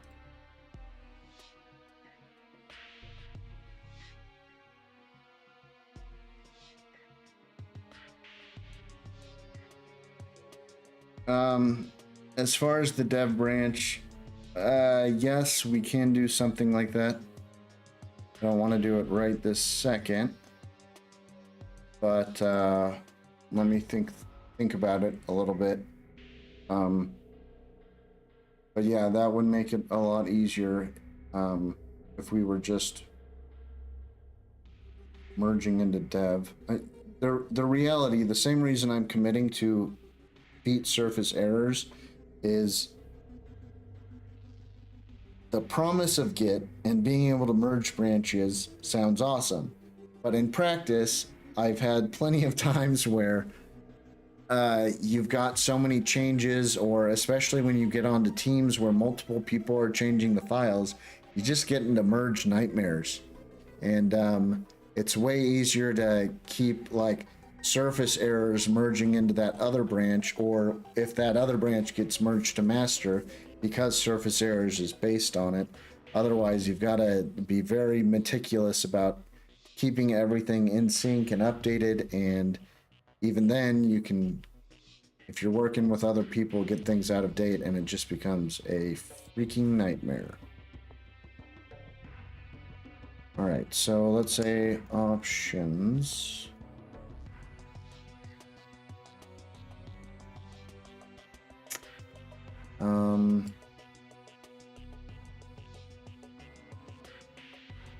No, this is complaining about HTML, but I really don't need HTML. It's a small enough amount here. It's okay. All right, so we want to figure out what the fract is.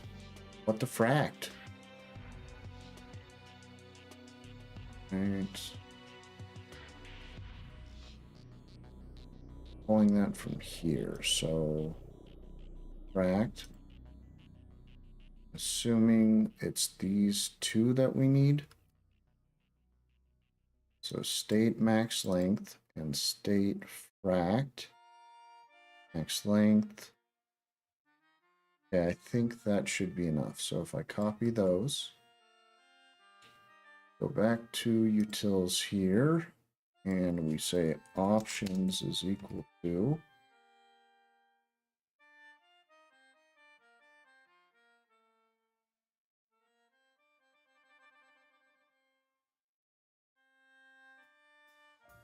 actually where I don't like that.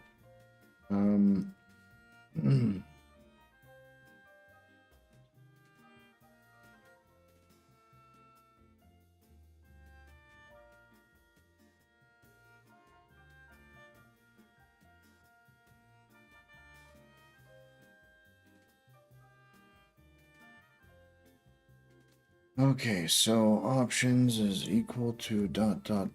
options.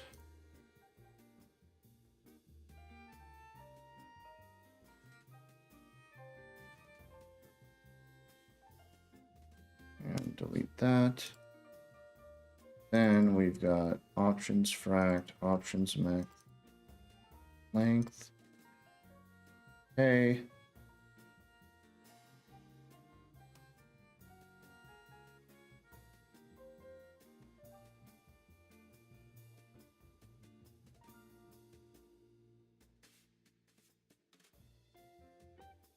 I might not want this. I might just want to return balance, so I might remove this, but we'll test it out with that first. Okay, so actually I'm just going to return balance. Nope, not like that. Return balance. Function format dash unformatted balance.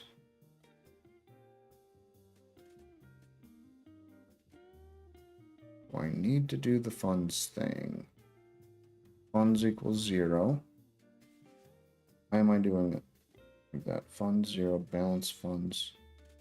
Funds plus unformatted balance. balance fixed dash.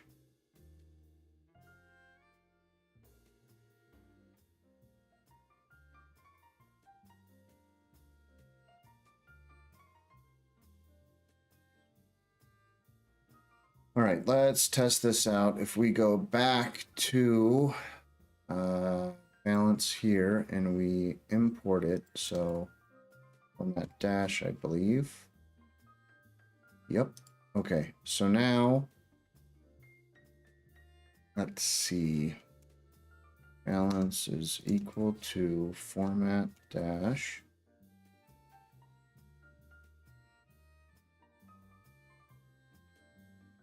Funds balance. And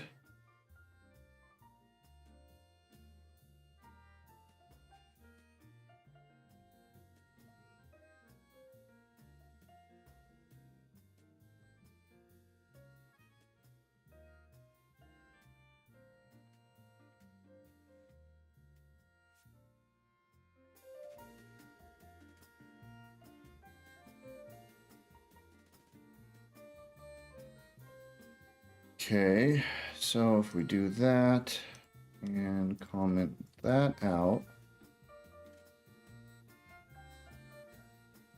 All right, let's clear that. All right, so if we refresh just with this change, actually I could probably do this as well. All right, let's try that.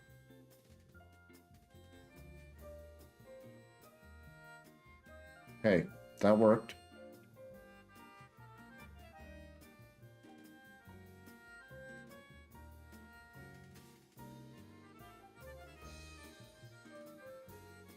Oh wait, but it might be worthwhile to do what?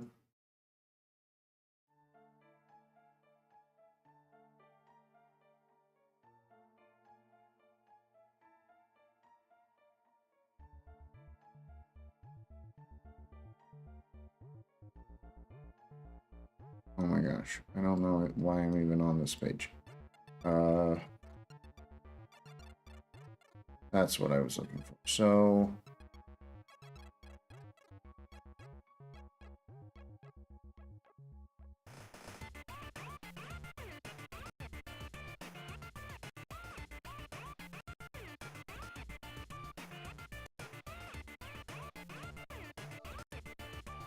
I'm going to call it sig split and set that to 4. Actually, might as well, so we're already doing it like this. Sig split 4. We do that and sig split. So, and we go into format dash options sig split 4. Okay.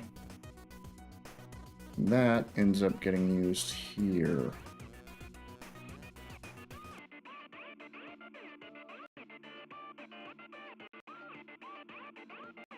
All right, so now with that change, it's no longer hard-coded, and we'll be able to switch it very easily in the future. Oh, that's funny. We're not even using funds now, it looks like. I could... Oh, I guess we are. Oh, interesting.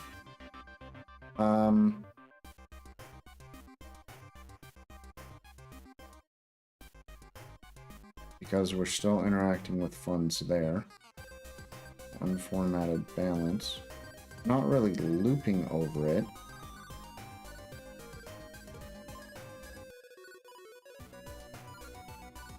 So it's only used there, so it really isn't needed. Well, it's probably fine here, but inside of here, I don't think we need funds. I think it would just be balance.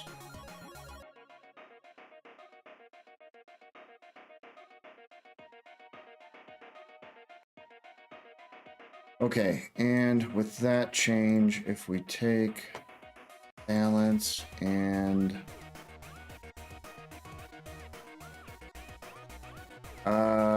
we need to go into the confirmation dialog. The rig for it, I think. Confirm, send confirm.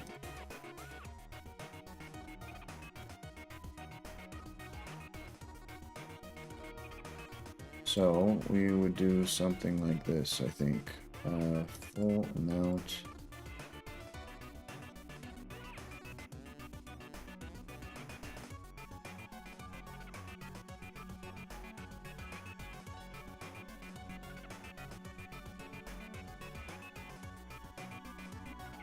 I think I'm gonna drop this for now and just use defaults. We need to import it, so I'm at dash. Nope, not period. There we go. I'm at dash.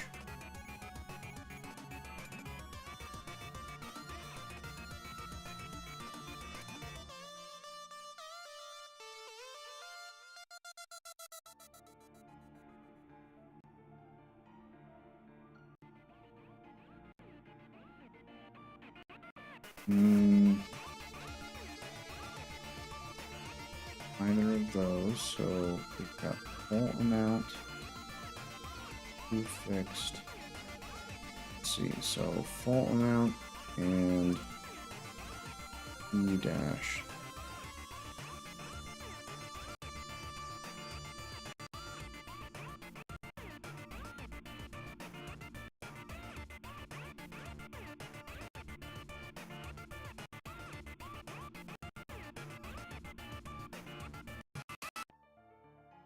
Full amount. Okay, so dash fee. I'm guessing we're not going to need this anymore. Maybe we will, actually.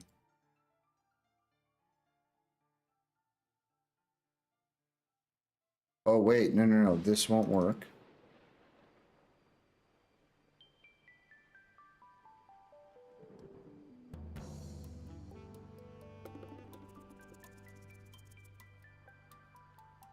Okay, let's reverse that.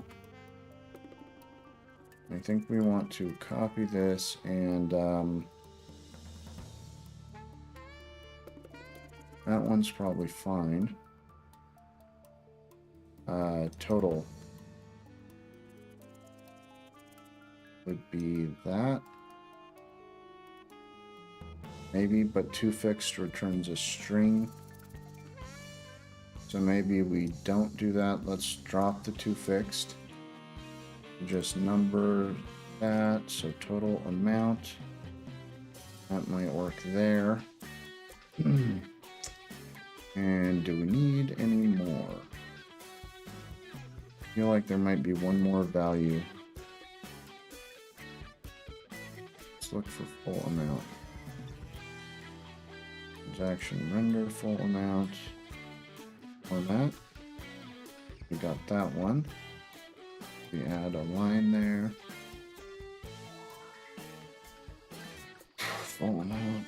Okay, so maybe that will be good. Let's go ahead and test this. See if we missed anything, and if anything goes boom. Hopefully not. Right, so we got that. Send. Byte, half, send. Okay.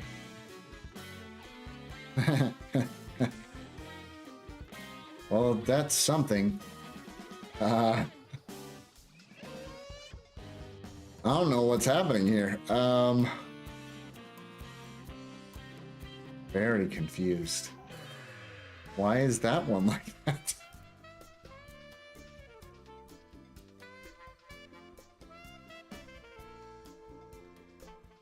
So subspan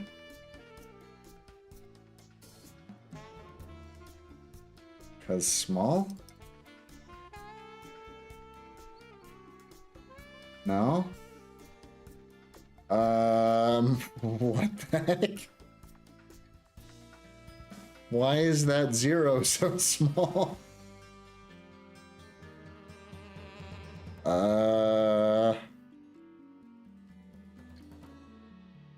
And I mean, it's got funky colors.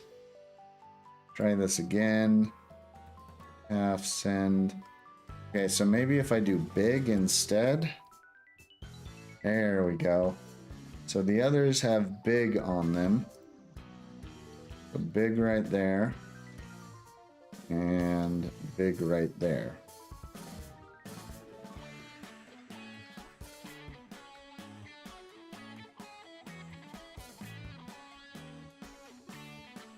Don't know why. Big caption. There's why. Why is emphasize a blue color and not the same color as white of that one? It is the same on the other one, right? See. Oh, that's funny. We don't want that. That's my bad.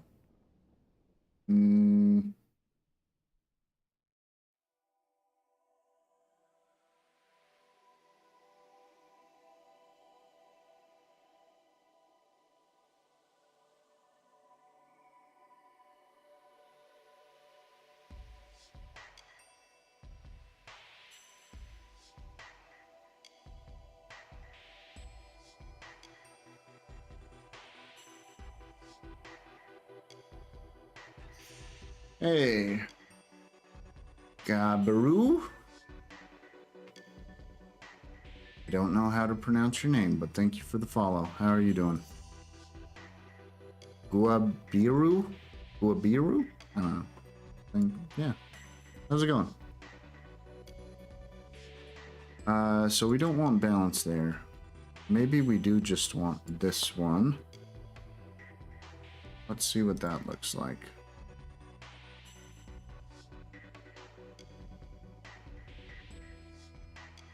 A little bit better. Okay, that's more along the lines of what I was expecting. Which means we probably need to check these ones. Oh, we're not doing titles for these, so those should be okay. Let's do a half send. Ah, that's right. I was going to look into the emphasize. Why is it different here? It does get that same colors, but that certainly looks like a different color to me. Let's see, color.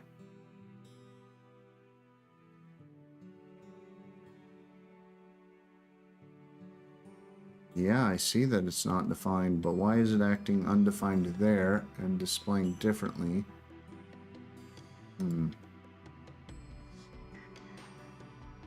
Hey, thank you. Ah, it's a Brazilian word. Like guarana or something like that? The energy drink or something? Alright, send.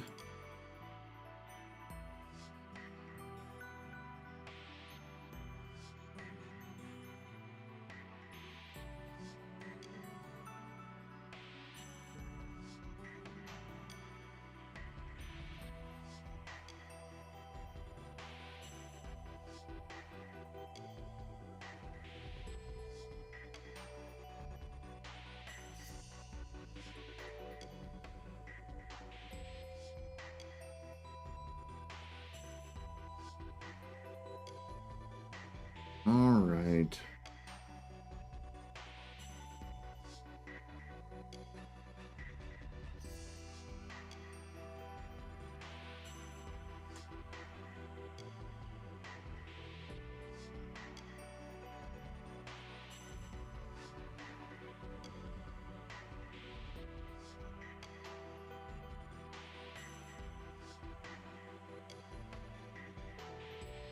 Let's try to find the style. Oh, there's de-emphasize. It's funny we've got the de-emphasize but not emphasize set. Let me try searching this in the styles. What the heck? I see emphasize right there. Why? Why is it claiming that doesn't exist? Clearly does.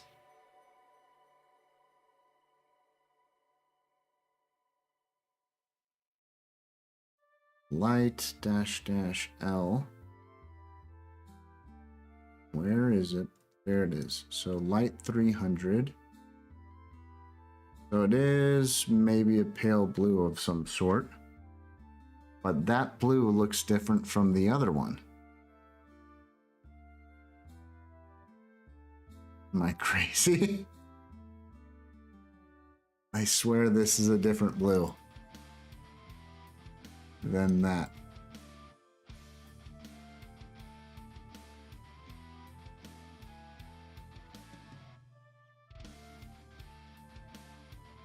Or maybe that's the same blue?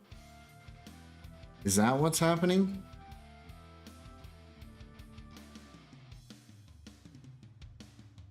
So maybe that's it.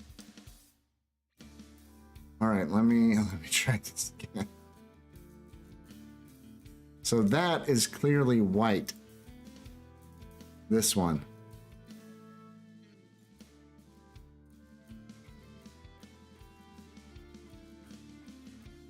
Or what? What is happening right now? I don't get it.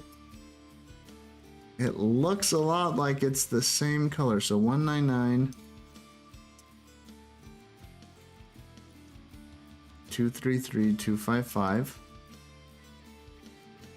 Okay, so big has the color of white, which is what I'm seeing right here.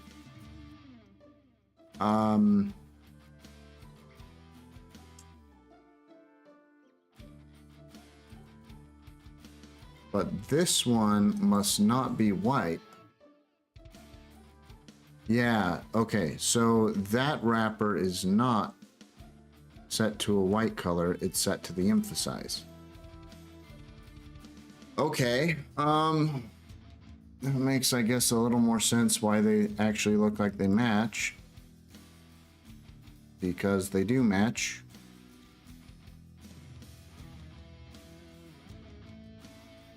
So in reality, these ones should match. So why is this one getting white set? It should have that same style. Color inherit? Is that why? Ah, look at that. Color inherit.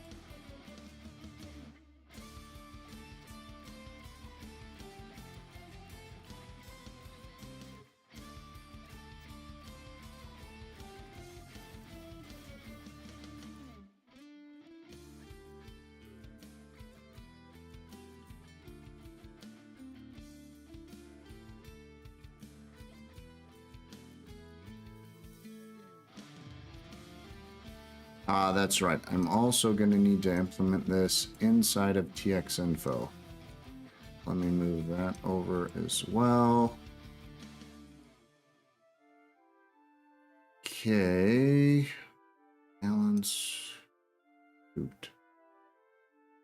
We need stuff like that. But,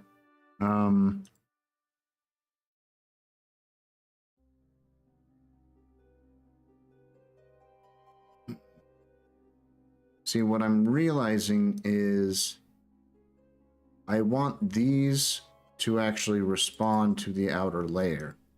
So right now, I've got font size like that set. I'm wondering if I could do... That's too much.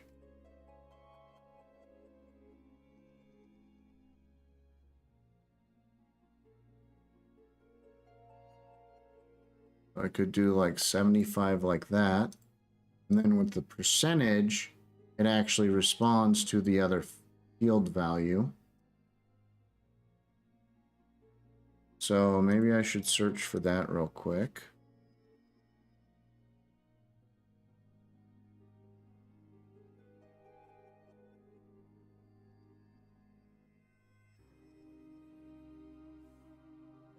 So that is in form.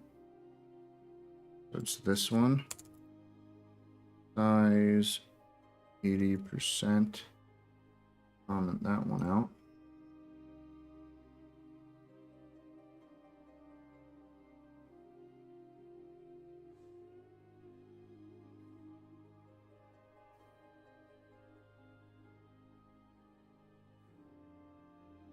Right, with that, how are we doing this one actually? So that also does something similar. If we did 80%, that's too much. So this one probably would be 75. Actually, let's copy that. I'm gonna refresh. See if we can match it a little bit better. So, font size. That's pretty close. I guess it might be even a little bit smaller.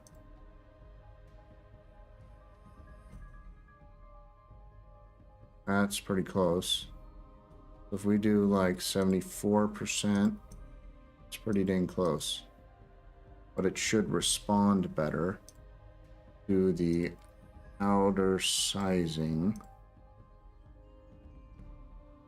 Let's do that. Okay. And was it here? I'm thinking this one's probably going to be the same amount.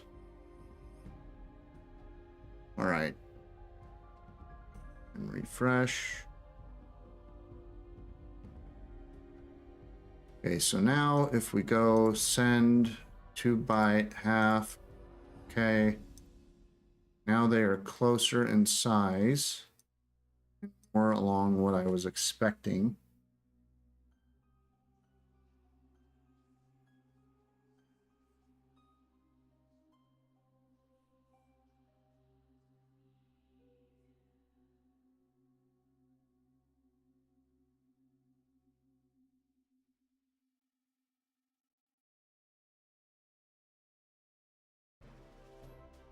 I'm not liking the emphasize color. I think I want to switch that around. Now that I've seen it, it is bugging me.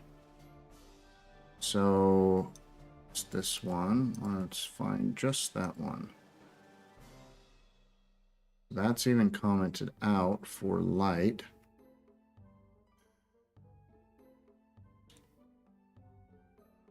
So the only place it's set is right here, and it's being set to L. But if we switch it to F and refresh here,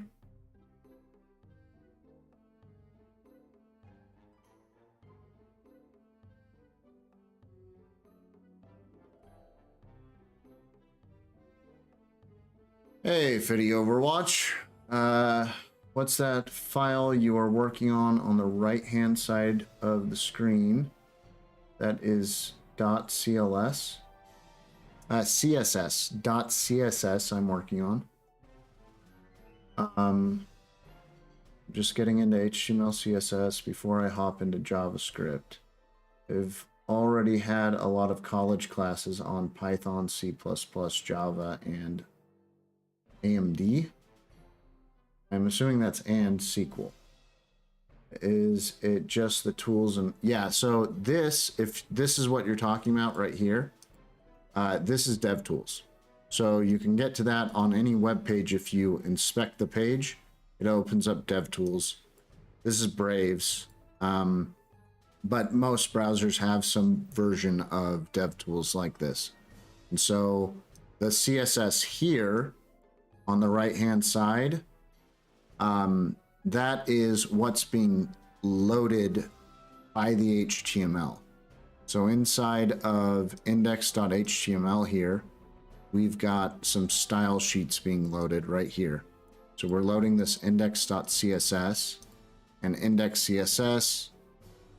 We go to that is importing all these other style sheets, and that's what I'm bouncing around here for emphasize is I've got this theme one at the top and it sets some CSS variables. So that's what I was just altering here.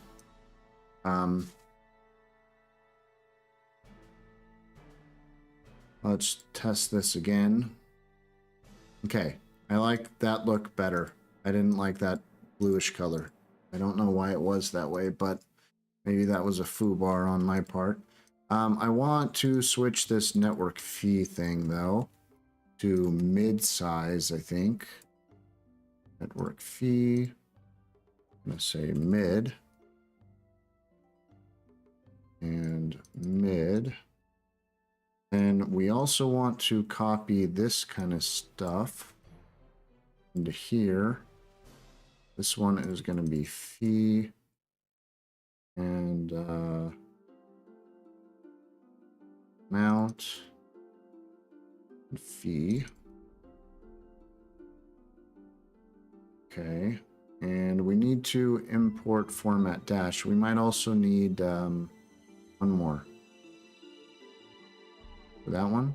Yeah, for that one. Similar to this. We're going to copy that, come back here. So if amount, we want amount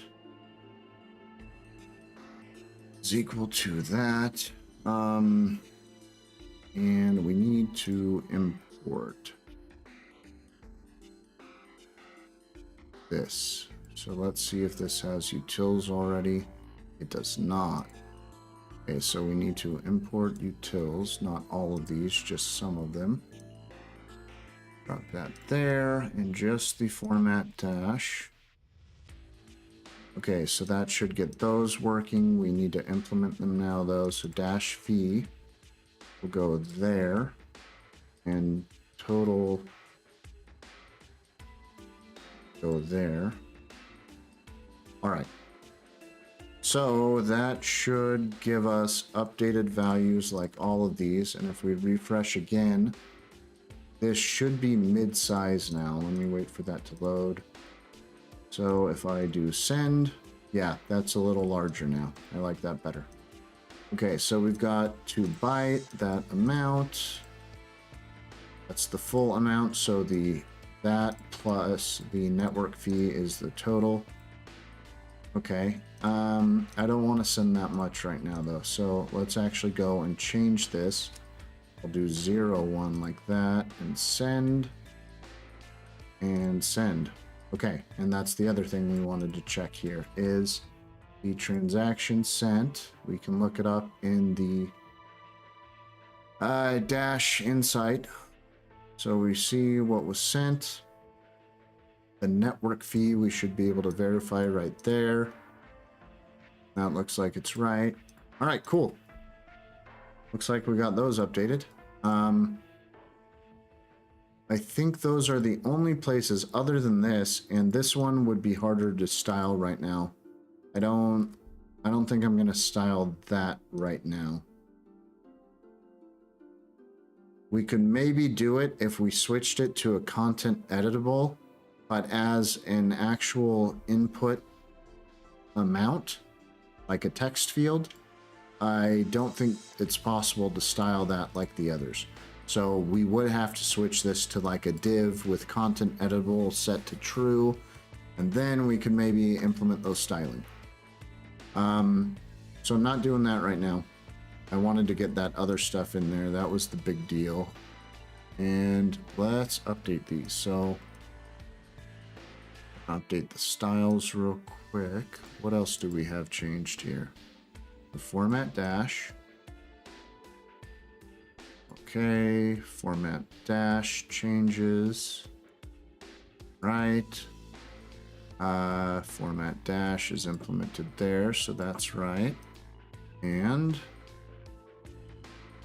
guess we're not using fixed dash anymore. Let me delete that real quick. Right. And it certainly trimmed that down quite a bit. All right, cool. Let's add those as well. And we will say,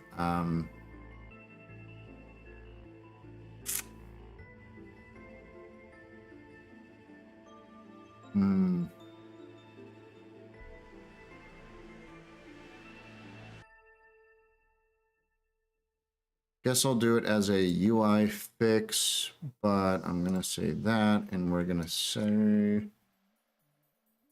implement format dash values. Pretty format dash values.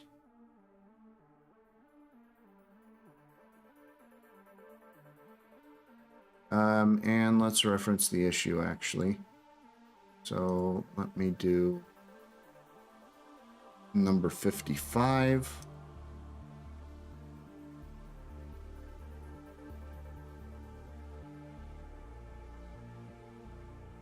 And we'll go ahead and push those, which will get that updated. Actually, this might already get a reference to it. No? No dice. Should have.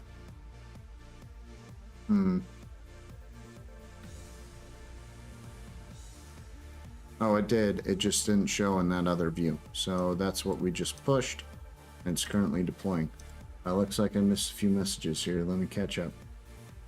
Yeah, it took me a minute to realize that. Can you alter the actual website how you see it in the website's dev tools? Are you testing them on the dev tools before importing them into your CSS? Yeah, so sometimes,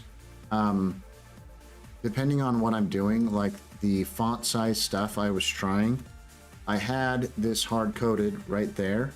So I had it hard-coded to 275, but it wasn't responding how I wanted it to because, for instance, this sub is inside of this div. And the div size 375. I actually want this size that's slightly smaller to be relative to that outer div. And instead, oh whoa, that's weird. Instead, it was actually being hard set to, I believe the rims are based on the overarching body's font size. So somewhere here, I probably have a font size, or maybe in the root element. There. So we've got font size set to 16. And so the rim units are based on that, if I recall correctly. But I wanted it actually based on whatever the font size of the containing element is. So switching that around, I did want to match it relatively closely to the existing style. So that's what I was using this font size for, is I could easily toggle these. So if we go here, I could toggle between, and it's just adjusting a tiny bit, so it's pretty close. But when I had this set to 80, and you toggle between them, you notice it's adjusting quite a bit more. And if I went below 74, even to like 70, it's also adjusting quite a bit more. So it is a lot easier to find out roughly the right size in DevTools here. And then I was able to copy that over to the actual styles inside of the code. And that's how I got it to match closely. That's neat. Old code on the left and the updated on the right within the same text. Yeah, so this overrides it temporarily, but it's not saved. So if I change this, like if I set this to much bigger like that, and I refresh it, this will be reset to what these files are set to over here. So notice it just sized back down. That's what it's doing. All right, let's see here. We've got this one updated. Let's skim this real quick. So mentions all that stuff. We implemented the 4-digit thing, so this was going to there, but now it's going to the 4, so it's 4 and 4 digits there. That's what's mentioned here. So 4 to 4. Testing and conversations. It's denominated TX handling makes stamps 200 sats. This, I don't think I need to worry about this. If it changes, it sounds like that's a change that needs to happen in the SDK. And while I can do that change, it might be something cool AJ86 does. For now, make the simple UI change to gray. We can copy the above to a new issue. Okay, so I'm going to count this as done. It is pushed. Well, actually, let me verify that real quick. If I refresh this deployment URL. Oh, wait, I don't have a balance. That makes sense.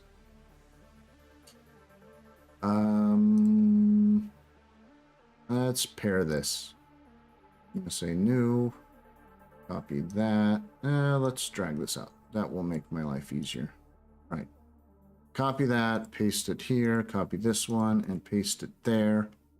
So add contact. We've got test receive now.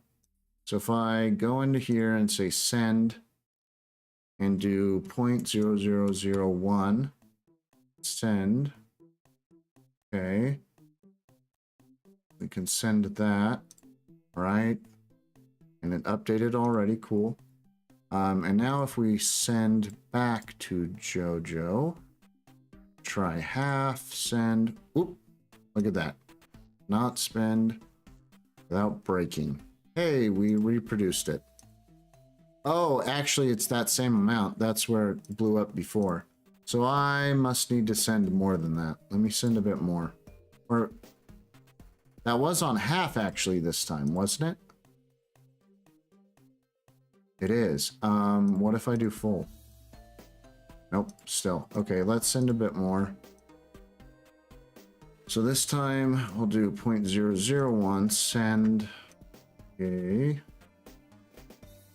Right, that updated already. I'm gonna refresh just in case. Right, Jojo half send. Okay, that one worked, and it is up to date. Cool. And we can also see that this is 4 digits here. So that's what we wanted to verify. I'm actually going to go ahead and send all of this back if possible. Cool. Okay. So this should all go back to Jojo here.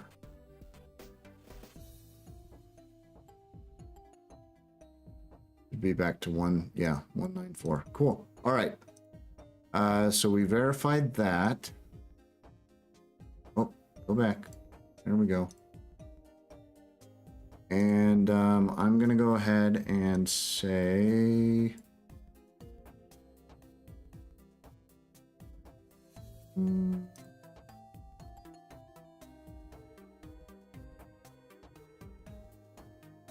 So it is this one.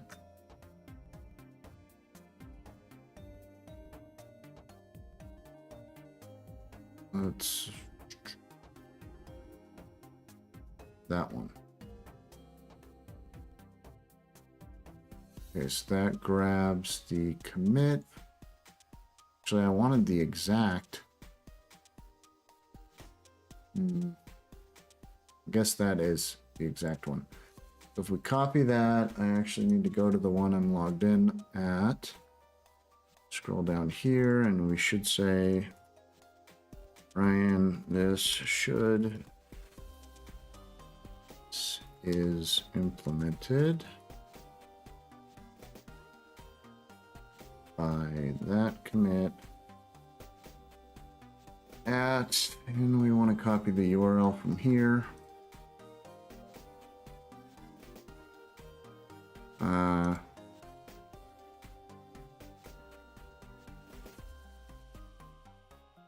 Closing this issue and setting status to done.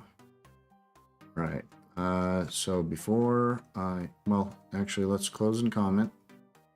Okay, and then we go up here and change this one to done. All right, cool. So now we've got, we refresh, got at least a couple things done. We've got the surface error messages partially implemented. We did work on this one as well. Let's see.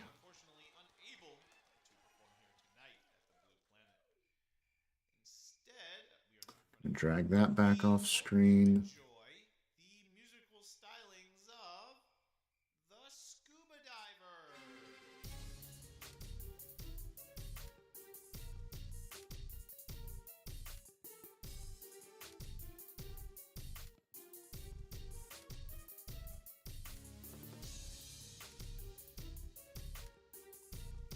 Okay.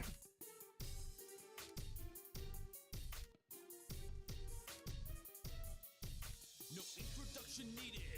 You all know me, even G's in the 30s can't seem to outgrow me. Rockin' mimic greens and chill, sipping on potion. Bustin' fat gold rhymes take you across the ocean. Every title that I'm in gets a new kind of class. You think these games went platinum because of Titus and his wife? This is a pull request.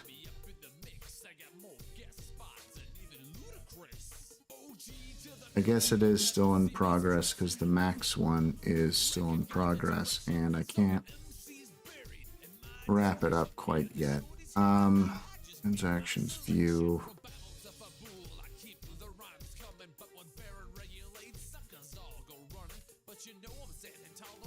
So we need to do more on this, essentially. Let me check this too. I don't know if I've checked that. Was there a typo in what you said here? Needs to generate change addresses in addition to the current receive addresses. By memory, I thought the BIP44 spec defined what you're calling change and receive as the last two positions in the HD path. I always forget which order, but it's certainly not the same position for each. Have you read the spec, and are we implementing it at least roughly per the spec? Let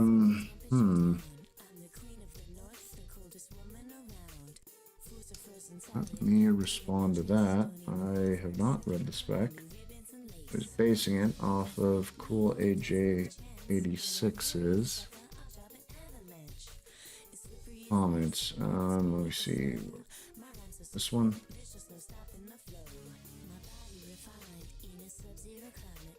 Drag that over here.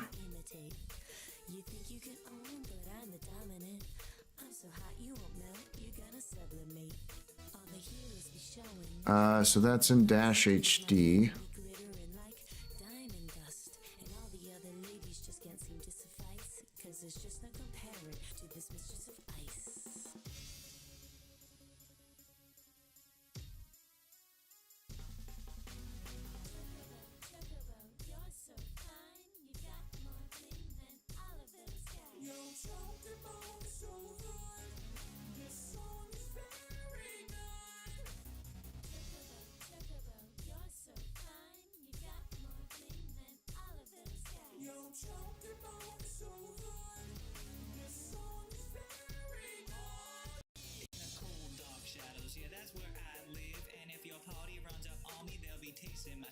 There it is, receive.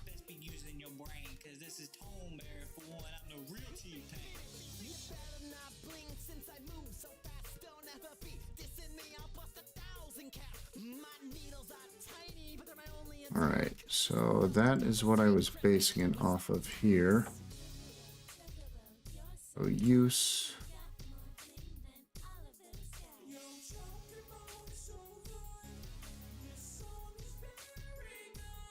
Or was that?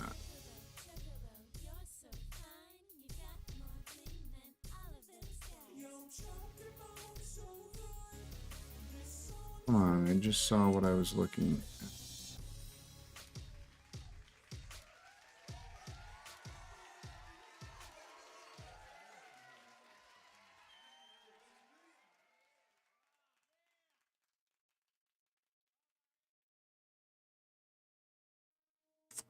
That's close to what I need.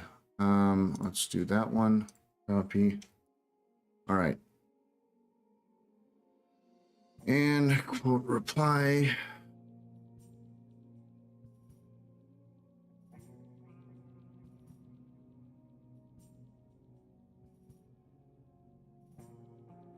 Have not read the spec. I've based the order off what is shown in dash HD.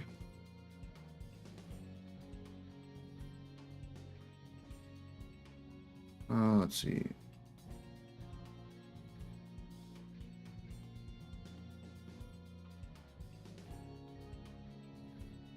.js. I don't know if that will work. I want that to do an auto link, but I don't know if it's gonna.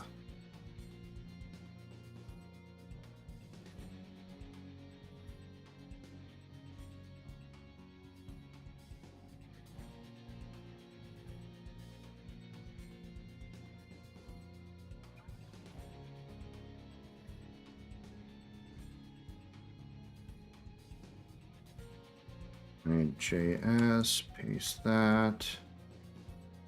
All right, I have not read the spec. I've based the order off what is shown in the dash HD derive here. Let me. Used to do like short links, but I don't know how to actually trigger the short link. Maybe that. Oh, I guess I could do that. Yeah, there we go.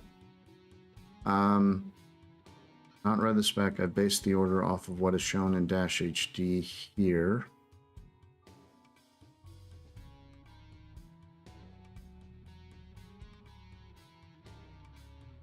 So that is M44.5. So that's dash. That's the account index, which is right there. That's the use. And where is received defined again? Right there. How do I link to this? Constants. All right, so I have not read the spec. I based the order off of what is shown in here and off the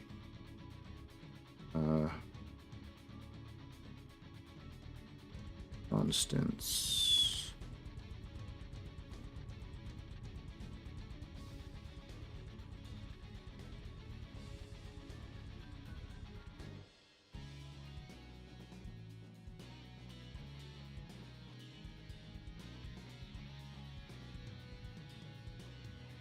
That is, in fact, the wrong order. We've got a lot bigger of a problem.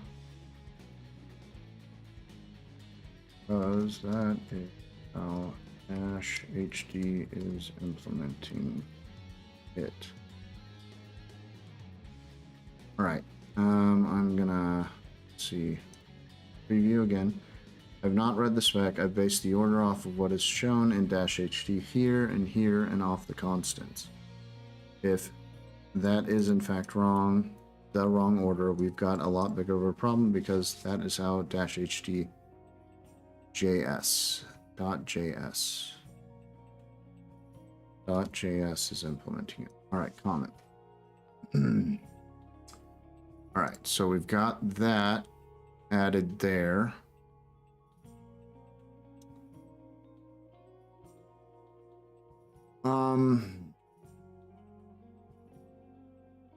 I want to do more with the surface error messages, but I'm ready for a break. We're coming up on 5 hours here. So I think I'm going to take a bit of a break. Did the music actually stop? Oh no, it's just quiet apparently. Okay.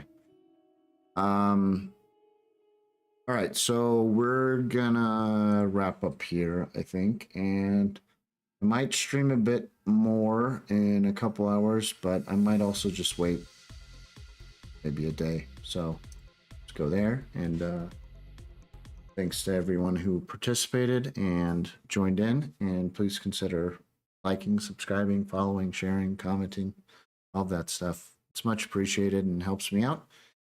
And